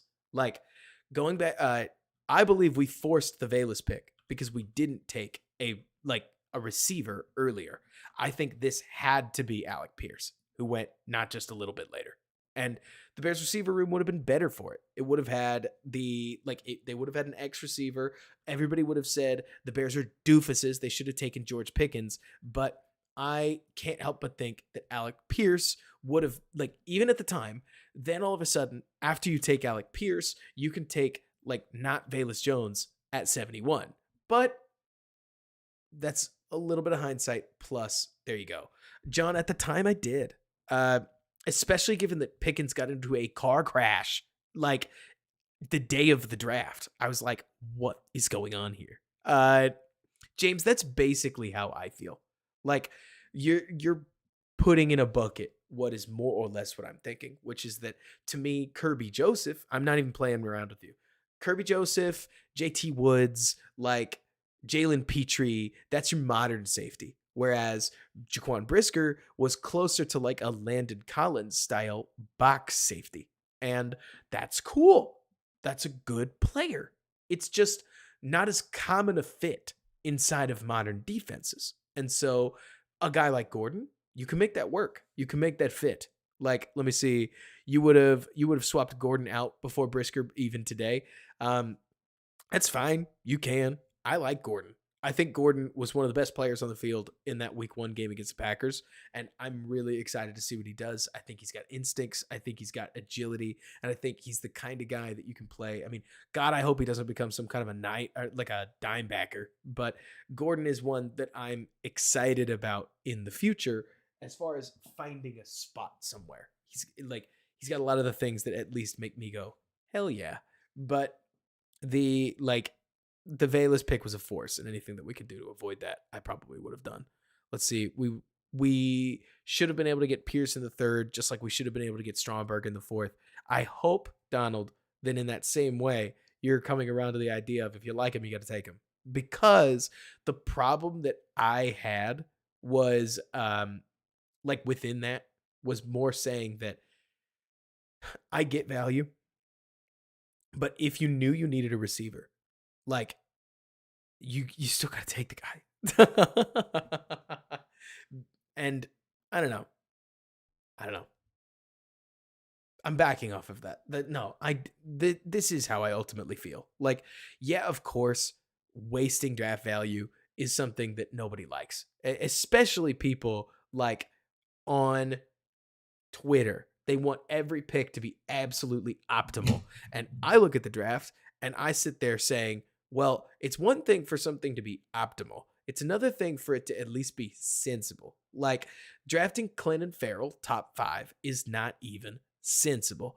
Whereas the Bears situation was more like, they needed a receiver in 2022 right here. I mean, they needed a receiver at 39. You knew they needed a receiver at 48 because they had nothing and they weren't going to get anything. And so I understand that they really loved Brisker, and Brisker's been a fine player. Even if he's healthy, he may grow into being like, he looks more instinctive this year than he did last year, which is great. I'm kind of holding on to priors when I talk about it, but I'm trying to put myself back in that spot. Like, the Bears forced it with Velus Jones instead of taking a receiving option because they thought Alec Pierce would fall to the third. Then he didn't. And you know what you are? Worse for wear on account of it. The moment you start counting on everybody else, I think, is the moment that you've already made a mistake. And so that's just my 2 cents. Like, the Bears needed a center this year. So you got 2 sides of this, where you've got the Texans, who take Juice Scruggs in the second, which is insane. And I think waiting on Stromberg was fine. I honestly, even now, I think there was plenty of reason to think that Cody Whitehair could be a bump on a log at center. Like, but he wasn't, Donald. The Bears traded up for Tyreek Stevenson. JMS wasn't there for them, unless you're talking about Gravon Dexter. Like, well, Jordan, I've heard other things there. Like, that's a separate question. But, like, just, that's Whippler specific more than anything else. Let's put it this way. The Bears had a very specific person that they could ask about Luke Whippler, and I don't think he wanted him. But that's more me just, like, I guess, guessing and speculating off of the fact that Justin Fields was Luke Whippler's teammate. And you would think if he liked him that they would have picked him, don't you? But anyways, like you're saying, Sir Lord, I think that there was reasonable belief that Whitehair could play center at a decent level, but then no. Also, Knighton, I tend to agree with you, actually, that the Bears probably did not like the fact that that JMS was athletic enough, but I think that that's kind of a stupid thing. They also may have thought that. I think they wanted Tippmann, John Harbaugh, if I had to guess. But then Tippmann didn't fall either. I think, personally, because I remember this moment, the Bears had everything they wanted. The Bears had everything they wanted. And then, like, all the way down to pick, like, 44. And then all the good players got picked. Like, I'm not even playing around. Like, it was hilarious, in my opinion, because the Bears had everything go their way. And then suddenly, up there goes Juju Brents. Up there goes Keanu Benton. Up there's Joe Tippmann. Up there's Cam Smith. Like, just pop, pop, pop, pop, pop, pop, pop. Stabbings. Like knives in the gut. And seriously, Fuzz, doesn't it feel insane? It makes me feel insane. And Donald, Thule is looking outrageous right now. Thule is looking insane. I did not think Thule had this juice. Jordan, did you? Other draft picks, did you guys? Like, let's see. You're not sure you buy what specifically. Because they definitely did have players that they wanted. But so let's see. That's how I feel, Leo Factor, at the end of the day. No, you don't have to be a draft genius. It's more like, Donald, I'm curious because I saw strength on his tape, but I didn't see this. Like, this is outrageous what Thule is doing in Los Angeles right now. Like, he's going bananas, and more power to him. Like, looks great in a Chargers uniform. But so Benton rules. Benton would have ruled here. Ultimately, it may all be worth it. Like, look, I'm just saying, the Bears scheme. So here's the problem, because you can't plan for this, right? But it happened anyways. If the Bears had been any better, they may not be able to be the front runner for the number 1 overall pick. Right now they are. You can't convince me they're not. Like, if you were to theoretically have the college football playoff committee go through and grade the 32 NFL teams based on performance, the Bears are last. And they may climb out of it. It's been 3 games, but right now they're last. And just in case that they aren't the worst, Carolina is a second potential bid at it. Leo, Pickens is probably first because, gosh, Dexter plays so high. Like, he needs an offseason to just keep working because it's ridiculous. Like, it's mm, he really gets so high up there, and I'm surprised because this wasn't. I didn't see it as the issue that it was on his tape, but maybe it's a first contact thing, maybe it's something else. But anyways, let's keep going. Let's see that we ran out of great options, but so uh, I feel like he is a nose, honestly. And Otter, it's hard for it not to feel that way. The Broncos can score. The Bears cannot. The Bears can neither score, nor can the Bears stop anything. And they really can't stop anything. Like, so that's the thing. Like, the Raiders' schedule isn't easy, but the Raiders should certainly beat the Bears. And so that'll give them, what, 2 wins? Won't they? Like, Russ is playing well. What do I think is Zach Pickens' ceiling right now? Like, you may not like this, a longer version of Bilal Nichols is what I'm kind of thinking he could turn into. Like, maybe it gets even better, but I don't know. Like, I don't want to project too much. There was a point way back in the day where I made a whole Bilal Nichols video, and then at the very end, I decided I was just going to go over positive and said, Bilal Nichols, in his best case scenario, he could turn into Akeem Hicks. And I was on crack. Like, I didn't even know what that meant. And it's like, I'm just not going to do that anymore. So I look at this and I think to myself, Gervon certainly could have a massive ceiling. Right now, John, it's a 38% chance of the Bears picking top 2, I think. I think PFF may even have him at 50% flat at this moment. But so, anyways, I don't know if either of these Bears defensive linemen are going to turn into anything. I don't know if they have to. Like, you guys have to remember, these aren't just second round picks. They're like after the top 50. So there's a couple of different delineations for second round picks. And hey, you could call this caping. I'm really trying to justify this is how draft averages end up around 50% or worse. Most of them are worse. Like, the whole reason that draft picks end up so poor is because you take a shot on an outrageously athletic Gervon Dexter. His get off hasn't been an issue. He's just standing straight up. Like, that's the thing. Because Jordan, guys like you are always out here where you're like, at 53, you have no excuse not to hit. And then 32 NFL organizations will blow a pick at that spot or better that was an easy decision for something else. Literally all of them would or will eventually. It just happens. It's like clockwork. Like, not everybody drafts Clinton Farrell, but everybody drafts a Tyler Linderbaum. And then it's like, whoops. But that's me just hating, to be honest. Because even he's not Dexter at all. He's just hurt and kind of small and gets outreached by bigger guys. Anyways, let's see. I get you. In the Bears case, it really felt like it cut off. I mean, unless you're going to go get JMS. But this is where Donald, I will criticize the snot out of polls because I think he kind of earns it. Like, while I think that Gervon Dexter or Zach Pickens could easily be something, both of them are raw athletic talents, and I love me a raw athletic talent. The Bears did put themselves into a position where they couldn't take JMS because they needed defensive line help. Like, unless you thought that Justin Jones and Andrew Billings was enough, and I bet you didn't, because I didn't. And we had those conversations at the time.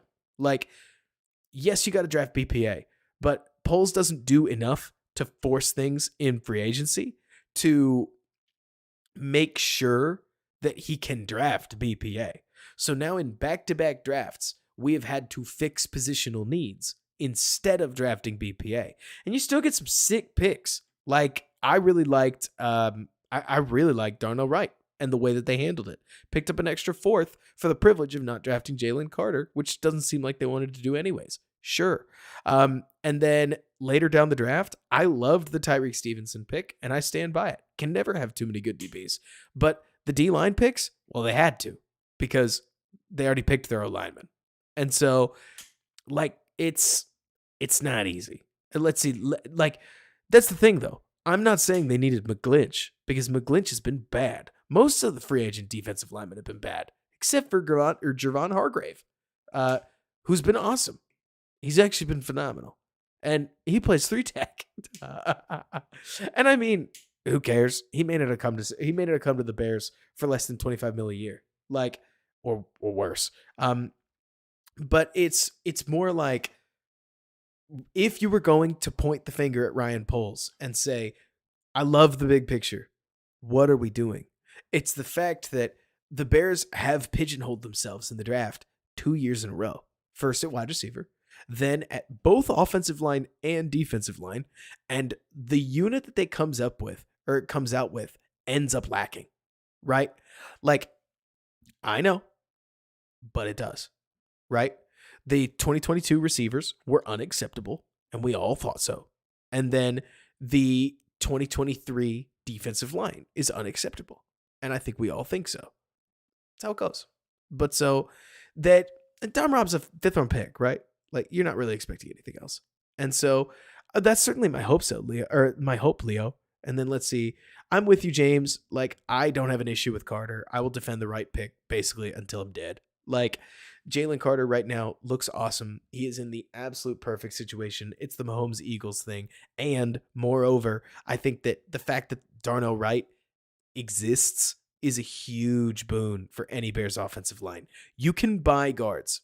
You should be able to buy guards anyways. It's not that easy, but you can buy guards. You can buy a center. You can't buy a tackle. Not really. And so if you've got Darnell Wright, and God forbid Braxton Jones shows you a little more something. Like, and that's if he can come back from his injury, which is its own question. Like, suddenly you've got an actually decent offensive line for your number one overall pick, which is really rare. But so we'll see. Let's see.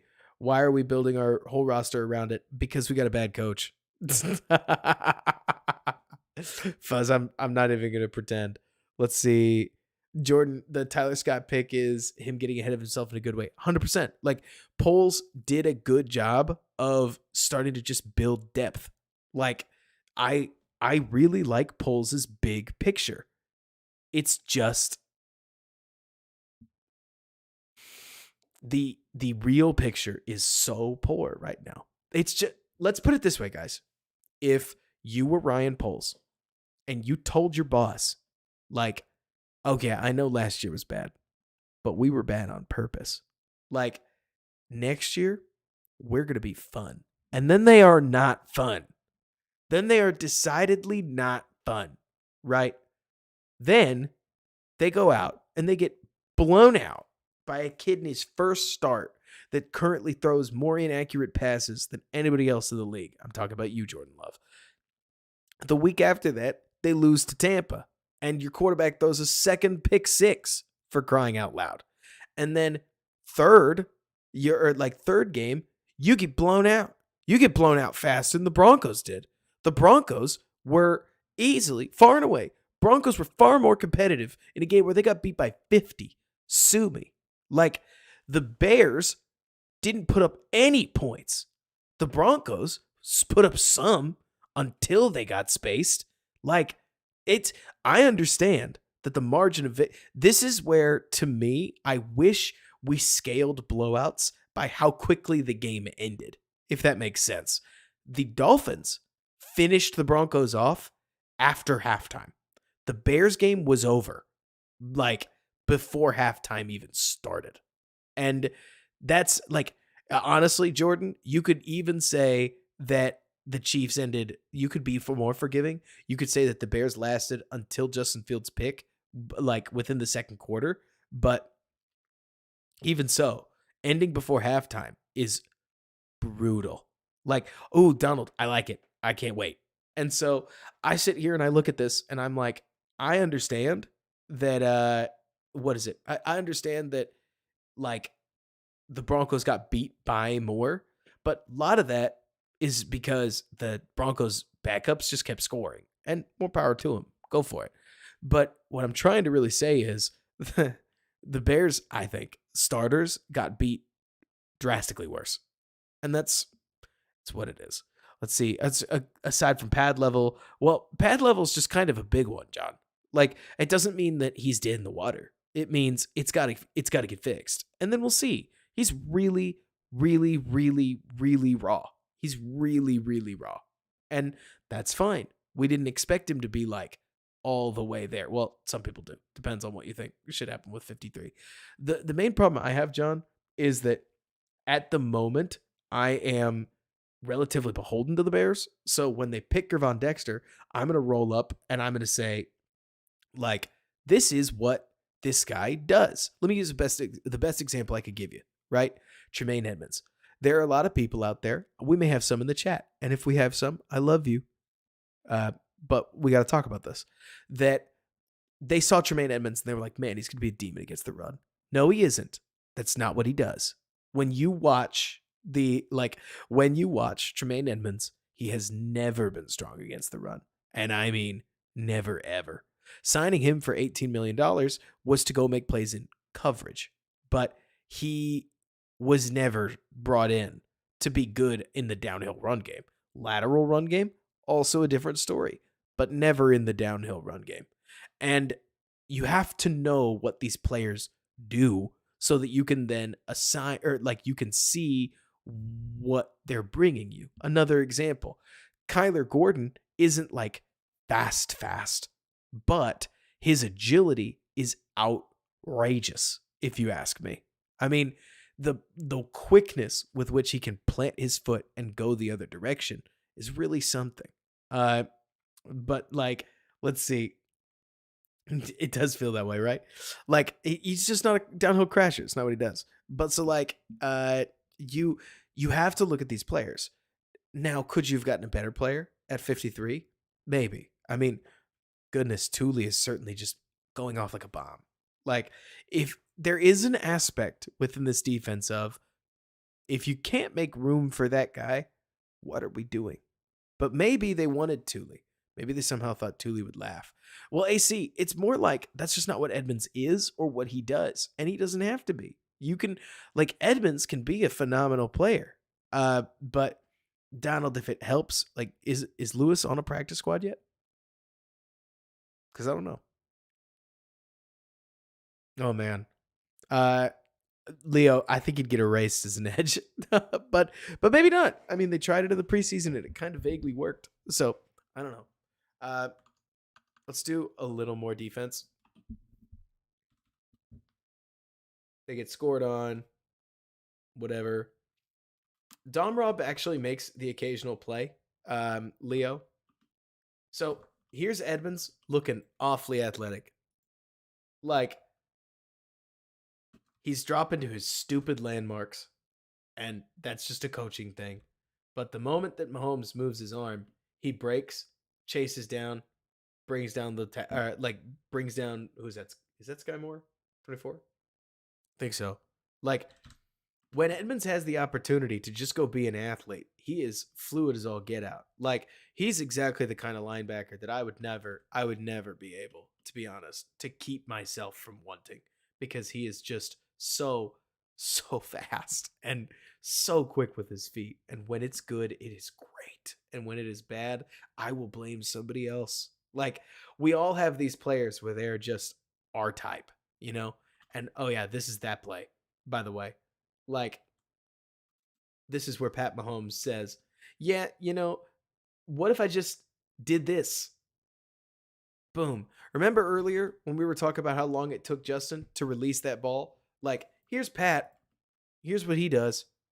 He just, he just kind of decides, what if I threw it? And then just does. And it's going to travel 40 yards. Like, he knows, Jordan. But Bears run what? Cover 3? And they actually follow this time. No, it's cover 1. Like, this is where the Bears, it doesn't look like that, or he's going to follow, but you're still going to get a guy running all the way across the formation. And Terrell Smith gets beat because none of this is like, the Bears just basically don't make anything easy for any of their players. They do finally get some pressure. Of course, it is actually Dexter in this case. Not that he beats this guy, but Mahomes kind of runs into him. But he takes a huge hit. Honestly, Donald, I think we can be both. Uh, so James, what I would probably just call it is an over route. Like, but also it's a receiver making a play. It feels as if, not really goofy. I hate to say it. Um, I wish I had better explanations. And like, here's the other thing. Like, I'd love to sit down and I'd love to like talk with Fields' quarterbacks coach. But let's pretend I had that access, which I don't. What are they going to tell me? Right?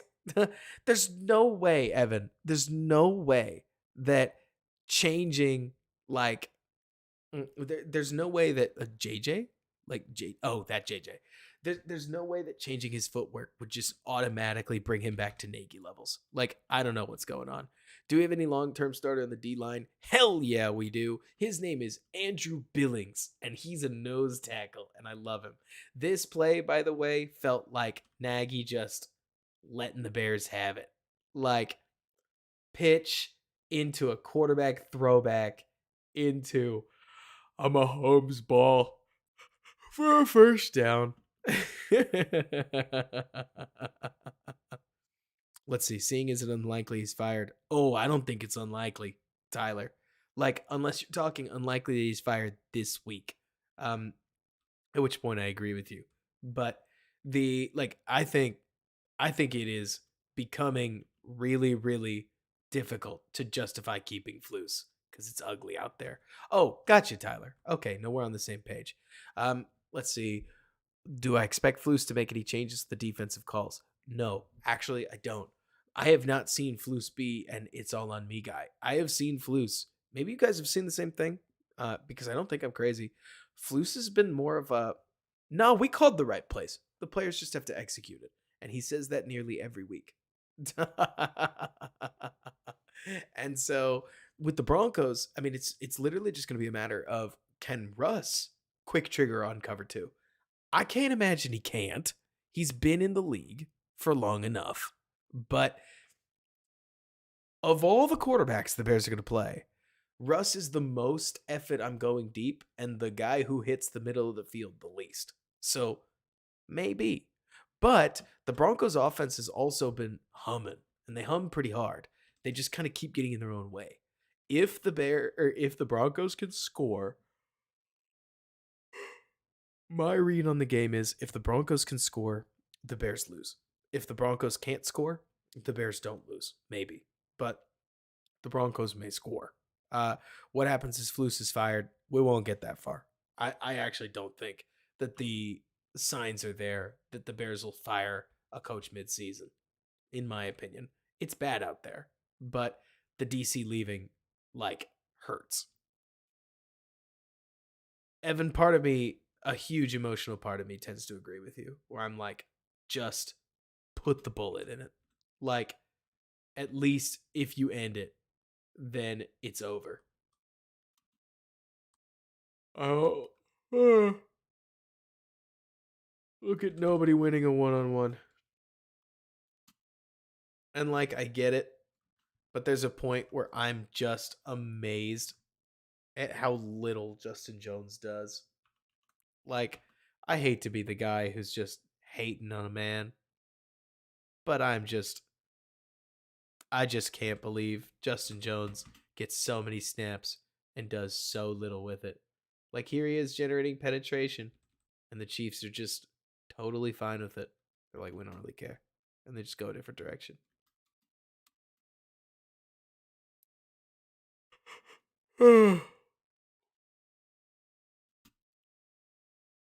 Here they are with basic outside zone, but Raheem Green goes bananas and slants really hard inside. And then everybody just gets lost in the shuffle. Cole World, um, I don't think he goes for as high as anybody wants him to. Oh, I loved this, by the way. Like, from the Chiefs' perspective, oh yeah. Don't we love it? Mahomes just misses. Like, but hot dog, they get him wide open. Because it's cover two. Why would it be cover two? Why wouldn't you plan around cover two? And it is. Is this the third and one?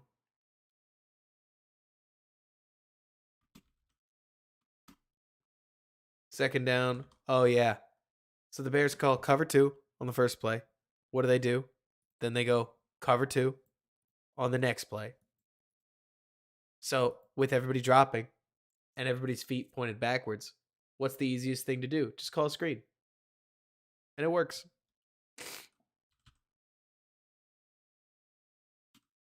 Evan, don't get too depressed.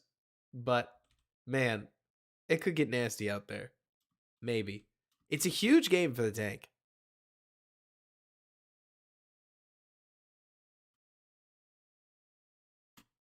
Is this okay? So, John, if you're still in the chat, hide your eyes or don't. Um, this one makes me sad. So, the Bears, it's third and one, big third down, because you give up 3 touchdowns in this game, might as well be over.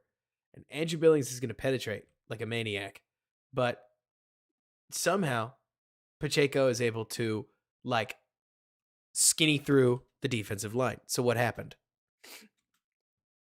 Well, if you really want to know, it's that the Bears put in their rookie and almost like clockwork. Look at this. This is what's tough for me. This is what's tough for me.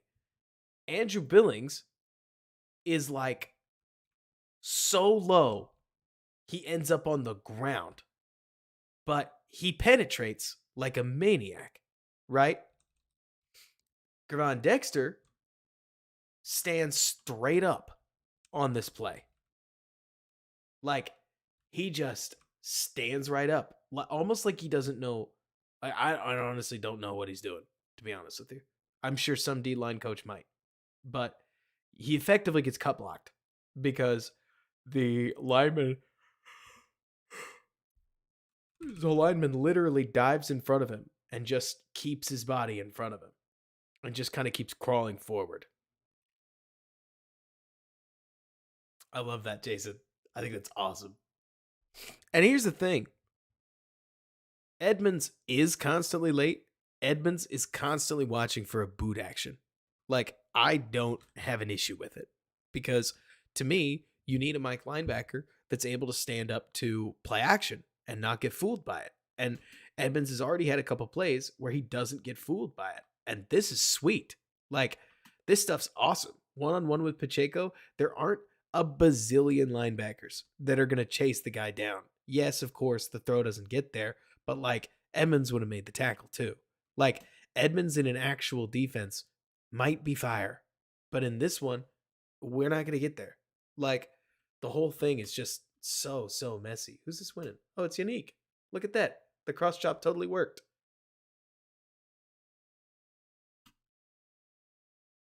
You can see why they had to pay for it. Like, Edmonds got traits.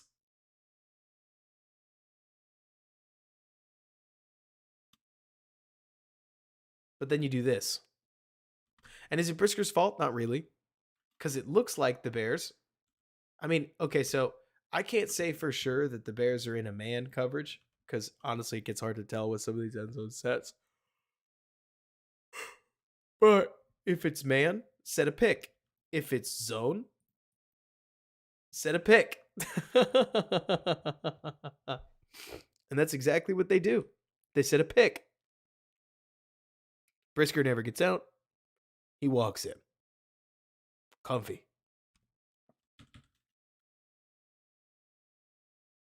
The Bears have players that make plays, but they don't have a defense that frustrates an offense. The offense is fine. But when a players make plays, they'll... Does this make sense? Because it's almost 1. Now, I need to get off. But the more I watch this, the more that, yeah, the secondary is in shambles, but that's Brisker, like, getting picked. Unless you're looking for a DB to fight through that, which, if you are, that's fine. But it would be very difficult. Oh, of course. Anytime. But so, I love it, Jason. Anyways, You guys have a phenomenal rest of your night. We will see what happens on Sunday. I got to tell you, all right, I'll end on this. Somebody explain to me a situation where the Bears beating the Broncos leads to good things. Like, I think that I'm broken inside, at least a little bit. Um, but I want to hear somebody help me understand just how does beating the Magic 10 game win streak. That's pretty much it, right?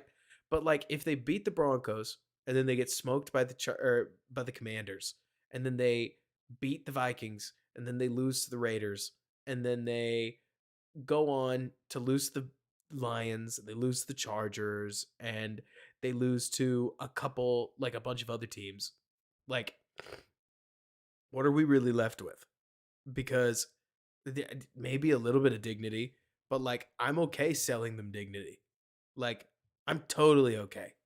And I think it's partially because this franchise has taken me to a place where we entered this year wanting answers. The answers to every single question we asked are a resounding no, which sucks a lot.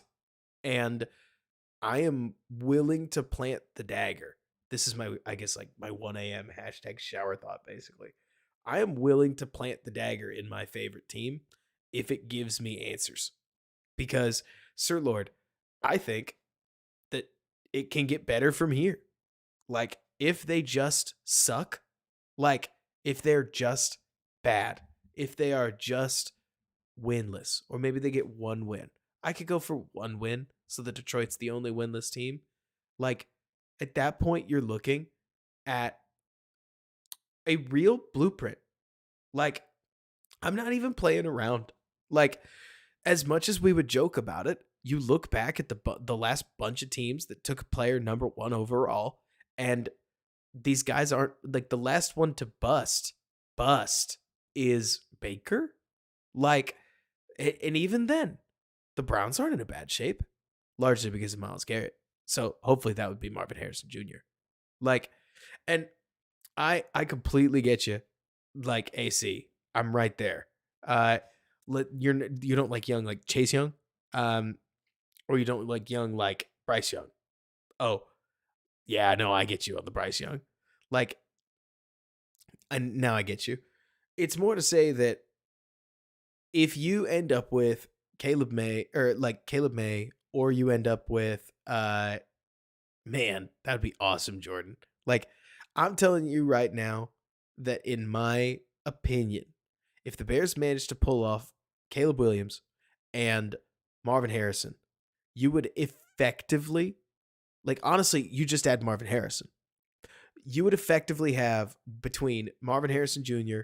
and DJ Moore a Jamar Chase and T. Higgins style 1-2 punch, but DJ Moore is exactly the type of receiver that Caleb Williams seems to love to throw to at USC. Like, that would be awesome. That would be awesome. And it could be so fun. Maybe not as an instant rookie. I bet a bunch of bad shit would happen. Like, just saying. Like, that there's like a bunch of, I'm not saying like nightmare stuff. I'm saying I bet Caleb would make just a bunch of stupid mistakes. But like, there's a real plan there. And it could rule. It could really rule. And then I look back at this season, and after dreaming that plan, I sit here and I say, okay, Justin Fields needs to step into a throw to get a ball 40 yards that seemingly every other quarterback in the league can flick and just reach the same distance. He also doesn't throw over the middle of the field.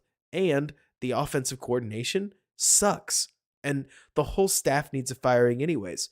What am I working hard to keep here? Like, why do I want this? Have I just convinced myself that this is good because I have low standards? I'm having that moment. I'm having that horrible moment of clarity where I go, is my girlfriend even cool? Like, does that make sense? Like, you're going, do I even like this person? because I'm telling you, the more I watch, the more I watch other quarterbacks, the more amazed I am at how many tools they have that Justin doesn't seem to have. Uh, sorry, Evan. And so, like, I, I, I, I think Justin's awesome. I think Justin got dealt a horrible hand. I think the third year version of Justin Fields is a broken relic of the talent that existed as a rookie. And I am okay whether that's selling it, like whether that's selling Fields on the trade market, whether that's tearing everything down, whether that's watching a bunch of my favorite players get traded away. Because if you are gonna go full fire sale, you gotta like we gotta have this conversation. There's a bunch of players that I flat out want to keep that I can't keep. Like, which one, Eric? Specifically, like there are a bunch of players that I would love to throw the bag at Jalen Johnson. I would love to throw the bag at Darnell Mooney, but like these guys aren't like. Why would they want to stay? Like they're the last year of their contract, and it's one thing to say, but Caleb Williams, and you're telling a bunch of 26, 27, 28-year-old football players about a kid. Like that's not enticing.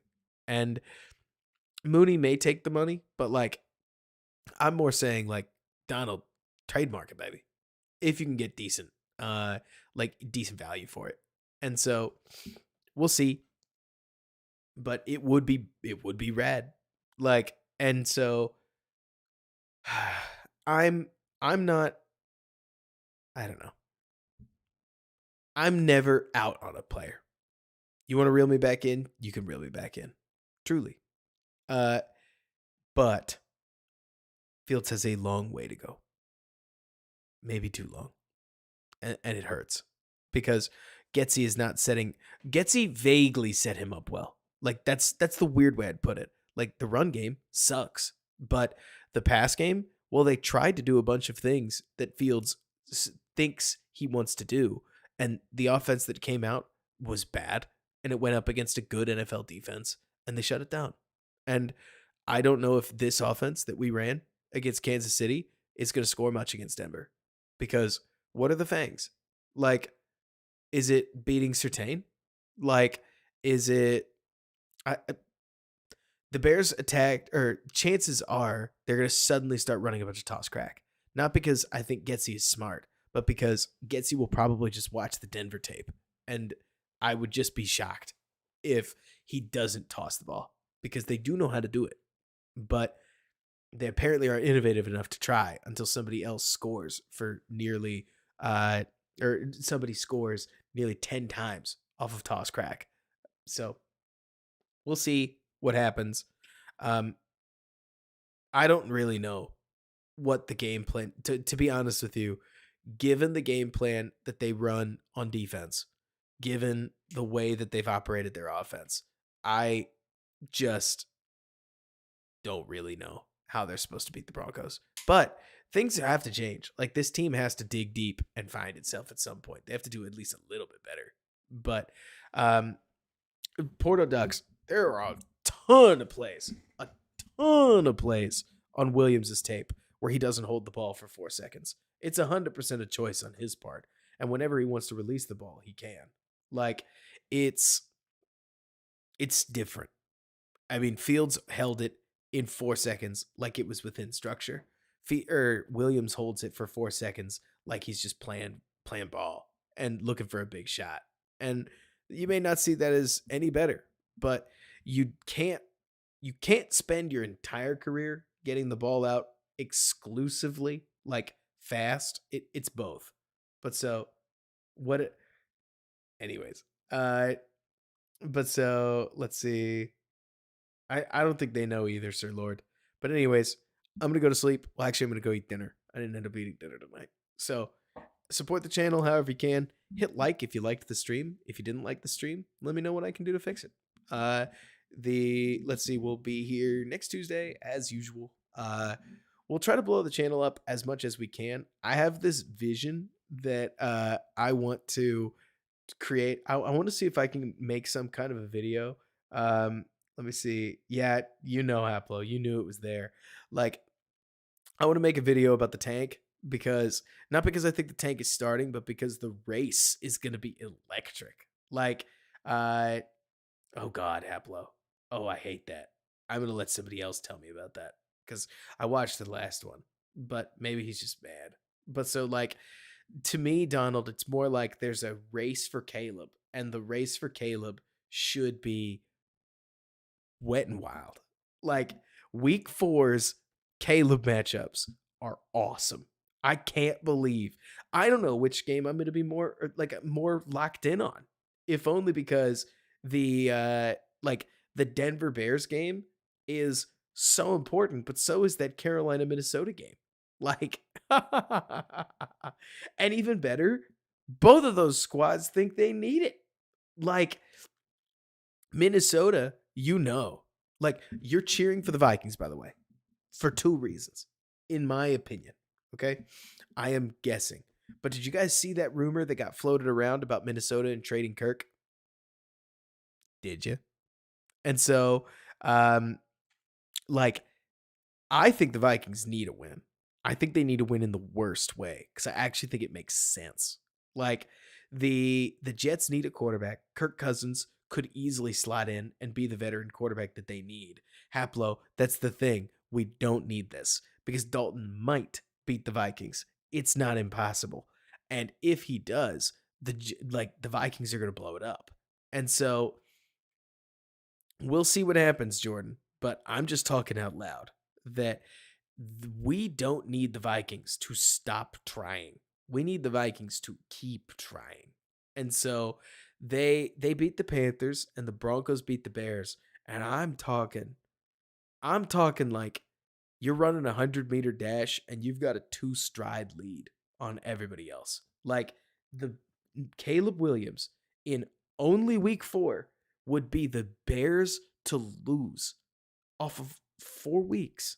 Like it would be crazy, but it would totally be possible. Like, and then all we've got to do is suffer through a quick turnaround week 4, and the Bears started 0-5. All of us get a mini bye. We all get a Sunday to watch the rest of the league play. And yeah, Goofy Gooner, if we lost 38-40, people would actually get excited and they'd be like, "Are we sure we need Caleb Williams? I've been on this ride before." Like, if there's one thing, Donald, that also doesn't help, I will say this. I do have to stop streaming. But like I am worried, just so we're all on the same page, if I ever sound extra negative, it's because I lived through this with Mitch, where Mitch could play 4 bad games in a row.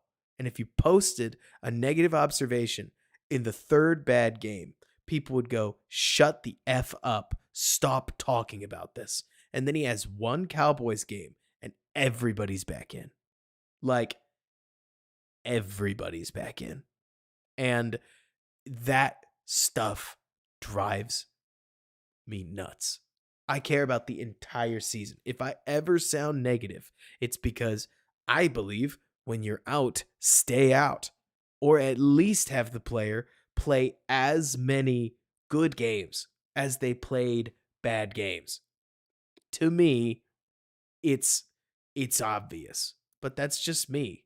Like, I think some of it was because Mitch was beloved, but if you think that Fields isn't beloved, you're insane.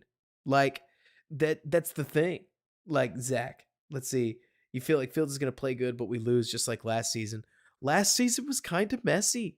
Like you have to remember how much of last season we were couching in. Yeah, but these receivers suck. Like, and the offensive line is bad. And I'm not saying I don't know. It's just harder to say that now.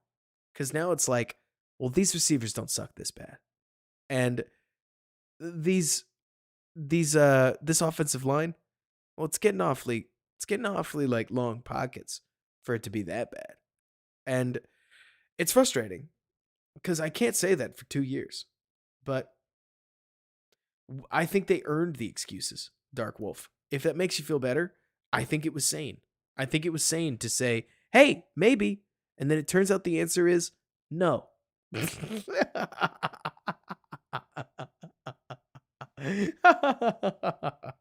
Hey, maybe. No. But that's how it goes. Anyways, you guys have a great rest of your night. Bear down. Thank you so much for bearing with me.